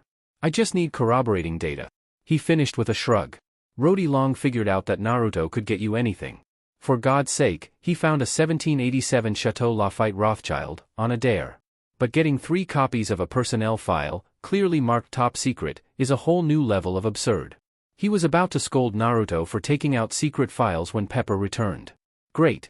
Everybody's here, Naruto announced. Now, have a seat? The trio followed his instructions, already knowing that he won't continue unless they followed. Let's start with an easy one. There's a massive security leak in your company, he informed Tony. What? Why would you say that? Tony asked, not able to think about any security leaks they know of that would warrant the use of the word massive. I have no idea how, but I know for a fact that someone in your company tipped a terrorist cell called the 10 Rings. Rhodey instantly recognized the name. It's one of the fastest-growing terrorist group that broke off Al-Qaeda. I don't know who's that someone, though, but it must be someone high up since they're using your company's triple encryption protocol. Fuck. I thought we found all of them. Tony mumbled. Apparently not. Naruto replied. That's not the worst part. They're showing some weird activity, moving away from your testing site. I'll find out more in the next few days. He already found a lot of their bases, even their hidden ones, but he has no ideas which of those places those assholes will use. I'm not even going to question about how you know all about some obviously classified information, but what's got to do with the personnel file you have? Rhodey asked. JARV, could you show the photo of the soldier I asked you to find? Naruto requested. Of course, sir, Jarvis replied. The television turned on, showing a headshot and full body shot of a soldier. The soldier is a 5 feet 11 inches Caucasian with a large build. He has brown hair and dark brown eyes. Rhodey could identify the Marine insignia on his uniform. Francis David Castle, Senior Frank Castle for short. He's a 28-year-old, first sergeant. Has a wife and 2 kids, a girl and a boy. Naruto recounted while giving his 3 audiences a folder each. Marine Force Recon. Sniper. One of the best around. I know only 3 guys that can beat his record. He finished. When Tony heard the last part, he had to ask. Who's the 3 guys? Tony asked. I'm glad you asked, Naruto said with a grin. Number 3 is the FBI director himself, Seeley Booth. Former Army Ranger. Number 2 is the partner of my girlfriend. Can't really say his name, though. He paused for dramatic effect. Number 1, of course, is yours truly. He finished with a bow. Bullshit. Booth is a legend. The guy killed someone 3.5 kilometers away. No way someone could beat that. Rhodey retorted. Believe whatever you like. Naruto replied with a triumphant grin. Pepper is having a small panic attack at the end of the couch. She just learned that there's a leak inside their company, and a terrorist organization is targeting her partner and boss. Can we move on to more important topics? Like maybe canceling the demonstration in Afghanistan? Pepper exclaimed. We can't do that. We'll lose a lot of our customers when we do that, Tony answered. He would not want to go there now, but they wouldn't just lose that contract. Other deals hinge on it too. I'll call for some extra security. All on the down low, Rhodey said while pulling out his phone. Don't tell anyone about this guy, Naruto said while pointing to the picture of Frank Castle. Why did you tell us about him, anyway? Tony asked. Because he's coming with you, Naruto replied. I called in one of my favors. He'll join you at the airport. I would have asked an employee of mine to join you, but I sent him on some errand, he added. Eric would have been a perfect candidate since he's an MIT candidate. He can move undercover as an assistant to Tony's, but he's currently in Somalia. Naruto wanted for him to see what would happen if any conflict happens without proper protection given to the masses.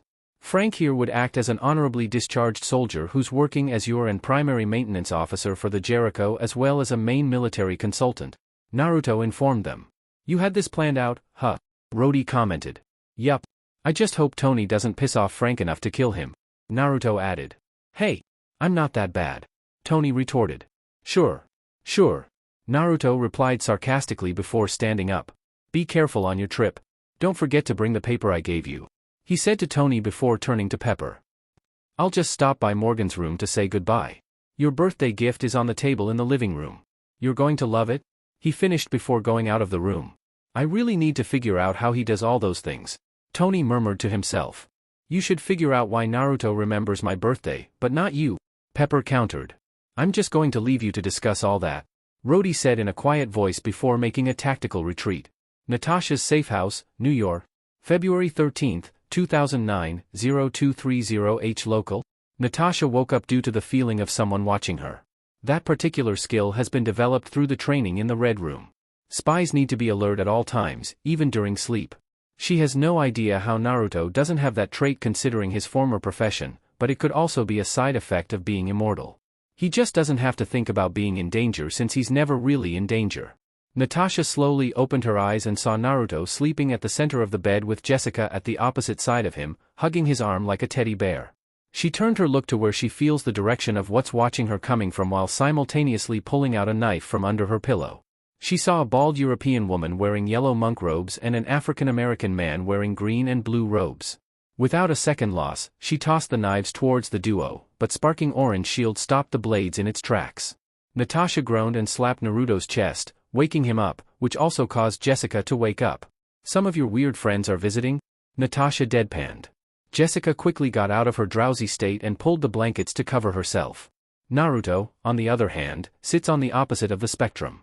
He's still out of it, so Natasha tried something drastic. We have no more ramen, Natasha whispered to Naruto's ear. It had an immediate effect. What? Naruto shouted, jumping on top of the bed in a slight panic. He slowly took his surroundings and saw the weird people by the foot of the bed. Is this really the fox we are looking for? The man asked, skepticism oozing out of him. Yes. I'm sure. I can't see his future, the woman replied. What the hell? What are you doing here? Jessica exclaimed. I'm sorry for the intrusion, but we need to talk with your mate as soon as possible, the woman replied apologetically. Ugh. Just take him with you. We're trying to sleep, Jessica cried out while kicking Naruto towards them. Thank you for your consideration, the woman replied before she gestured for the man to get out of the room, followed by her. Naruto would have protested, but Jess's hard glare towards him made him think twice. He walked out of the room and closed the door. Natasha took her pistol from the side table and got out of bed. I'll check what's going on, Natasha told Jess. Sure, Jessica replied, already half asleep. She still has class early in the morning, and no one would begrudge her of trying to sleep now. Natasha followed Naruto out of the room and towards the living room. She saw the trio standing around. The man is eyeing Naruto warily. The woman is the representation of calm and serene, while Naruto is just plain bored. Now that everyone's here, I can start to introduce ourselves, the woman said the moment she stepped inside the living room. My student here is Master Carl Mordo. I'm simply called the Ancient One, the current Sorcerer Supreme. We're both masters of the mystic arts. Natasha couldn't help but groan internally. Of course, magic is real. Why wouldn't it? And we're here to say my request to you, Yellow Fox. Naruto understood the Ancient One's nickname for him, but he has no idea how she knew about him. He has found signs of legitimate mysticism and magic in this world, but he never found someone who practices it. What is it? Naruto asked. Don't save Tony Stark from the 10 Rings. The fate of the universe hinges on it. Natasha's safe house, New York. February 13, 2009, 0245 H local. Don't save Tony Stark from the 10 Rings. The fate of the universe hinges on it, the Ancient One said. Ugh. Naruto groaned loudly. Another one of those crazy people. He mumbled to himself before walking back and grabbing Nat's arms. Come on. Let's leave these wackos here. He finished. Natasha was still wary about the pair, but she followed Naruto either way. The message about Tony Stark is concerning though. She knows Naruto has some form of contact with Tony Stark. The doctors and nurses that came to Stark Mansion in 2006 have finally been solved. The latest reports about Stark show that he has somehow hidden a child of his. A daughter between him and Virginia Potts. The daughter has no official records and has never been in public. There's also some indication that there are 4 inhabitants in the mansion based on which rooms look to be consistently used. Still, S.H.I.E.L.D. has no idea who's the possible 4th person since no one was ever seen an unknown person entering the household. Natasha had the strongest feeling that Naruto was the one staying there. He probably knew about the kid too. The bald chick just gave her suspicion more credence. Naruto was about to open the bedroom door when sparking orange strings looped around his arm. He and Natasha followed the lines and saw it was coming from the Mordo. Get inside? Naruto ordered Natasha with no room for debate. The moment she saw real honest-to-God magic coming from the two, she knows her guns won't do shit to them, so she went inside the bedroom. She was preparing herself for any eventuality. Mordo was about to send another binding spell to Natasha, but the Ancient One stopped him. Let Ms. Romanoff be, the Ancient One said. When Natasha closed the door, Naruto looked back at Mordo. Let me go, Naruto said in a whisper. No. You're going to listen? Mordo answered back, still maintaining the binding spell. Naruto took a deep breath and did a series of one-hand seals and slapped his palm to the closest wall. Black writing spread out of the room, startling the Ancient One and Mordo. Runes are what considered the written programming of the universe. It can do a lot more things that simple spells and phrases could not. As such, runes take a long time to make since interaction with each character needs to be considered. They also need to be carved or engraved since the energy running through the characters would deform simple writing. The fact that the man in front of them can create complicated unidentifiable runes with simple hand signs is a frightening thought. You got 10 minutes to convince me not to end you right here, Naruto threatened while his eyes changed into something strange that's emitting a white glow. The Ancient One decided it's best not to have a conflict right now, especially as the man they're talking to is still a huge unknown. This the Eye of Agamotto? The Ancient One started while lifting the eye-shaped medallion that's hanging around her neck. A powerful artifact created by my predecessor that utilizes one of the crystallization of the aspects of the universe. The aspect of time, she said while opening the eye's iris, releasing a green glow. With this, I can see all the possible futures that around me. I usually wouldn't see past my death shortly, but your influence has changed not only changed mine but everyone else's fate. It allowed me to take a peek of the future past my own. She explained. Still doesn't explain why I shouldn't save Tony and the whole fate of the universe. Naruto retorted, silently informing his clones to gather up nature chakra. His life would be fraught with challenges and heartaches. A series of heroism and self-sacrifice that would lead to his eventual demise. But in the end, he would save half the life in the universe. Unfortunately, that's all I can say, the Ancient One replied. That's some pretty specific details. I just can't help but feel there's something not quite right about your story, Naruto commented, studying every word and actions the Ancient One used. 2 small details finally clued him in on what's bugging him. You were surprised? He mumbled. The Ancient One could see the gears running in the fox's mind. You can't see me with that medallion of yours? He concluded. The Ancient One was surprised, a rare feeling that's been increasing as more time continues. She has not prepared for this conversation since the time stone can't see the fox, so she decided that she would let him think she knows his future too. But it looks like it's for naught. You never called me by my name, and you were surprised. Which means your necklace can't show anything that involves me, Naruto said with a grin while still internally counting the seconds down. The Ancient One gave up her ruse, seeing there's no point in trying to lie right now. You have deduced it quite well? The Ancient One conceded magnanimously while hiding her frustration. Not being in control is a strange feeling she hasn't felt for a long time. The time stone afforded her the luxury always to be prepared for any eventuality. Care to share your opinions on why? Naruto asked. Mordo has the feeling that the fox is playing them. He has no idea how or why, but the sinking feeling in his gut is pervasive. Of course, the Ancient One replied. Maybe giving something more concrete might turn the conversation. 1. You could be an entity not from this universe, causing you to be outside the influence of this universe. 2. You have enough power within you that you could overpower the aspects. This essentially makes you a god. The authority of the aspects won't work on you. 3. You are a true immortal. Outside the influence of time. This would make you invisible to the power of the eye. She's reading his expression as she lists down her hypothesis, but the fox's countenance remained neutral. The question is, which one are you? She asked. Naruto flashed a dark grin to the Ancient One's question. Fate is such a polarizing concept. Others think it's a comforting concept. Whatever happens, you'll be where you're supposed to be. But for him, it's a constricting idea that he just wants to bash in. 5, 4. Naruto thought to himself. Your time just ran out, he said before flexing his arms, causing the binding spell to break. Naruto rushed towards the man while conjuring a kunai into his hands. Mordo felt the recoil of the binding spell breaking and was unable to respond to Naruto's assault. Lucky for him, the Ancient One quickly created a series of Tau mandalas that was able to stop Naruto's kunai from stabbing Mordo in his jugular. She then created a portal that slammed into Naruto, causing him to be transported to the mirror dimension. The mirror dimension is a world directly attached to their current universe. It serves as a training ground for sorcerers testing powerful spells and a prison for everyone who doesn't have a sling ring.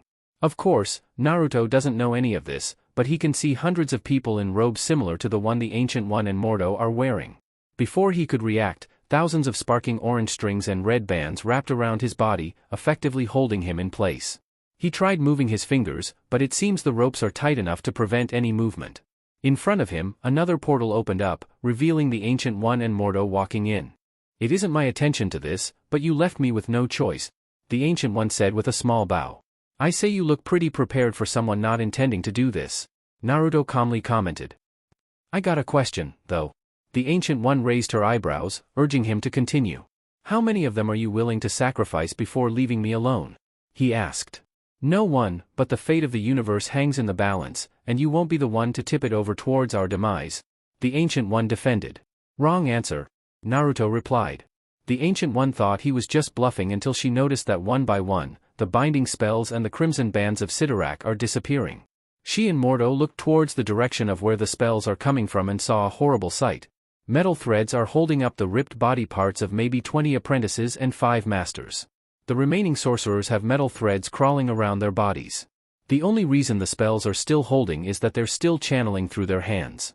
You should think about your approach next time. Naruto's voice came from behind the two. The Ancient One and Mordo jumped away while conjuring Tau mandalas. At the corner of their vision, the man inside the binding slowly disappeared.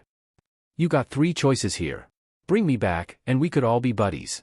You could try to fight me and see how many of you can get out of here intact, he said while lifting his fingers. Or, you could just leave me alone here, and we'll just forget about the whole thing, he finished. The decision's evident for the current Sorcerer Supreme.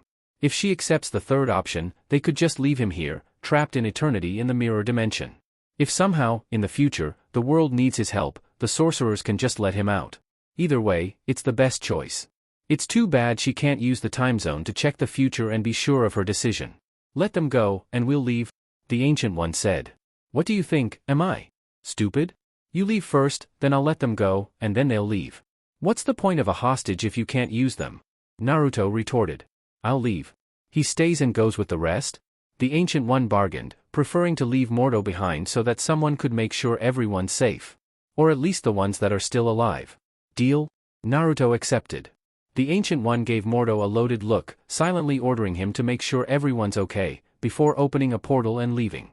As soon as she left, Naruto let the other sorcerers go, releasing them by batch and making sure the previous batch leave first before another one leaves. Eventually, only Naruto and Mordo are left. Before Mordo leaves, though, he said his piece. We are the silent protectors of the world, and it's our job to protect it at all costs, Mordo said before opening the portal. Well, you're doing a pretty shitty job of it if the fate of the universe falls to a billionaire philanthropist, Naruto retorted before Mordo could completely close the portal. He then looked around and chuckled. Stupid assholes, he said before he suddenly popped, sending the memories back to the real Naruto who's lying on the bed back at the apartment. What happened? Natasha asked when Naruto's eyes opened. When Natasha entered the room, she tried to listen in on the conversation through the door, but it suddenly became eerily silent. Naruto must have used his Fuinjutsu to isolate the next room. 10 minutes later, though, Naruto suddenly appeared in the room. Apparently, he left fortified clones to deal with all the hubbub since he wanted to sleep. They left me in some mirror dimension. Hundreds of them bound me in the same orange string and another red one. I killed a few of them to send a message.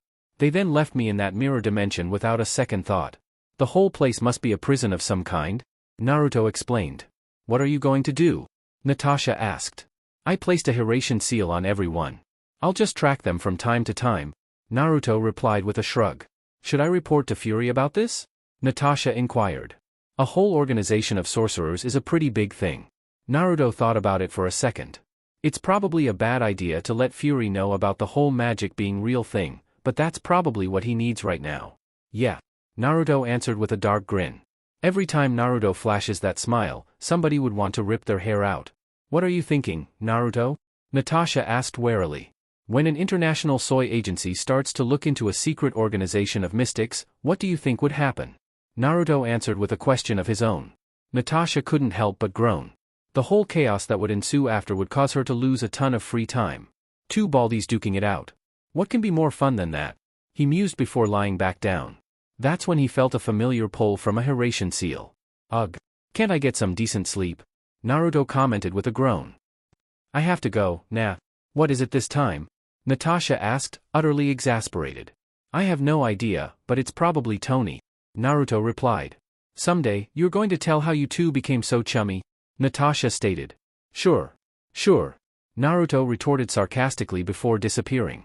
Bagram Air Force Base, Afghanistan, February 13, 2009, 0900H local. For your consideration, the Jericho? Tony said theatrically before the shockwave from the explosions reaches their position. Applause spread throughout the audience as soon as they recovered. The usual banter started between the US and Afghan military officials, Tony, and some DoD representatives. Frank, on the other hand, kept a low profile in the background. He was scanning the surroundings for any possible threat. It's weird for him wearing civilian clothes out in the middle of the desert. The least civilian clothes he has when deployed is a white shirt and khaki combat pants. He's trying to stay away from large groups and the main base since somebody might recognize him and blow his cover. Frank still can't believe he agreed to do a bodyguarding job for a billionaire. If Naruto didn't save Curtis from that suicide bomber, he would not even consider doing this job for any amount of money. He's in denial of how Naruto stopped the suicide bomber, but he recognizes that Naruto did something. It looks like the mystery of how Curtis could suddenly appear next to him with a blonde man would remain a mystery forever. It took another hour of standing around in the middle of the desert before Tony walked towards him. We're going to head towards Kabul. The generals are not here. For some reason, the a-holes are not where they're supposed to be, Tony informed Frank. He thought they could return to the US quickly. Naruto's warning about the terrorist group is making him jumpier than usual. We going to take a chopper? Frank asked with a gruff voice. No. The cheap a-holes can only spare a 4-Humvee convoy, Tony replied at the same time as the convoy arrived. Frank can see that their guards are all as green as they come. The whole thing is triggering the warning bells inside his head. He unconsciously reached for a pistol and strapped to his back, but he was able to stop himself. Hey, Rhodey. You coming? Tony shouted since Rhodey is talking with the Humvee driver. Nah. I have to check the planes. Rhodey answered back. It's not abnormal for Rhodey to be pulled in by military bases to check with their planes since he's one of the best pilots around. Tony started walking to the Humvees, Frank following closely behind him. The two got on the third car from the front with Tony sitting in the middle of the back seat with armed soldiers on each side, and Frank got on the passenger side seat. Be careful out there, Rhodey added before slapping the roof of the car, signaling the convoy could go. Tony sure had a way with people since, after 20 minutes, he's taking selfies with every soldier inside their car.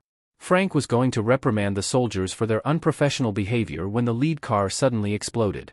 The convoy had no choice but to stop. Ambush, Frank shouted through the radio. The rear car was about to do a reverse J maneuver when it suddenly exploded too. Convoy from Bagram to Kabul carrying HVT under attack. 25 minutes away from Bagram. Requesting immediate reinforcements, Frank rapidly said through the radio while simultaneously recording it. He set it to play on a loop. Everybody dismount, he ordered. The green soldiers didn't even question the order. Having someone to lead them allows them to push past the panic and move automatically.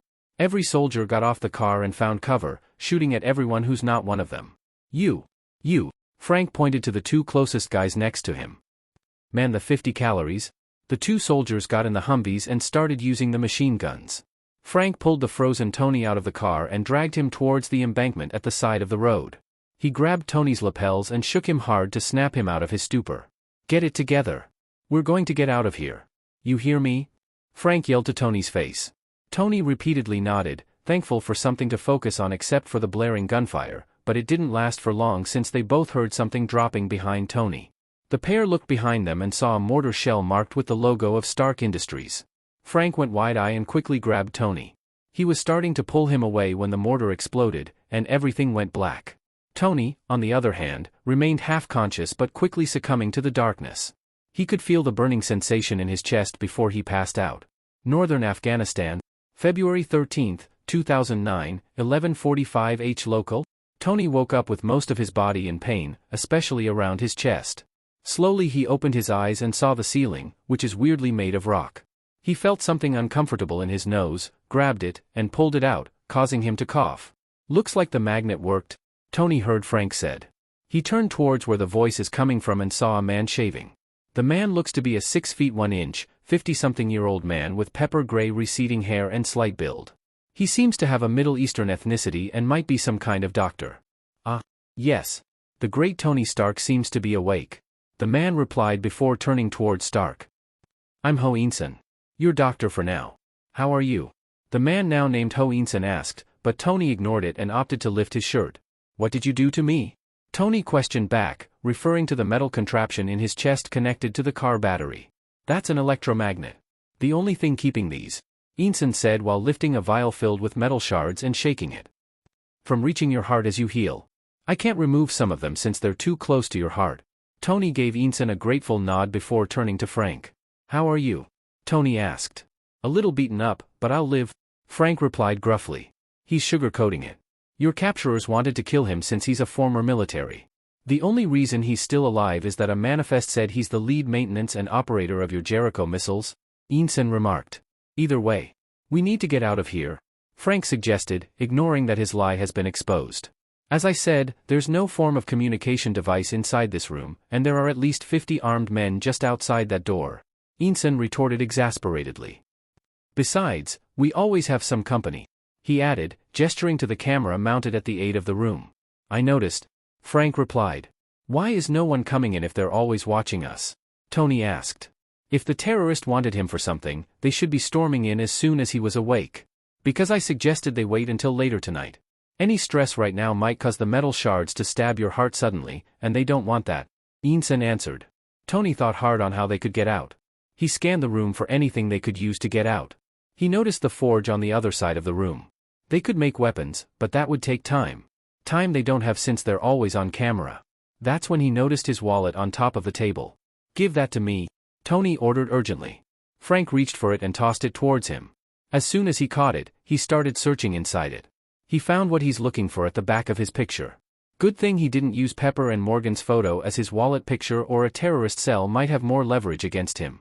Tony pulled out a piece of paper and unfolded it. It's the strip of paper with writings Naruto told him to hold on to and tear the bottom half if he's in trouble. "What's that?" Frank asked. "Our reinforcement," Tony replied before tearing the paper. Tony expected something to happen. Maybe a small beeping sound or flashing lights, but it just remained the same. The group waited for a whole minute, but nothing happened. "Well, that's anticlimactic," Tony commented. "What are you calling anticlimactic?" Naruto's voice was suddenly heard inside the room.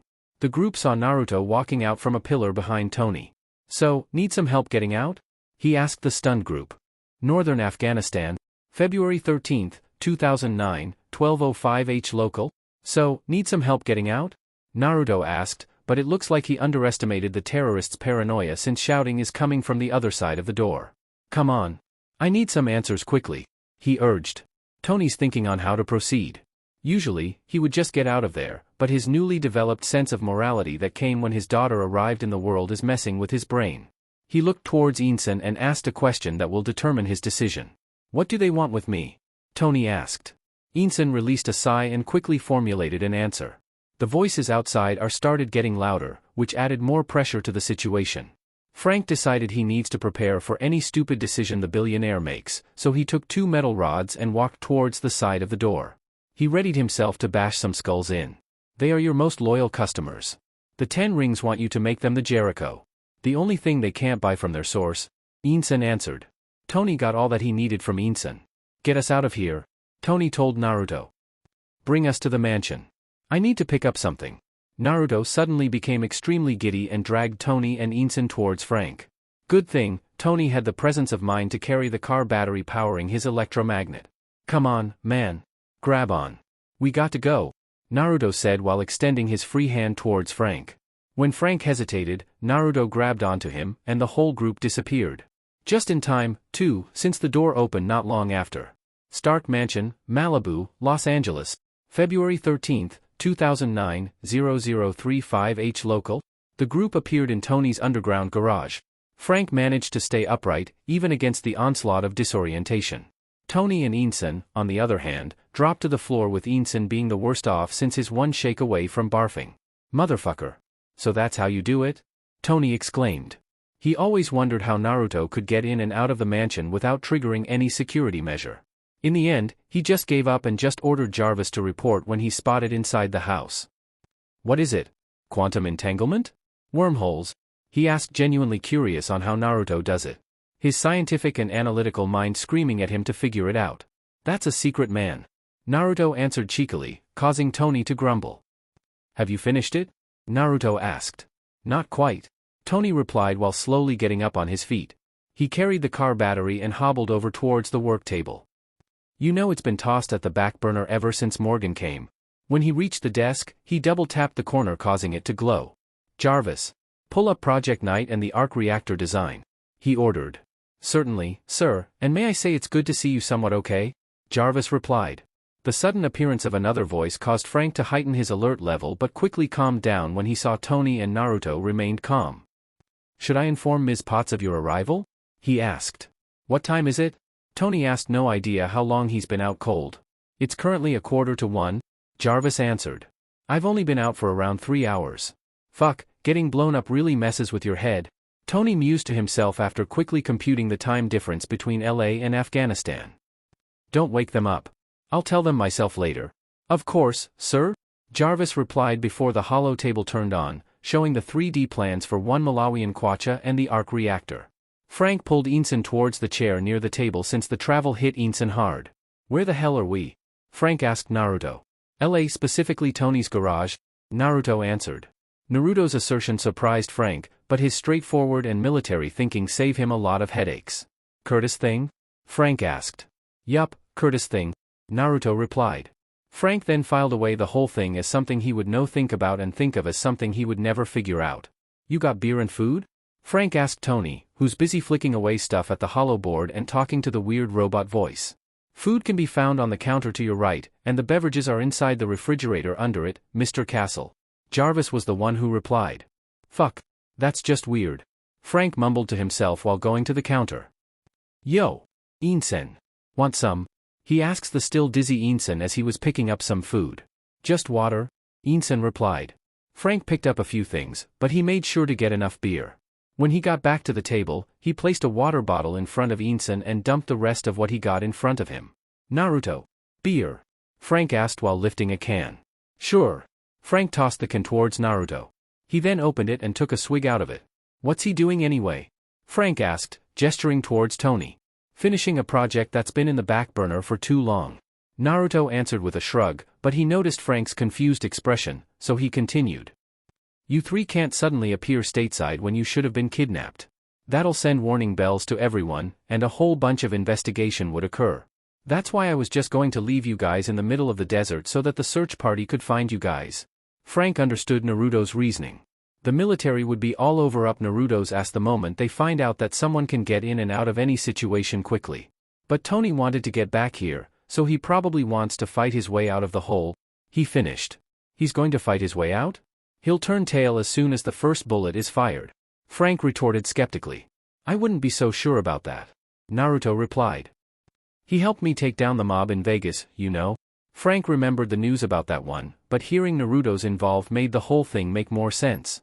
He's not a fighter or a soldier, Frank said, pointing out the obvious. He won't be able to take down all those terrorists. He offered his opinion. You can join too if you want, Naruto retorted. Give a kid a nuke, and he can change the tides of war. Same concept here, he said, subtly referring to himself. Frank couldn't exactly deny Naruto's statement. But it begs the question, what is Stark making? Tony has been working on the night in between the Jericho and Jarvis.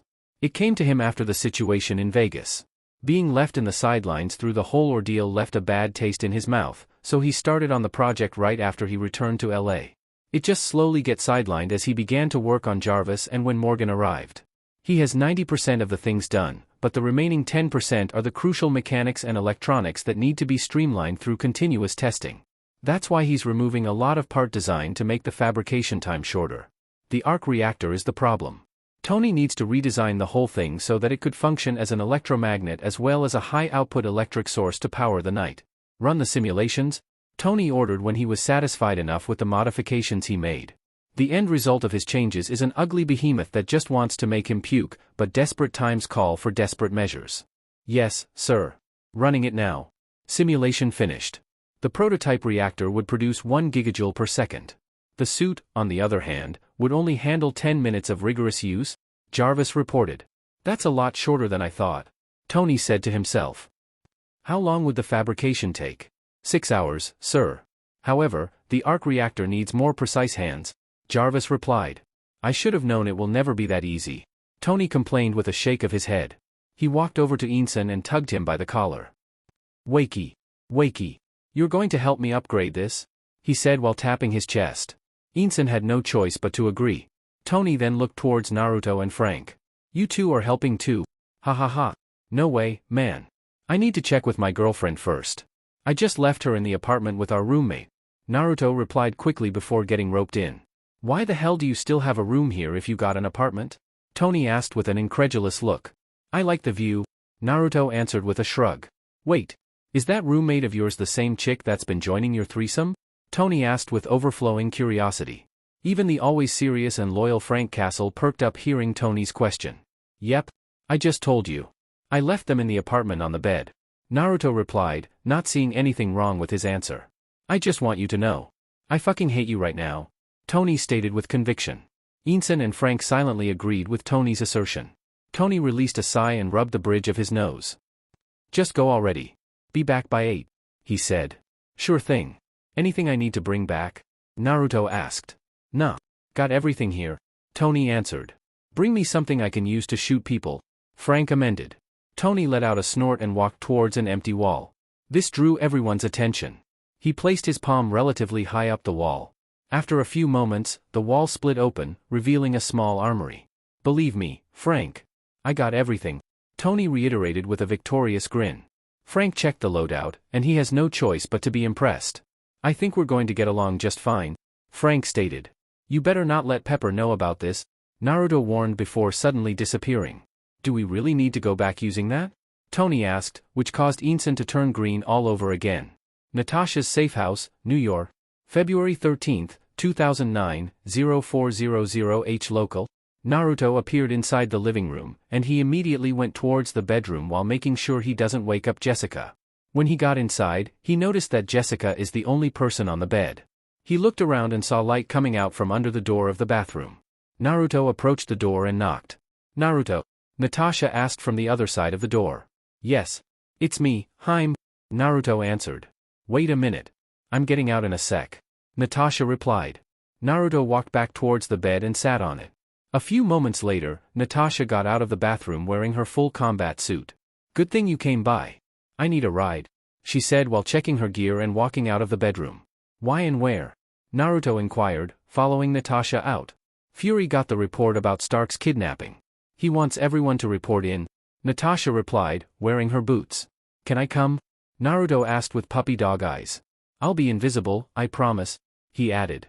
Natasha thought about how much security protocols she's going to break, but no one can resist that particular look. It's at the same level as Lila's begging face. She has no idea how it was possible, but it's there. All right, come on, Natasha agreed exasperatedly, although she's laughing inside. Yay. Naruto let out a small childish cheer before holding Natasha's hand. He looked at Natasha and waited for her signal before disappearing. Triskelion, Washington, D.C., February 13, 2009, 0420H local. The pair appeared at Natasha's office. Natasha took a few seconds to recollect herself. A whole lot of improvement compared to her first experience with it. You're going to watch only. Don't do anything. I don't want Fury to have an aneurysm, Natasha ordered. Naruto just nodded before doing a single hand sign and slowly disappearing from her view. When she can't see him anymore, she walked out of the room and headed straight to the meeting room sent to her by Fury. It took a few minutes of going around the building, but Natasha eventually reached her destination. She went straight in without knocking. She saw a large group of people already inside, including Phil and Clint, which she immediately went to. Any news? Natasha asked as soon as she sat down. Of course, she could just ask Naruto, but it would only make it a lot harder to lie if she knows anything beforehand. Around 10 a.m. local, Tony Stark's convoy from Bagram Air Base to Kabul had been ambushed. Everyone's dead but accounted for except for 2 passengers, Tony Stark and an unidentified tech. All signs point toward inside job but no proof as of yet except for 3 things. Somehow, all choppers are either in use or out of commission. Then, the convoy is guarded by rookies. Not one of them experienced the sand for more than 3 months. Finally, no patrols were near the ambush point even though the road from Kabul and Bagram should be secured. Phil answered with a surprising amount of detail. That's all I know, though, he added. I think it's more than enough, Clint joked. Fury entered the room with authority a few minutes later with Hill right behind him. The small chattering inside immediately died down. He walked towards the podium and eyed everyone. As you have heard, Tony Stark's convoy has been ambushed while on its way to Kabul. Preliminary reports indicate that they took Tony Stark and someone pretending to be a maintenance officer for the Jericho missile. The tech is now identified as Sergeant Frank Castle. Force Recon? Fury summarized. Force Recon? Why is he posing as a tech? Clint asked. We have no idea what he is doing there. What we do know is that he's supposed to on vacation after coming home from his tour in Afghanistan. We only identified him through facial recognition, Fury replied. Natasha had an idea of how Castle got roped in, but she won't say it now. Search parties had already been sent with no results. That's where we come in. I want all of you to find any chatter of this happening. Look into the Bagram itself for any sign of an inside job. I also want you to look into Sergeant Castle himself. Coulson, you're going to Obadiah Stane to assess the possibility of Stark making a deal to save his hide. Do the same thing with Virginia Potts too. Barton, you're going to Afghanistan with a strike team on you. Make sure to bring a medic in case something went awry. Romanov, work your contacts to find anything at all, he ordered. Natasha's order, of course, is a cover for her to extract information on Naruto. Fury already accepted the fact that Naruto just knows a lot more than he is letting on. Fury was about to shout at everyone to move when somebody knocked on the door. Fury gestured for one of the people close to the door to open it, revealing an agent carrying a package. The man went inside and handed it over to Fury. Natasha wanted to facepalm hard when she saw it. She specifically told Naruto not to do anything. Sir, a package was delivered in the reception address to you. We scanned it 3 times to make sure it's clean. The agent reported. Fury opened the package and saw a piece of paper inside instead of the usual file folder. He picked it up and read it. Don't worry. I got it, Baldy number 1. Maria Hill took a peek at the paper and choked herself to stop her laughter. Fury dropped the paper inside the box and glared at everyone inside the room. What are you waiting for? Christmas? Go. Fury shouted, sending most of the people inside the room to scurry away. When all personnel not in the know are out of the room, he stared at Natasha. I'm going to kill your fucking boyfriend, he promised. Natasha's Safe House, New York. January 31st, 2007, 2100 H local. Nice place you have here, Naruto complimented as soon as he walked into the door behind Natasha. The pair have just managed to get out of the Wakandan party. When Naruto asked Natasha where she would like for him to drop her off, she said New York. The two then walked for quite a while before they reached Natasha's apartment located in a medium-rise building located in Washington Heights. Yeah. This is one of my safe houses that S.H.I.E.L.D. knows about. They want me to monitor someone from down the hall. Natasha replied while removing her jacket, revealing her almost transparent white top and the outline of her bra. She walked towards the kitchen to grab a drink. Make yourself at home. Do you want anything? She asked. Nah. I'm good, Naruto replied. His mouth was oddly salivating and dry at the same time when he saw Natasha's figure. He's working hard just not to turn into a bubbling idiot. Kurama's jeering to just fuck her didn't help him any. Natasha noticed Naruto's blank stare to nowhere in particular. Naruto? Hey, Naruto? Are you okay? Natasha called his name, breaking him from his trance. Naruto shook his head to remove the cobwebs. Yeah. Just thinking about what Chala told me. Naruto lied. I should probably go now, he added, thinking about how he should remove himself before he could do something he regrets. Oh. Natasha silently let out, hiding her disappointment. She had so much fun in the last few days that she doesn't want it to end abruptly. Even if they could just chat for the whole night, she would love it. Naruto started to walk out of the door, a heavy feeling settling on his chest. He turned to face Natasha again when he crossed the threshold. "Just toss the knife to the ground if you're ready for our second date," Naruto said with a wink, hiding his disappointment with how the night would end. "Okay," Natasha replied with a small smile. At least she's the next one that would dictate when they would meet again. Naruto didn't know what else to do at this point, and he's just standing around awkwardly, so Natasha decided to throw him a bone. "Aren't you supposed to give a kiss goodbye before leaving?" she asked. Her voice is dripping with sensuality. Naruto's posture suddenly changed from awkward to alert, thinking about how maybe the night could end in a more memorable note. He just has no idea how right he is. Naruto raised his hand and cupped Natasha's face. He leaned in close, keeping his eye open until the last second before contact, trying to remember every detail of this moment. He even unconsciously activated his Shinigami, forever imprinting the moment in his brain. Good thing Natasha closed her eyes when she felt Naruto's warm hand on her face. She could feel the calluses on his hand, especially the thumb. The rough texture highlighted by her heightened senses. If that's how his hands feel, what more could his lips do to her? She didn't have to wait long, though, because she felt Naruto's chaste kiss on her lips.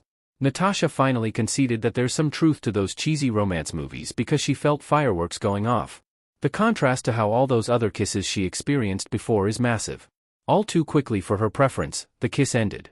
Both of them opened their eyes as Naruto pulled back. They can see the hunger, the longing they have for each other.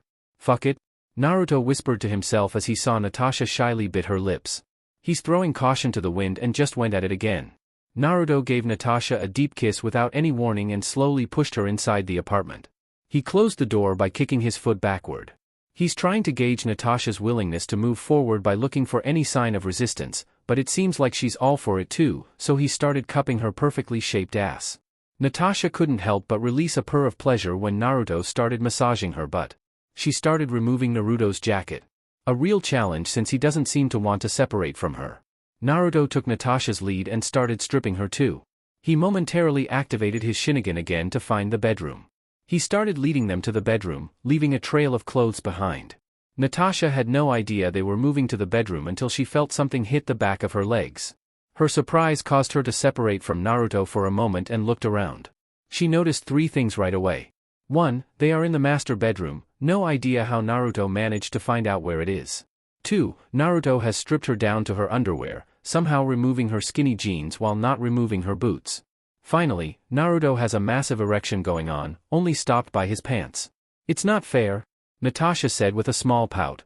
"What's not fair?" Naruto asked. "You're still wearing your pants while I'm here standing in my underwear," Natasha explained while tugging on her panties and bra, giving Naruto a show. "That can easily be arranged," Naruto replied with a small grin. He unbuttoned his pants and shimmied it off, causing one of men's worst nightmares, a lady laughing as soon as you get your pants off. "Ha ha ha. Oh my god." Natasha let out a full-bodied laugh. "Where did you find that?" she asked. Naruto let out a sigh of relief. It seems Natasha was laughing at his underwear. "Hey, it's awesome," Naruto defended. "I'm not denying that it's awesome," Natasha replied, placating Naruto. "But where did you get a bright orange boxer with a fox eating ramen on it?" "Akihabara?" Naruto confessed with a dropping expression. "Don't be sad," Natasha whispered close to Naruto's ears. She grabbed Naruto's impressive length through the boxer and started stroking it. "We still have a long night in front of us," she added before turning them around and pushing Naruto onto the bed. Natasha took a step back and did a small dance, shaking her hips to an imaginary tune and moving her hands across her body. Making sure she doesn't reveal too much too early. Naruto is enjoying the show a little too much. His boner is straining against his boxers. His last shred of self-control snapped when Natasha unfastened the front clasp of her bra but held it in place with her arms. He pulled Natasha onto the bed and forcefully removed her arms from her chest. Naruto placed both of her arms above her head and held it in place with his left hand. He moved his lips to her ears and whispered in a gravelly voice. "You tease too much." Naruto bit her ear before moving down her body, leaving small kisses on her milky white skin. When Naruto reached her chest, he moved the bra away using his teeth, revealing her beautiful, shapely breast. At the center of each breast is a pinkish-brown areola topped by a large nipple. He kissed around left Natasha's areola before grabbing the nipple with his teeth, making her release loud moan. Natasha's senses are continuously assaulted with pleasure. The slight show of domination turned her on. Along with Naruto's nipple play and his right hand unconsciously massaging her inner thigh, she might just come without him touching her pussy. It seems she's not too far off, since when Naruto unlatched from her left nipple and started paying attention to the right one, she released a small orgasm, drenching her black lace panties more. She let out a small whine while shaking her hips to let Naruto she wanted more. Good thing Naruto took the hint, since he started moving down her body, still leaving little nips and kisses behind. Naruto released Natasha's arms and spread her legs apart. He placed small kisses on her inner thigh while his hands rubbed it up and down, further heightening her senses. Without warning, he ripped off her panties. "That's one of my nicest pairs," Natasha whined without any heat behind her voice. "I'll fucking buy you a store?" Naruto replied. He ran his right thumb up and down her labia, particularly paying attention to her clitoris, while his left hand keeps on massaging her abdomen and thighs. "So you're a natural redhead, huh?" he commented with a small chuckle, causing Natasha to slap the back of his head lightly. Naruto did a light pass through her folds with his tongue, tasting her sweet nectar. Natasha released another light orgasm. She can't even moan since her voice is like getting away from her. Naruto kept on lapping up the juices she's releasing while occasionally giving deeper passes inside of her. His tongue is scraping the insides of her walls while he continuously plays with her clitoris and nipples.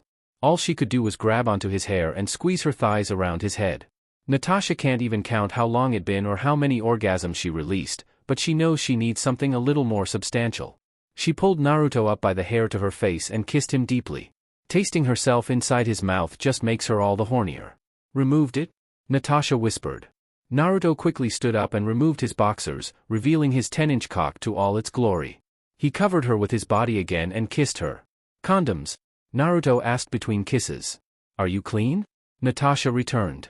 "Yes. No need. Just fuck me," Natasha ordered a little desperately. Naruto grabbed his cock and lined it up with Natasha's folds and thrust it in. Natasha never felt so filled before. Her walls are straining just to keep Naruto's cock in. She involuntarily bit Naruto's collar just to keep herself from screaming. It's sad to say, but it's like she's a virgin all over again, back in the red room where the matrons forced a dildo inside of them. Luckily for her, Naruto had the presence of mind not just to start thrusting in and out of her. She needs time to adjust to his size and for him to adjust for her tightness. "You can move now?" Natasha whispered to Naruto after a few minutes. Naruto started with small motions, making sure that Natasha doesn't get hurt while they're having sex. But with how wet she is right now, Naruto quickly sped up his thrust as well as adding different motions. It continued for a while before he felt something spraying on his cock and abdomen, accompanied by tightening of her pussy and tensing of her body. "Did you just squirted?" Naruto asked, to which Natasha shyly nodded. "Oh, that is so hot," he exclaimed before turning Natasha around and started fucking her doggy style while pulling her hair back until her walls tightened again. But this time, Naruto went with the flow and released his load deep inside her. Natasha could feel his hot seed flowing inside her, which caused her to orgasm again. After coming down from her high, she could liquids flowing down her thigh. She has no idea if it's Naruto's cum or her juices, but it sure is coming from her pussy. Naruto didn't even soften up after the release, so she turned around without removing his cock inside of her and laid him down. Her flexibility making the maneuver a lot easier. Natasha rode Naruto in a cowgirl position. She grabbed his hands and placed it on her chest, encouraging him to knead and play with them. She moved her hips up and down, left and right, forwards and backward, even small circles, coaxing his cock to release more of his cum. But Naruto somehow keeps hitting her G-spot, sending her to either a series of orgasms or a long one. For once, she didn't mind the experience she acquired. Naruto is watching mesmerized at how erotic Natasha is moving right now. He could honestly say he never saw something like this before. It didn't take long before he felt that familiar pull again. He grabbed Natasha's hips and pulled her down, ramming his cock up as deep as it could go. Natasha felt his dick impale her deeper than she ever felt, causing her walls to tighten again. Just like before, he released his cum inside her. This time, it partially bloated her abdomen. She knows that one small jolt and all his cum would rush right out, so she laid on top of him. "Wow!" Natasha let out while brushing her hair up with her hands. She never felt this exhausted and energized at the same time. "You could say that again?" Naruto replied, his cock still inside her. He could feel the small quivers of her walls. He gave one little kiss on Natasha's crown. Chapter 36.5. Natasha's Safe House, New York. June 30th, 2007, 1900 H. Local. Is he finally out of his self-righteous streak, huh? Jessica asked, exasperated. Don't get me wrong. I had fun with those dates, but that's not exactly what we agreed on. Not really. We need to give him the last push. Natasha replied. The two of them are sitting on the couch. Natasha called her over while Naruto is off doing one of his stuff to talk about their arrangement. How hard is it to get a guy into a threesome? Isn't that like on their top list right down below a harem and having a large dick? Jessica exclaimed vulgarly. Oh, he has no problems with the second one. Natasha automatically replied before clearing her throat, pushing her embarrassment away. He's just an emotional guy. He needs some form of connection before doing anything intimate with someone, she explained. Ugh. Jessica released a groan. What's your plan? She asked. We're going to have sex, Natasha replied with a sexy grin. Jessica choked on her spit when she heard Natasha's answer. What? Jessica yelled in surprise. Natasha moved closer towards Jessica and started to run her hands from her neck down her busts. She moved closer to Jessica's ear and blew a single puff of air. We're going to have hot lesbian sex. The moment Naruto entered that door, his instincts would take over. Natasha continued sexily, eyeing her like she's her prey. That's when Jessica notices their attire. Natasha's wearing a red lace panty and black string blouse, while she is wearing dark blue short shorts and a semi-transparent white shirt. She didn't resist since one way or another, she could get some release. Natasha noticed Jessica didn't really fight her advances, so she went with it. She held onto Jessica's nape and pulled her close, giving her an exploratory kiss. When she felt that Jessica is receptive to it, she gave her a deeper one. While she's Frenching Jessica, her free hand is snaking up Jessica's blouse. When she reached her boobs, Natasha gave it a light squeeze, which caused Jessica to release a moan. As retaliation, Jessica slipped her right hand under Natasha's panties and stroked her folds. This just makes Natasha's assault more aggressive. Natasha unlatched her left hand from Jessica's nipples to grab her ass. Natasha pulled Jessica close to her, then laid her down on the couch. She stopped kissing Jessica for a moment and recomposed herself. We need to move faster. He'll be here in 10 minutes, Natasha said while removing her top and panties. Jessica didn't even question Natasha and just followed her lead. She removed her shirt and shorts, revealing her perky boobs and pinkish-white nipples and her trimmed pussy.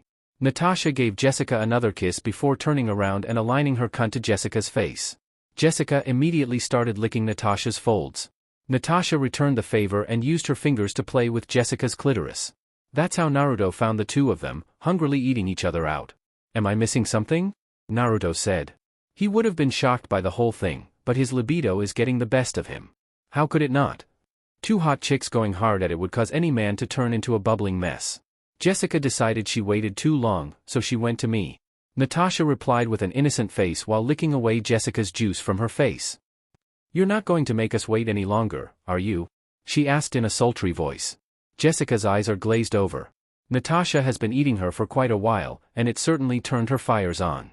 Naruto didn't even bother stripping and just sealed away all of his clothes. The problem was, he didn't know what to do next. Natasha reached for Naruto's hand and pulled him closer while Jessica continued eating her out. She grabbed Naruto's cock and started stroking his cock. She first gave a simple lick to the head, but that's enough for him to let out a large moan. Natasha then placed the head of his cock and started blowing it. She is slowly putting his cock deeper and deeper until she's finally deep-throating it. Naruto remembers the first time Natasha did it, he cummed fucking quickly. When he's more than ready, Natasha releases him, lined his cock to Jessica's cunt. She rubbed his dick through Jessica's folds and pushed it in. Jessica could feel Naruto's cock sliding into her, pushing her pussy's capacity to the limit. The length and girth are almost too much for her. Natasha turned around, cupped her face, and pecked her on the lips. Told you, he has no problem? Natasha cheekily commented, but Jessica is too out of it to reply. Naruto started moving a few minutes later. Natasha kept on kissing Jessica to push her past the discomfort and into pleasure. She moved her hands to Jessica's clit and started moving it in small circles. Jessica moaned hard as she cummed on Naruto's cock after Natasha started playing with her clit. The assault on her senses is almost too much for her. Natasha lifted her ass, wiggled it in front of Naruto. My turn? Natasha said. You're too into this, Haim. Naruto commented as he pulled out of Jessica, causing her to moan. Maybe, but don't dare deny that you love. Natasha never got to finish her statement since Naruto started pounding into her with reckless abandon. Jessica slowly snapped out her stupor and started suckling on Natasha's tits that are jiggling just above her. It was time for Natasha to come. She squirted all over Jessica, but Naruto didn't get to finish. That's why he pulled out of Natasha and rammed his dick hard deep into Jessica. Natasha turned around again, bringing her face close to Naruto's dick as it moves in and out of Jessica. She stuck out her tongue and started licking from Jessica's clitoris all the way to Naruto's length. The erotic scene was enough for Naruto to come, but at least he has enough presence of mind to pull out of Jessica and rammed his 10-inch cock down Natasha's throat and released his seed straight to her stomach. As he was about to be finished, slowly pulled out, releasing a mouthful of cum on Natasha's mouth. Natasha sat down on Jessica's face and shook her hips, urging her to keep on eating her. Natasha opened her mouth, revealing a mouthful of cum to Naruto. She then got off Jessica and started kissing her, transferring Naruto's spunk to Jessica. Jessica had no idea how she got into that situation. She never would swallow anyone's cum, but the whole thing just turned her erotic side on to the maximum that she went along to anything sexual. She cupped Natasha's cheeks and started kissing her back. Both of them are playing with the cum inside of their mouths until Jessica eventually swallowed. Natasha and Jessica turned towards Naruto while kneeling on the floor and opened their mouths while sticking their tongues out, showing him that it's empty. Naruto's libido level skyrocketed, seeing their display. "We're not fucking done," Naruto asserted. Naruto walked towards the pair and looped his arms around their hips, and carried them to the bedroom. Come by morning, Natasha would be reminded in the morning to turn on the apartment's blackout protocol since the front door has been plastered with different iterations of the same message. Shut the fuck up. Triskelion, Washington, D.C., February 13, 2009, 0500H local, U3. Fury pointed to Coulson, Barton, and Romanoff. "Come with me." He lifted the box of the podium and handed it over to Hill. "I want you to burn that later," he said before walking out of the room, followed by the group. Fury walked across the hallways of the Triskelion and up the elevators until he reached his office. He inputted his biometric scan to open the door, then walked in. When the door closed, he pressed the button for the blackout protocol on his desk. "What do you know, Romanoff?" Fury inquired with a hard glare. "Too much," Natasha answered promptly. "But too little about this," she continued. "Explain," Fury ordered. Natasha took a second to formulate an acceptable and coherent answer. This is one of the downsides of dating Naruto. Fury knows she knows stuff, and that fact is bugging the hell out of him. There are times she thinks that Naruto dates her for the express purpose of pissing Fury. "Let me start from the end, boss, and work my way back because the first part would take over the whole conversation," Natasha said with a shake off her head. Just remembering the whole sorcerer incident is stressing the fuck out of her. "We just got into bed at around 3 a.m. when Naruto said something about Tony being in trouble before leaving," she continued. 3 a.m.? What the hell are you doing up at 3 a.m. when you're on vacation? Clint asked, but an idea came to his mind, and he suddenly backtracked. "You know what? I don't want to know," he asserted. "Get your mind off the gutter, Clint," Natasha scolded before adopting a mischievous and sultry grin. "We finished at 12. I need my rest, you know," she added. Clint tried to cover ears as he doesn't want to hear the sex life of someone he considers a sister, but he's just too slow. Phil remained stoic as ever with his patented smile, but Natasha could make out a little pink dusting on his cheeks. Fury cleared his throat to get everyone's attention. "Moving on. Any guesses how he knew and what he could have done after he left? Either he has someone looking over Stark or..." Natasha replied while pulling out a Hiraition kunai. "He has something like this and was able to call for Naruto?" She replaced the kunai to her holster. Ever since Natasha figured out what those knives do, she never went anywhere without it. As for what he did after he left, I have no idea. He might have rescued him or just went to get some intel. When he came back an hour ago, I just had him bring me here. Then he went again?" she finished. Fury rubbed his forehead. The one thing he hates the most is being left in the dark, and Naruto is a fucking black hole. He typed into his computer until he found what he's looking for and turned the screen towards the audience, revealing Frank Castle's military picture. "How about him? Do you know anything about why one of the best Force Recon is doing undercover bodyguard work for Stark?" Fury asked with a raised eyebrow. Either Stark knew there's a threat to his life and hired the best guy he could find, or somebody knew he's in trouble and sent the same guy. Either way, Naruto is more than likely involved, Natasha answered with confidence. Fury thought what they should do next for a few moments. With Naruto taking point, the whole situation would be resolved quickly, but sitting back is not an option. My orders remain the same. I don't want Peggy Carter to rise from the grave because we didn't do anything to save his godson. Natasha almost went into a coughing fit hearing Fury talk about the exaggeration of Peggy Carter's demise.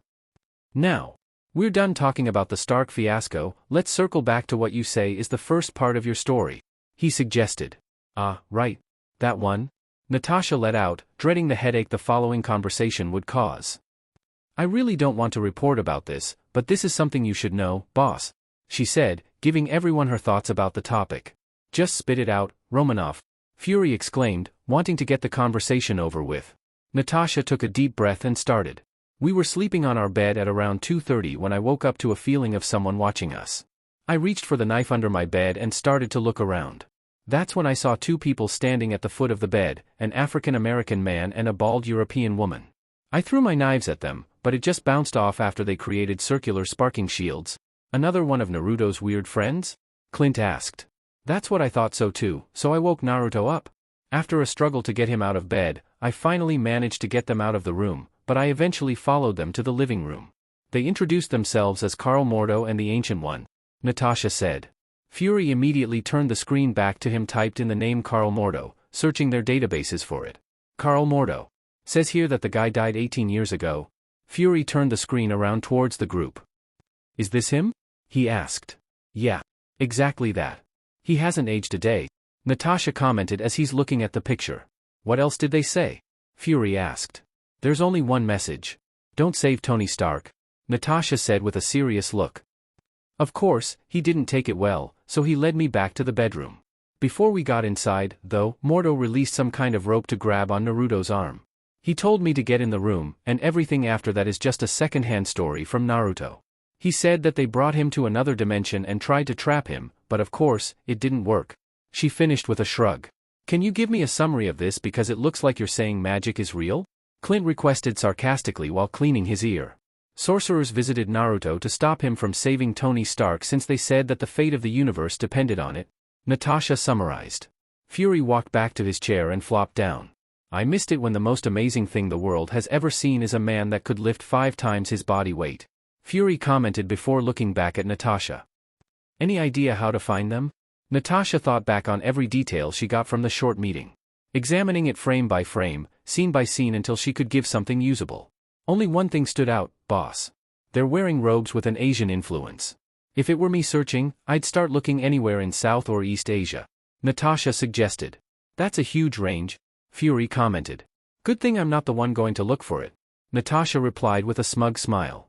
Stark's Mansion, Malibu, Los Angeles, February 13, 2009, 0730H local. Naruto left the Triskelion in the middle of Fury's talk and decided just to sleep back in New York. He woke up a little earlier than the agreed time of his return but decided just to go to LA anyway, and it's one of the best choices he ever made. When he got to Tony's underground garage, he saw Pepper berating Tony at the other side of the hollow table while Einstein and Frank are sitting at a table at the other side of the room, enjoying the show. He walked over towards the audience and pulled up a sit. Did I miss anything? Naruto whispered while still looking at the couple. Not much. She just got here 3 minutes ago, Frank answered while drinking his beer. What happened anyway? Naruto asked. Tony's chair force buddy, Frank started. Rhodey, Naruto interjected. Yeah, Rhodey. He called Stark's girl over there that we've been napped. The computer voice thingy? Jarvis, Naruto interjected again. Yeah, that. Alerted the redhead that we're here. So the girl ran down here and started to dress the living shit out of Stark. Frank finished, causing Einstein and Naruto to snicker. Naruto then focused on Pepper berating Tony, thoroughly enjoying the show. I mean, how could you not tell me? You have a hole in your chest with a car battery sticking out of it? Isn't that enough to wake me up? You at least could have called Rhodey. I almost had a heart attack. Pepper shouted in a tirade, her face red with anger. I was going to tell you when you woke up. I didn't know you were going to wake up because of Rhodey's call. Tony defended until he noticed Naruto at the edge of his sight. Besides, Naruto needs to bring us back, he said, redirecting Pepper's ire towards Naruto, giving him a breather. What?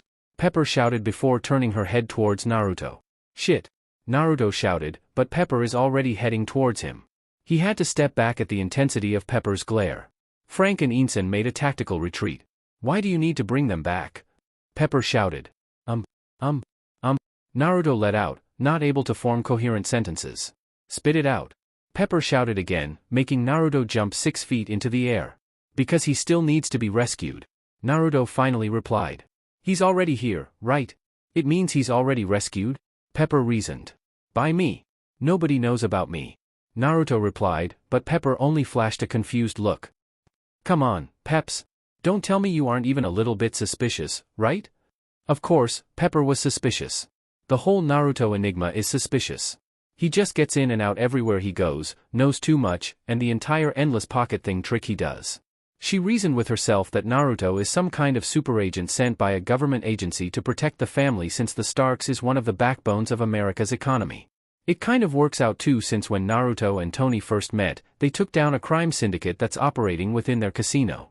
The next time he comes back was a few months after Morgan. Pepper thought that the government wanted to help them keep Morgan safe. Naruto's help with rooting out spies supported her theory.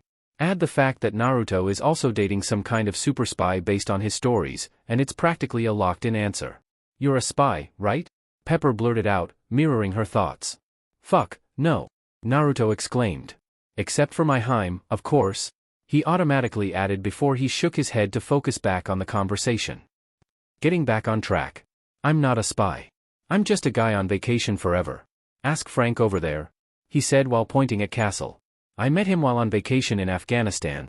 Frank had to shake his head, remembering that particular conversation. He had a fucking migraine after it.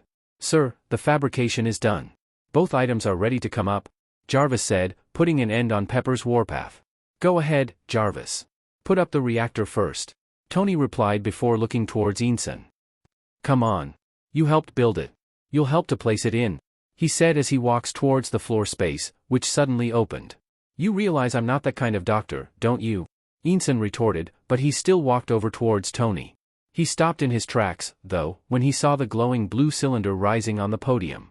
See this? This is the future, Tony boasted while picking up the miniature arc reactor and walking towards the reclining chair. Ensign followed Stark, excited with the opportunity to hold something like the arc reactor. What are they going to do? Pepper asked, nervous after getting the first real look at the electromagnet in Tony's chest even at a distance. He's going to change the magnet to something more portable and powerful. He needs more juice for the next part of his plan. Naruto answered. What next plan? Pepper asked again. Now that's a surprise. You don't have to wait long, though, since they're almost done, Naruto replied while pointing Tony standing up from the chair. Pepper finally saw the real size of the electromagnet, and it's a lot larger than she thought. Jarvis, you can pull up the next one, Tony ordered. Of course, sir, Jarvis replied. A large panel on the floor opened. Slowly, the group can finally see what Project Knight is all about. A hulking behemoth of metallic gray armor made of thick panels of steel and hydraulics. They can see guns and canisters placed around the suit. Tony walked over to the suit of armor and inspected it all around. A lot cruder than what I would like, but what can you do in 6 hours? Tony commented with a shrug. Tony. What's that? Pepper shouted. This would make sure that we make out of the cave hole, Tony replied while pushing a button on the side, and the front armor lifted. He then walked to the inside of the armor and closed the panel. What are you doing? Pepper asked. Tony releases a breath of exasperation. He understands that Pepper is asking all these questions out of worry, but this is all too much. I'm going to wear this, and we're going to walk out of the cave. Frank would be right behind me, shooting at everything not friendly while Ensign would hang back. Tony laid out their plan, so Pepper knows what they would do and can calm down a little. The suit started up, enabling Stark to move around. He walked towards Pepper, who's holding in her tears. Don't worry, Peps. This thing, he said while tapping his chest, can stop half a case of 50 calories machine gun rounds. It'll hurt for sure, but I'll be all right, he placated. Pepper gave a small nod and tried to hug Tony, but the armor made it a hard task. So Tony lifted his helmet and leaned a little, giving Pepper a kiss. Tony separated from Pepper and moved towards the blank wall and removed his gloves. He placed his palm on the corner, and it split open. I thought you got rid of that, Pepper stated in a slightly cold tone. Good thing I didn't, right? Tony retorted cheekily before turning towards Frank and Ensign. Take your pick. The more, the better, he said. Frank walked towards the wall and scanned it. He started pulling down guns, knives, and mags. He handed over an Uzi and a handgun towards Ensign when he got closer. We need a bag. Food and water as well. We might wander around the desert for a while before a rescue team could find us, Frank suggested while checking over the guns. I got your back, Naruto replied from the sidelines. He reached for his back with both hands and took out 3 duffel bags with the left hand and 3 military backpacks with another. He tossed all of it on the floor with the packs sounding full. Ensign walked over to the bag and opened it, revealing an assortment of crackers, MREs and emergency water. The duffel bag is for anything else you might need? Naruto added before reaching behind him again. I forgot that I got this too. Showing them 3 Special Forces grade bulletproof vest. Just save the last one for Tony after all the chaos. Frank stood up from his spot and took a duffel bag and 2 vests, leaving the last one for Insen and giving Naruto a grateful nod when he stood up. He placed a vest in the bag and extra guns. Insen put on the vest and took 2 backpacks, placing one at the front and another at the back. He did this since Tony would not be able to carry the bag while in the suit, and Frank is already carrying the duffel bag. The backpacks would hinder his maneuverability, but it's better to be him than Frank. Frank finished packing up and looked towards Insen. When he saw Insen packed up, he turned towards Tony and nodded, indicating that they're ready. Tony walked over to Pepper and leaned down a little. We'll be back in 3 days to a week. Don't worry, Pep. I'll come back, Tony said before kissing her again. He then walked towards Frank and Insen. Don't worry, Pepper. I'll watch over them. If they're not found in a week, I'll lead Rhodey to where they are. Naruto reassured Pepper as he hugged her. Naruto walked over towards the trio and reached behind him again and pulled out 3 Hirashin kunai. Take one, Naruto ordered. Tony, Frank, and Insen took one each but giving it a skeptical look. Keep that on you at all times. If there are any emergencies, just throw it to the ground or to where the crisis is. The trio pocketed the knife to wherever they can place it. At the bottom of the backpacks are red tags. Pull it right before you get rescued. It would burn the whole thing, making sure that nothing points towards me. Understand? Tony and Insen immediately nodded, but Frank needs to get one last word in. Geez. You're more paranoid than some spooks, Frank commented. Naruto let out a small grunt before grabbing the straps of the bag of Frank and Insen while placing his palm on Naruto's armor. Give them hell, eh? Naruto said before the whole group disappeared, leaving a dumbfounded Pepper. Pepper stood there for quite a while, staring at where the group was standing before she was snapped out of her stupor. Ma'am. Morgan is finally awake, Jarvis reported. Pepper shook her head and walked out of the garage, silently praying for everyone's safety. Kamartaj, Kathmandu, Nepal. February 13, 2009, 12:45 H local. Mordo. Is everyone else okay? The Ancient One asks as Mordo walked towards her. It's a weird feeling for her, asking the well-being of her disciples. The brief contact they had with the fox was enough to blur their immediate future, making her blind even with the use of an infinity stone. Yes, Ancient One. Mordo replied with a small bow. No more additional casualties. I was the last one to leave. He continued. I also sent a few masters to retrieve the bodies or at least as much as they can get without alerting the fox. Thank you, the Ancient One replied. Mordo accepted his master's gratitude. The pair stood over the balcony overlooking the training fields where the sorcerers are calming themselves down. Seeing your colleagues ripped apart with the real threat of following the same fate is enough to stress anyone out. Especially the apprentices who have never experienced real-life combat. Mordo was looking at the sorcerer's shaken expression when he decided to break the silence and ask the question that's been bugging him ever since the mirror dimension. Can we fight him? Mordo asked in a silent whisper. Of course, we can fight him, the Ancient One replied. But that's not the right question to ask, she added. Can we win? Mordo amended his question. I'm not sure, the Ancient One confessed. There are just too many unknowns about him, but from what I saw, we would need an army of masters specializing in detection and combat to have a winning chance, she explained. Mordo had to agree with his master's assessment.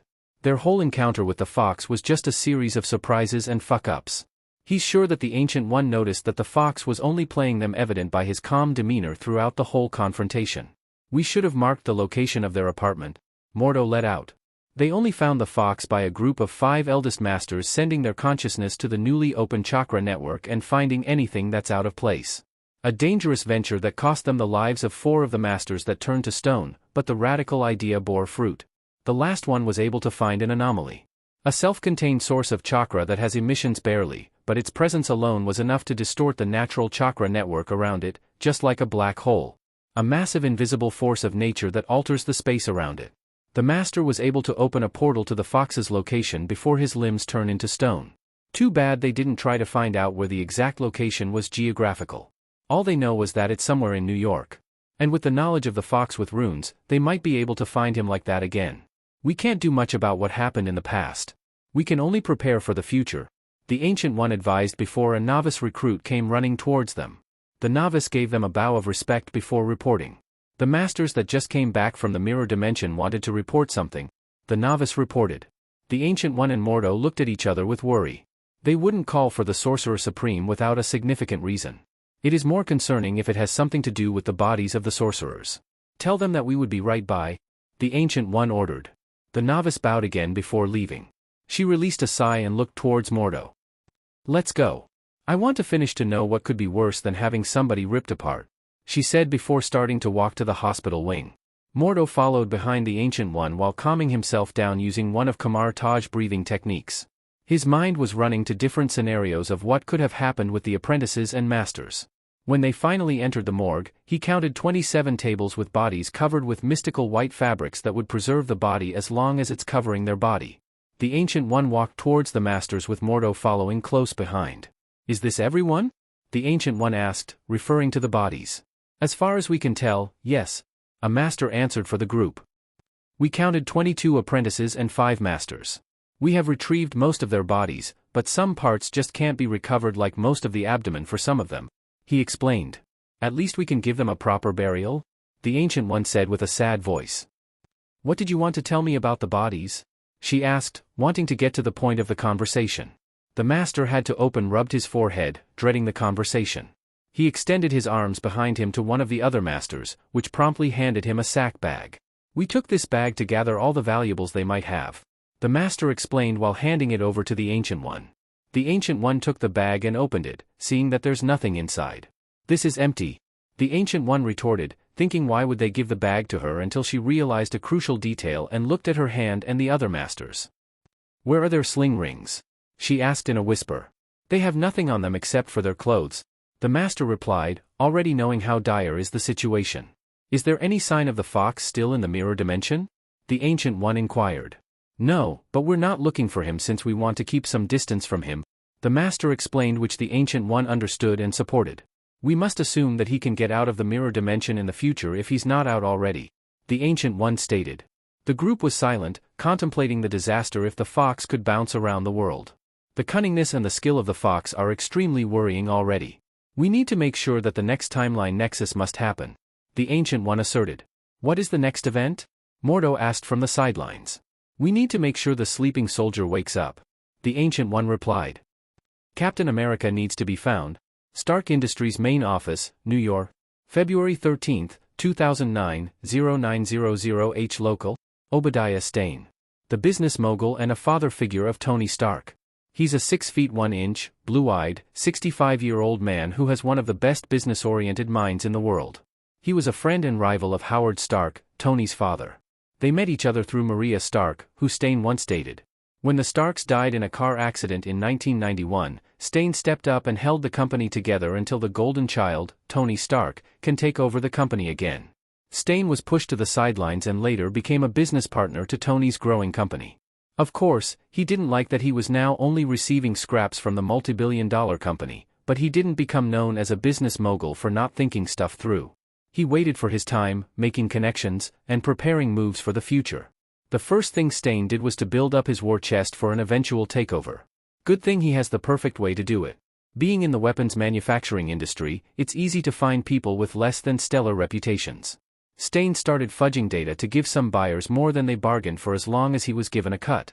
This side business snowballed into a highly profitable business that caters to the lowest of the low, corrupt governments, tyrants, and terrorist groups.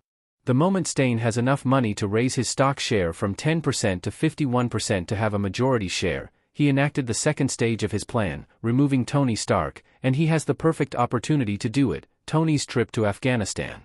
He only heard about it through the grapevine since Stark has been weirdly keeping a distance from almost everyone for at least 3 years, even him.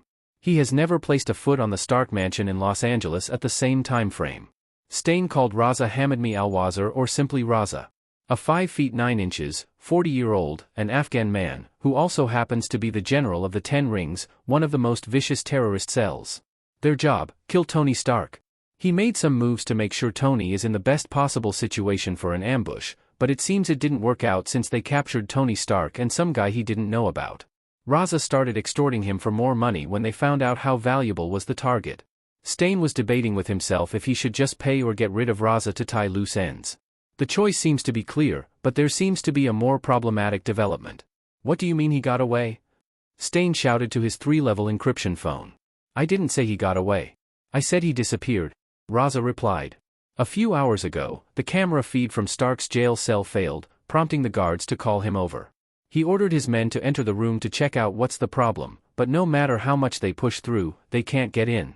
It took them almost 10 minutes to push through the door, which suddenly lost all its resistance. When they got in, no one was inside. Of course, he tried to find them but to no avail. That's the same thing. I thought you were at least a competent, but it seems you're as useless as the rest of them. Stain shouted. He would have continued with his tirade if his secretary's voice didn't blare through the speakerphone. Mr. Stain. Your 9 o'clock has arrived, the secretary said. Stain rubbed his forehead to settle down the headache that's forming. Fix your fucking mess, Raza. Kill him, and I'll double the deal? Stain ordered. Triple, Raza replied. Fucking terrorists? Stain said to himself. Just do it, he said before ending the call. Stain took a calming breath and pushed a button on the phone. Send them in, Stain said to his secretary. A few seconds later, an unassuming man in a suit walked into Stain's office. The man walked towards him and extended his hand. Good morning, Mr. Stain. I'm Agent Coulson from S.H.I.E.L.D. Phil introduced himself. Stain hid his momentary panic. An agent coming to him is never a good sign if Tony's kidnapping happened just a few hours ago, but he played it cool. Still, Phil Coulson recognized the panic. Stain held onto Phil's hand and shook it. S.H.I.E.L.D.? Never heard of it? Stain replied genuinely before releasing Phil's hand. That's the way we like it? Phil replied with a smile before adopting a more professional look. I'm here to determine the possibility of Mr. Stark to cut a deal with his kidnappers to save himself. Stan walked over to the liquor table and poured himself a drink. Have you already been informed that Mr. Stark has been kidnapped? Coulson continued when Stain remained silent. Stain swirled his drink, taking a moment to formulate his answer. Tony is a one-of-a-kind man. A mind that comes only once every century. Nobody can deny that. Stain drank a swig from his glass. But there's something that comes with that, a stubbornness no one can match and an ungodly amount of skill to piss someone off. He added, unconsciously channeling his frustration about Tony's disappearing act. So I'm saying it right here and now. There's no fucking way Tony would betray his country. He finished. Phil stood there for a moment, studying Stain's words and nuances. That's all I needed to hear, Phil said while pulling out a calling card from his inner jacket pocket. You can call me using this number if you have anything else to say, he continued while handed over the calling card. I'll leave you to your business, Mr. Stain. Thank you for your time, he said before walking out of the office. Stain looked over the card before drinking everything in his glass with one shot. Phil, on the other hand, started dialing a number on his phone. He waited for someone to answer before starting to talk. Stain knows something. Northern Afghanistan, February 13, 2009, 1930 local. The group appeared at the only blind spot in the room from the CCTVs, although it's a tight fit, especially with Tony in his armor. Naruto grabbed Tony's helmet and pulled him closer. Remember. Show them no mercy because they will show you none of it.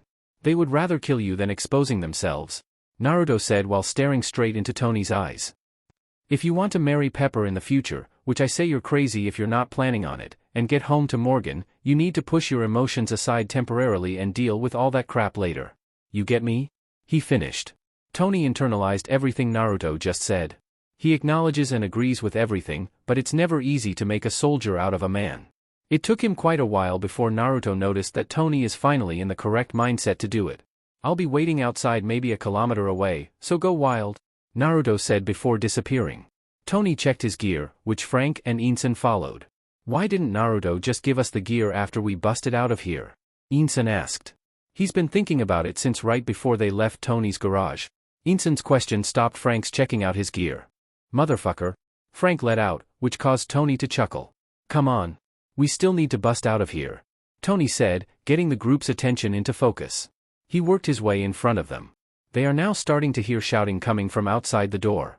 Somebody probably saw the massive armor suddenly appearing inside the cell. Ready? He asked. I'm just waiting for your sorry ass, Frank replied from behind the Tony while simultaneously cocking his rifle. I'm good, Inson answered. All right, let's wreck us some terrorists, Tony declared before marching a few feet in front of the door while keeping a little bit of the side. Frank moved forward and planted a few charges around the door. He walked behind Tony again, waiting for the perfect time to blow it. The vault-style door handle started to turn, and Frank knew this was the ideal time. He pushed a button, and colossal explosion propelled the door outward, immediately taking out a few terrorists at the other side. Tony marched forward while keeping his arms aimed and swiveling around, looking for any threat that might suddenly show up at the corner. He stepped over the bodies while resisting the urge to look down. He can feel the slippery wet floor, with some steps feeling more squishy than the others. When Tony reached the down door, he has no choice but to look down so he could step over it. But it quickly became apparent that it's a bad idea. He saw a man with multiple contusions to his face. It was all deep enough that he could see the skull. He could also see a semi-solid gel flowing out of a deep crack by the side of his head. Frank saw Tony slightly panicking, so he started knocking on his armor. "Keep it together now. Panic later," Frank said with authority, trying to keep Tony's focus on the task at hand. It worked, though, since Tony started walking forward again. As soon as they turned the corner, Tony was immediately assaulted by a rain of gunfire. He started firing the machine gun on his arm towards the group, with Frank shooting too while using him as cover. Ensign stayed behind the corner. The terrorists didn't even stand a chance with the Tony and Frank combo. The pair mowed down everyone they come across, with Ensign lagging, making sure that the duo didn't miss anyone. The trio moved in that formation until they reached a large cavern with multiple corridors. A large group formed a firing squad, with a few of them carrying machine guns. As soon as Tony went into the firing squad's view, the team opened fire at them. Tony had to backtrack against the hail of bullets. "Fucking hell!" Tony exclaimed. He's not sure if his armor could handle all of it. Frank gave their group a fighting chance with his quick thinking when he tossed 2 flashbangs toward the firing squad. When the gunfire stopped, Tony rushed forward and gunned down the team while simultaneously using the flamethrower. Tony something at the corner of his eye, which caused him to be alarmed. "RPG!" Tony shouted. Frank made a quick turn and shot down the man with the RPG. Tony's flamethrower caused it to blow up, caving in some corridors. "The corridor to the left. Go! Go!" Frank shouted, pointing Tony to where they should head next. As the group moves out of the cave, Ensign had to use his gun a few times to shoot at some enemies they missed during their first run through. Tony could finally see the exit, and he was surprised by what he saw. Aside from another firing squad set up around the cave opening, he also recognized several different size cases marked with his company's logo. Like the last time, the firing squad opened fire at them, but Tony didn't back down this time. He let the armor absorb the abuse, with Frank occasionally shooting down men with RPG or grenades. "Our turn," Tony said with an excited tone before he emptied his guns and flamethrower ammo, making sure every weapon from his company is burned or destroyed. Frank followed Tony's example and opened fire on everyone while occasionally tossing grenades and C4 packs to the weapon cache. By the end of it all, the open space in front of the cave is flames, bodies, and craters. Tony's group walked around the fires and started walking towards the open desert. Frank took the lead, followed by Ensign and finally, Tony. This setup is used so that if anyone coming after them would aim at the armored man first before anyone else. Tony couldn't resist but turn around when they're quite some distance away and saw a mesmerizing sight. Tall flames are rising up high, illuminating the nighttime sky. "That's just one of them," Tony said to himself, thinking how much Stark Industries weapons are in the hands of other groups like this. Northern Afghanistan, February 13, 2009, 2015 H local? "We need to stop," Tony shouted. "The suit's already out of commission." The suit should only have lasted for 10 minutes of rigorous use. So Tony was surprised by how long the armor had held up. He started to unfasten the armor from his body before raising the front panel and walking out of it. "You're not just going to leave it, are you?" Ensign asked while handing over the extra backpack to him. Tony took the bag and put it on, making sure he strapped everything securely. "Yeah, but we can't carry the whole thing. Besides, it'll just be a pile of metal scraps when I'm done with it," Tony replied with a grin. Frank was scanning the area with his gun sight, using the moonlight to look for any trackers. He was also looking for anything that they might be able to use to set up camp. He knows that the people he's with aren't exactly fit for a night-long trek. "Hey, Frank! We have 10 minutes to get as far away from here as possible," Tony shouted after flipping some buttons inside the armor. Frank, Ensign, and Tony started jogging away from the freestanding armor. "What the hell did you do?" Frank asked. "I'm getting rid of it," Tony replied, a little out of breath. "The desert terrain is sapping his energy away." "Did you install bombs in it?" Frank shouted, realizing it's the only way anyone could get rid of something like that so quickly. "Maybe," Tony answered a little sheepishly. "Are you crazy? We were getting shot at, and you had a bomb inside of the armor," Frank retorted, questioning how intelligent the Stark really is. "Hey, If the suit exploded, it meant I would have died either way since it couldn't handle the punishment. Tony defended. Frank had to accept Tony's logic. If the explosive really is inside the armor, a bullet could only set it off if the suit had already been pierced. Hey! You're going to want to see this, Tony shouted before turning around. He had been counting down ever since they started jogging away, and the suit was 20 seconds away from blowing. Frank and Ensign stopped in their tracks and turned around. Just in time too, since a few seconds after they turned back, they saw something launching high up into the sky. When it reached a few hundred feet, the whole thing exploded, temporarily illuminating the night sky with a big ball of fire. You attached a rocket to it, Ensign retorted, still catching his breath. Oh yeah. You've got to attach a rocket to everything you can. It's like being a genius and billionaire 101, Tony retorted with a serious expression. Seeing Ensign's "Are you serious?" reaction almost broke his resolve and released a laugh. He finally understood why Naruto continuously messes with everyone. Frank was looking at the dying down flames in the sky when he figured out what Tony's aim was. Huh. You made a flare on steroids? Frank commented with slight amusement. Got it, didn't you? Now the rescue team will know our general direction. We just need to get ahead of every other terrorist near here. Tony thought about his reply before realizing a fucking colossal flaw. We need to move around. Fuck. Didn't think of that. Don't worry about that for now. It's easier to deal with 1 or 2 guys looking for us than being stranded in the desert for 7 days. Frank replied while checking over the remaining ammo inside the duffel bag. Come on. We still need to set up camp, he suggested. Yup, that's probably a good idea. A voice suddenly answered out of nowhere, which prompted Frank and Ensign to aim their guns at the voice's direction. Whoa! Whoa! Easy! It's me. The voice continued as Naruto walked out of the darkness. Fucking hell. We almost shot you, Frank let out while lowering his gun. I'll live, Naruto said listlessly with a wave of his hand, dismissing Frank's statement. Where were you? I thought you'd meet us when we got out of there, Tony asked. I just cleaned up what you left behind, Naruto answered. I blew up some huge cache inside the cave, practically leveled the whole mountain above it. He chuckled, remembering the whole thing. Blowing stuff up certainly soothes the soul. I tried finding the head honcho of the group, trying to find out who orchestrated the entire thing, but I didn't find the guy there. So he might be in some other place being an asshole? He found him, of course, but he didn't take him out yet. Raza would be his bait to find the head asshole. The 3-layer encryption made by Stark for mid to high-level employees is just too strong for his mediocre skills, compared to Tony, of course. Raza's not there? Ensign asked with skepticism. As far as I can tell, there were no bald terrorists there. I'll have to piece some parts together just to make sure, Naruto lied. He didn't have to do the last part, but he just wanted to say it. His answer gave him the desired reaction, though. Why do I let Morgan near you again?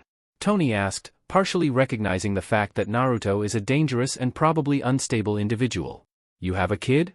I know I'm not updated with the news, but I'm reasonably sure the higher-ups would at least talk about their lead weapon manufacturer having a kid, Frank asked. Tony realized his slip-up. He didn't want anyone else to know about Morgan. Obi, who he considers a father figure, doesn't even know about Morgan. But it looks like 2 new people would know about his ball of sunshine. Morgan. My daughter. You named your daughter Morgan? Frank asked incredulously. It came to me in a dream, so sue me, Tony defended. Anyway, Pepper and I don't want anyone to know about her for reasons exactly like this.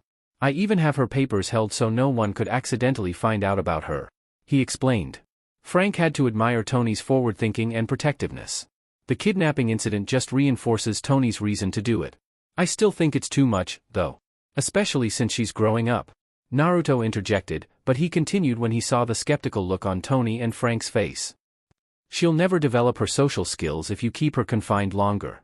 Besides, just ask me to look after her, and nothing serious would happen to her. I love the kid too much to let her have anything more than a boo-boo. He said the whole thing seriously. You still need to hire me, though. Fucking hell. Are you a merc or something? Tony exclaimed. Something of that sort? Naruto answered with a shrug before reaching behind him. I forgot to give you this stuff, he said while tossing the items in front of the group. I thought you might need some camping gear. He finished. Frank knelt in front of the supplies and opened it, and lo and behold, a large tent, 3 sleeping bags, fire starter kits, and canteens. Did you miss anything? Tony asked sarcastically while looking over Frank's shoulder. Yup. The sat phone and GPS, Naruto replied with a grin. Tony looked at Naruto disbelievingly, which Frank and Ensign mirrored. I fucking hate you right now, Tony exclaimed. Malibu, Los Angeles, February 13, 2009, 1500 H local. Phil was driving towards the Stark mansion in a S.H.I.E.L.D. standard issue SUV. This would be the first official contact any S.H.I.E.L.D. agent has had with the Stark family ever since the death of Howard Stark. Of course, Virginia Potts is not officially a Stark yet. But she's the mother of the Stark heiress and the person that makes Stark Industries run smoothly from day to day. As Phil got closer to the Stark mansion, he pulled his car over to a small mansion, compared to the other houses in the neighborhood.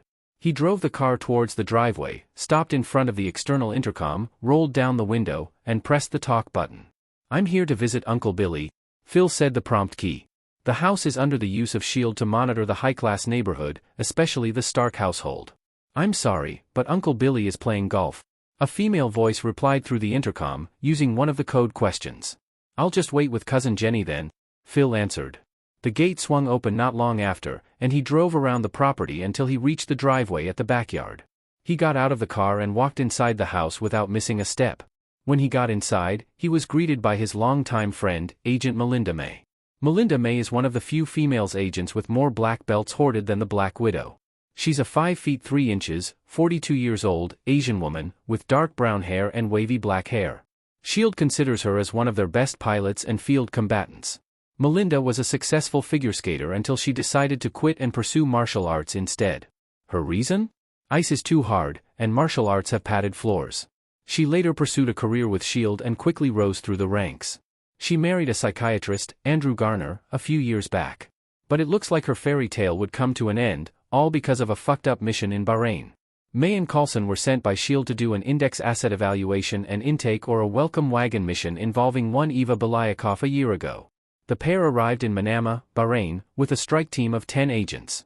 It was supposed to be a simple mission, but everything went downhill after they arrived. Eva seemingly controlled a group of Bahrainian gangsters with a young civilian girl as a hostage.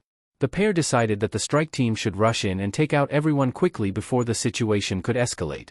The team remained in communication until the agents started to suddenly fall out of contact. With the situation quickly spiraling out of control and backup hours away, May decided to go in against Coulson's wishes. She noticed two things immediately: Eva's powers involved conscious control, and her agents are already brainwashed. She had no choice but to take everyone down using only a knife. When May got to the center of the building, she quickly dispatched Eva to break her control of everyone. She walked over to the civilian girl and cradled her. However, she figured out that it was Eva's daughter, Katia, who was controlling the men. With no other choice, she killed the 8-year-old girl, immediately freeing everyone from the enhanced control. The story of May's exploit was spread throughout S.H.I.E.L.D.'s grapevine, and she acquired one of the most well-known nicknames inside the agency, the Cavalry. Everything has a cost, though. The Bahrain mission caused something to break inside of her. Her life went downhill from there. Melinda's effectiveness in the field dropped sharply, and she was always second-guessing herself. Phil tried to help her regain her flair and passion for the job to no avail. Her marriage with Andrew quickly went downhill as well, and they're now in the final stages of divorce. Currently, she's only doing low-stake field jobs like surveillance until her transfer to desk work is approved. Hey, Phil. It's great to see you. May greeted Phil with a hug, surprising the other agents under her command. You're here for the Starks files? She asked after the two separated. Yup. I want to know if I missed anything. Phil replied with a smile, genuinely glad to see his friend. While Phil was answering her question, Melinda noticed the other agents are looking at her weirdly. What are you all looking at? You still have a lot of compiling to do. May said towards the gaping agents, causing them to panic and scurry on to what they were supposed to be doing. Come on. I prepared a data packet last night, she told Phil before leading him up the stairs towards her office. Still scaring people, huh? Phil said with a joking tone. Melinda had to smile at Phil's usual banter, but she didn't engage. She just had no energy in her to continue the conversation. Phil noticed May's lack of energy, but he just filed it away for later. He couldn't do anything else to help her without the possibility of making it worse. When the pair got inside the room, Melinda picked up a phone on top of her desk and handed it over to Phil, who immediately took it. Give me the highlights. It'll take too long to read the whole thing now, Phil told Melinda while pocketing the phone. She took some time to scan her mind through the report and compile the important ones. The previous supervising agent first noticed the kid a year ago. Stark upped his security system and expanded his net well over our observation range. Somebody must have tipped him off because his bodyguard called the FBI about who's watching them. The essay was pulling his hairs out since only secondhand information was coming in for at least a year when he decided to do something drastic. Melinda said the last part while pulling out a folder and retrieving an aerial photograph from the inside. He ordered satellite surveillance and medium-altitude flybys to get some aerial photographs, and he saw this. She handed over the picture to Phil. He immediately focused on the circled area. Stark, Potts, and a kid no one knows about? How the hell does no one know about this? Phil asked the question that's been bugging him since he first heard that Stark has a kid. A rich and powerful businessman who has connections with influential people. Probably held up her paperwork somewhere down the line. Melinda answered with a shrug. What about the mysterious boarder? Any idea who it might be? Phil asked. Every one of them is pretty much convinced that it's Naruto who's living with the Starks, but it's better to have some evidence. No. Not really. Melinda answered with a shake of her head. We only know that someone's living with them in there because of a series of infrared satellite images, she said while looking through the files and showing a compilation of photographs. There's a heat bloom that shows from this room right here every once in a while. No real pattern for when the room is being used. She switched the photo with another one behind it. When we figured out that someone is staying there, the techs started to comb through the pictures and cross-reference it with the logs of visitors, but we couldn't find out who it is. It's like he or she appears and disappears whenever. Phil is now 100% certain that Naruto is the Stark's boarder. He only knows one guy that could get in and out of anywhere. Naruto probably remained in contact with Tony Stark after the Vegas incident.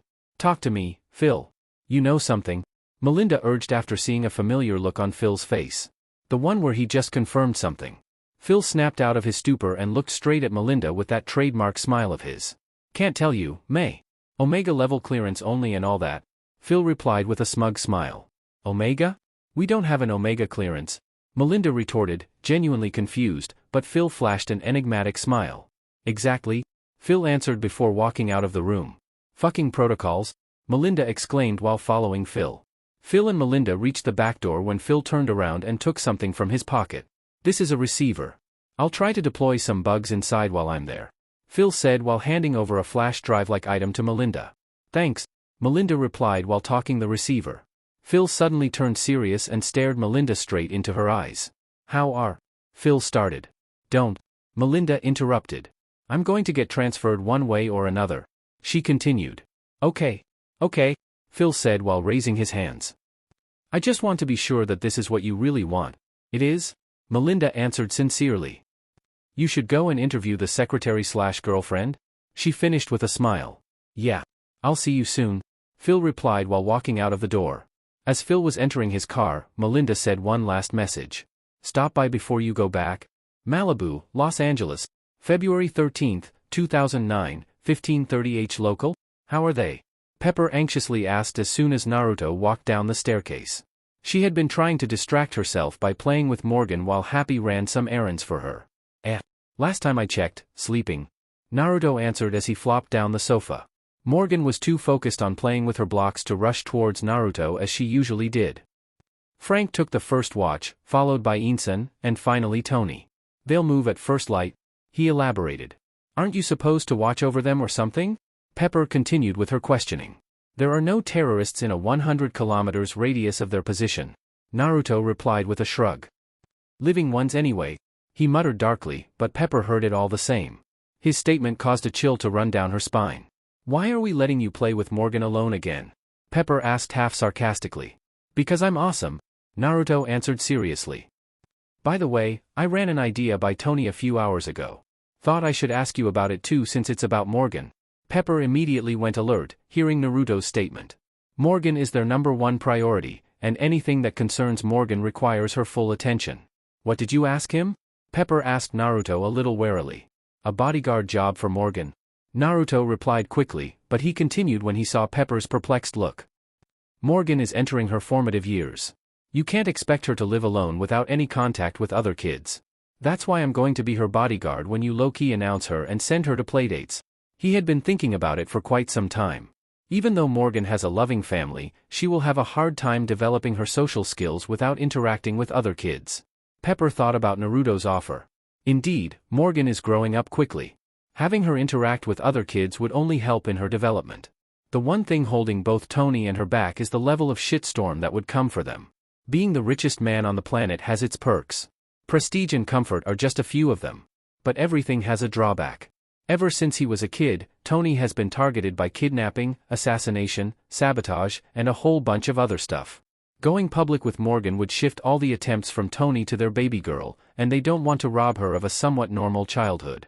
Naruto's offer could be the solution to the whole thing, though. Pepper had never seen Naruto in action, only snippets from stories and the results, but all of the signs pointed towards one undeniable fact. Naruto is a weird guy. From what Pepper surmised, Naruto is a fighting powerhouse that could take out a whole platoon of Navy SEALs, armed or unarmed. He can get in and out of anywhere with that teleportation ability of his that he used with Tony and the others. Not to mention his bottomless pocket trick. Naruto also has connections with an unknown spy agency as evident by his super spy girlfriend. The few downsides about Naruto is his sudden bouts of violence and unpredictability. This should cause most parents to pull their kids away from an unstable individual, but this might be precisely what they need. A superhuman that could protect their baby. What did Tony say? Pepper asked, wanting to make sure that they are both on the same side. He asked me if I'm a merc, which is partially true, but I didn't receive a solid answer. Naruto replied with a shrug. You two should probably talk it over when Tony arrives. He finished. Just in time too, since Jarvis decided to butt in after Naruto's statement. There's an Agent Phil Coulson at the front gate, Ms. Potts. He would like to talk to you about Mr. Stark. Should I let him in? Jarvis asked. Pepper and Naruto immediately perked up after hearing Jarvis's announcement. Pepper was anxious because of the not-so-straightforward kidnapping situation, and Naruto was beating himself up for forgetting Phil's mission. Naruto stood up and hoisted Morgan into his arms, who started squealing happily because she finally noticed Naruto's presence. He quickly picked up Morgan's toys and personal effects and stored them away. I'll play with Morgan in her room while you deal with the spook, Naruto told Pepper while picking up Morgan's shoe. And a word of advice, follow your gut about the Coulson guy, he said mysteriously before walking away. Pepper was left to ponder about Naruto's statement, but she still needed to deal with something more pressing at the moment. Jarvis, let Agent Coulson in, Pepper ordered while cleaning up everything she could find that might point to Morgan. That's when she remembered one of Naruto's tactics and followed his direction. And find everything you can about this Phil Coulson and send it to my phone. Of course, Ms. Potts. Agent Coulson is just pulling into the driveway, Jarvis informed Pepper. Thank you, Jarvis, Pepper replied while fixing up her clothes. A few moments later, she heard a knock on the door. It looks like Jarvis decided to let Agent Coulson experience a more human interaction than an AI butler. Pepper walked towards the door and opened it, revealing an average-looking man in a suit. Virginia Potts? Phil asked to make sure, to which Pepper nodded. He then pulled out his badge and ID, showing it to her. She noticed that the badge was one that she had never seen before. I'm Agent Phil Coulson of Strategic Homeland Intervention, Enforcement and Logistics Division or SHIELD. Never heard of it before, Pepper replied with genuine befuddlement. As the personal assistant of Tony Stark, she has heard of almost every alphabet agency out there, and SHIELD was definitely not a part of them. That's the way we like it? Phil replied with his trademark smile. May I come in? He asked politely. Sure. We can talk in the living room. Just turn left, Pepper answered while stepping aside, making sure to always keep the agent in her sight. Phil walked straight towards the living room with confidence. He only sat down on the couch after Pepper gestured for him to do so. She, on the other hand, sat at the opposite end of the sofa. So, what does an unknown organization want with me or, more importantly, my boss? Pepper inquired straightforwardly. Phil had to chuckle at Pepper's manner of questioning.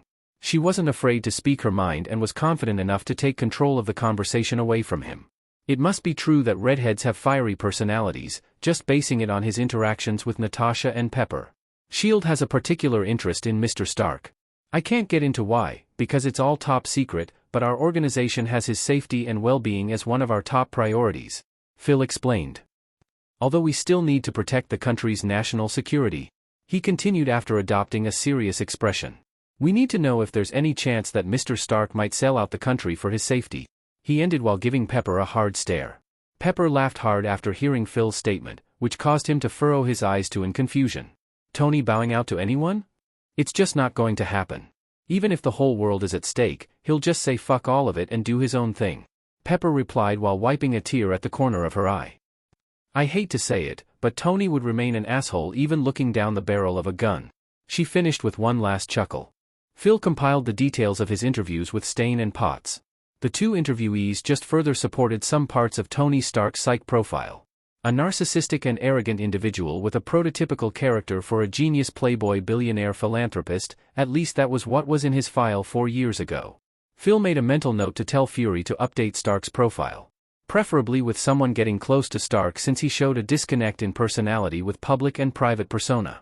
Are there any details that you could tell me to help with Mr. Stark's case? Any detail at all? Phil asked, subtly starting his interrogation. Nothing, really. Pepper lied. She didn't want to burn Naruto's cover. One of the reasons for taking Tony back to that godforsaken desert is because Naruto wishes for no one to know about him, especially his unique abilities. Although, it was weird how only Tony and a technician were allowed in the demonstration. None of his security detail got the green light to be with him, she added. It's one of the reasons why she was so adamant of not letting Tony go. Only Naruto's reassurance made her confident enough to let him go. Even then, he still got a bunch of shrapnel and a massive hole for an electromagnet in his chest.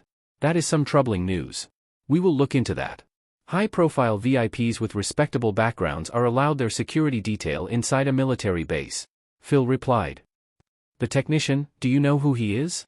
He inquired, looking for any signs of deceit in the redhead's body language. Pepper didn't outwardly show any signs of panic. It's because of her job, which includes lying during negotiations and her presence of mind to think of a cover story for Frank. Yeah. Tony has been talking about a new technician that had a military background. He has been keeping it all hush-hush, but he sometimes divulges some details accidentally, Pepper answered. I know for sure that his name is either Frank or Francis, she continued, giving the agent something to work with. Phil let out. He doesn't believe for a second that Pepper doesn't know more about Frank Castle, but he couldn't see any signs of distress on her. Anyway, that's all I'm here for, he said while standing up. Expect a quick response from our part. We have already sent a team to find Mr. Stark and to look into his kidnapping. He continued professionally before walking towards the door. Pepper followed closely behind Phil. He opened the door and stepped out of the mansion. Ms. Potts. We'll contact you again if there's any progress on Mr. Stark's case, Phil said amicably before walking towards his SUV. And a word of advice for the future. He turned around towards Pepper.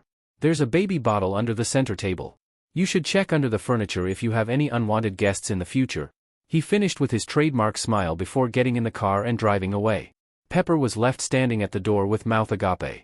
She only snapped out of her stupor when Naruto spoke from behind her while carrying Morgan. Damn. What a power move. Naruto exclaimed with genuine awe in his voice. I didn't know Phil had it in him. He continued. You know him? Pepper asked a little threateningly, but Naruto remained ignorant to the edge in her tone. Oh yeah. He's a friend of mine, Naruto replied with a shrug. He was about to walk back in, but he saw the disbelieving look on Pepper's face. Where did you think my girlfriend works? He's one of her close friends? Pepper pushed Naruto inside the house and locked the door. And you never thought to mention it? I can't talk about it. I'm not exactly employed by S.H.I.E.L.D., and even if I am, I can't tell you guys about them since you're not immediate family, Naruto retorted when they reached the living room. Besides, where's the fun if you already know about them? He added with a chuckle. Pepper groaned, hearing Naruto's reply. Of course he would put priority on the entertainment factor if the situation was no real threat to anyone. Is there anything else that I should know about? Yup, Naruto replied with a wide grin. But you're not going to tell me, are you? Pepper said with a sigh, already knowing Naruto's personality. Yup. But I'll say one thing this time. Naruto let out while pulling something out from his pocket. Phil left this thing in between the couches. He's holding a small cylindrical object in his hand. This looks to be a S.H.I.E.L.D. remote hacking tool. It's not going to pass Jarvis's firewall, but better safe than sorry. I don't trust everyone in S.H.I.E.L.D. He said the last part entirely seriously. Pepper filed Naruto's statement at the back of her mind. She needs to have a sit-down talk with Naruto and find out more about S.H.I.E.L.D. But for now, there's something she needs to know. How long has S.H.I.E.L.D. known about Morgan? Pepper asked with a narrowing of her eyes. Naruto didn't have to think long about the answer. A year or two ago, I guess. Naruto answered with a shrug. And before you ask, they're not sure if I'm staying here, but they have some suspicions. He continued, still with a wide grin, while crushing the bug. Everything's a joke to you, isn't it? Pepper repeated with a chuckle. Bagram Air Force Base, Afghanistan. February 17, 2009, 0900H local. Hey, Chairforce. We got to go, Clint said as soon as he entered Rhodey's office. Rhodey was having one of the longest 4 days. He has been coordinating with different military branches and departments for Stark's rescue. There's also something he figured out while looking into Tony's case. Everything has just been a series of clusterfucks even before they got to Afghanistan. Too many coincidences and fuck-ups happened for someone to not be pulling strings in the background. The appearance of the spooks didn't help with his suspicion. A group of agents with direct orders from the chief of staff arrived 3 days ago. They were not taking over the whole investigation but doing their own thing. Rhodey only ever came in contact with one of the spooks. An agent called Barton. He would have thought that he was just another guy if not for the bow and arrow he was carrying. The weird thing now, though, was Barton wearing a standard army uniform. He had no idea where he got it. "Where'd you get that? And where the hell are we going?" Rhodey asked while putting on his field jacket. I brought this uniform with me just in case," Clint answered while walking out of the door with Rhodey close behind him. "As for the second question, we're going to pick up Richie Rich," he said as they were getting closer to a whirring up Sikorsky HH-60 Pave Hawk, a search and rescue chopper. "You found him?"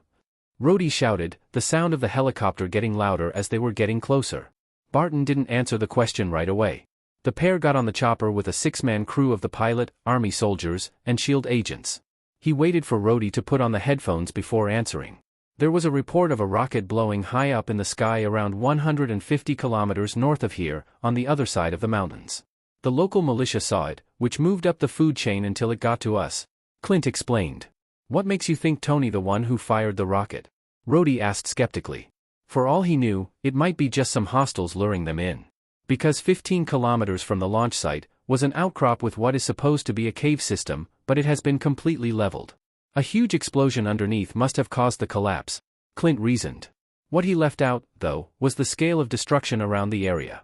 Only one guy could cause that kind of damage, and it bodes well for Stark but not the terrorist. Damn. What the hell happened? Rhodey mused to himself, but it remained unanswered. The chopper flew straight towards their destination for 30 minutes, with only the sounds of the helicopter and occasional radio contact breaking the relative silence. Clint was continuously scanning the surroundings, trying to find anything out of place until he spotted something in the distance. On the left. At the sand crest? Clint shouted after he saw something suddenly burning in the distance. The pilot followed Clint's direction and turned the chopper left. He noticed the fire growing larger as the helicopter turned towards it. As they got closer, Clint saw the Stark air with 2 other people. He recognized Frank Castle, but he didn't recognize the older guy. Rhodey and the team eventually got a good look at Tony when the helicopter got significantly closer. Rhodey and a pair of crew members jumped out of the chopper as it landed and jogged towards the group. "Hey, Rhodey! What took you so long?"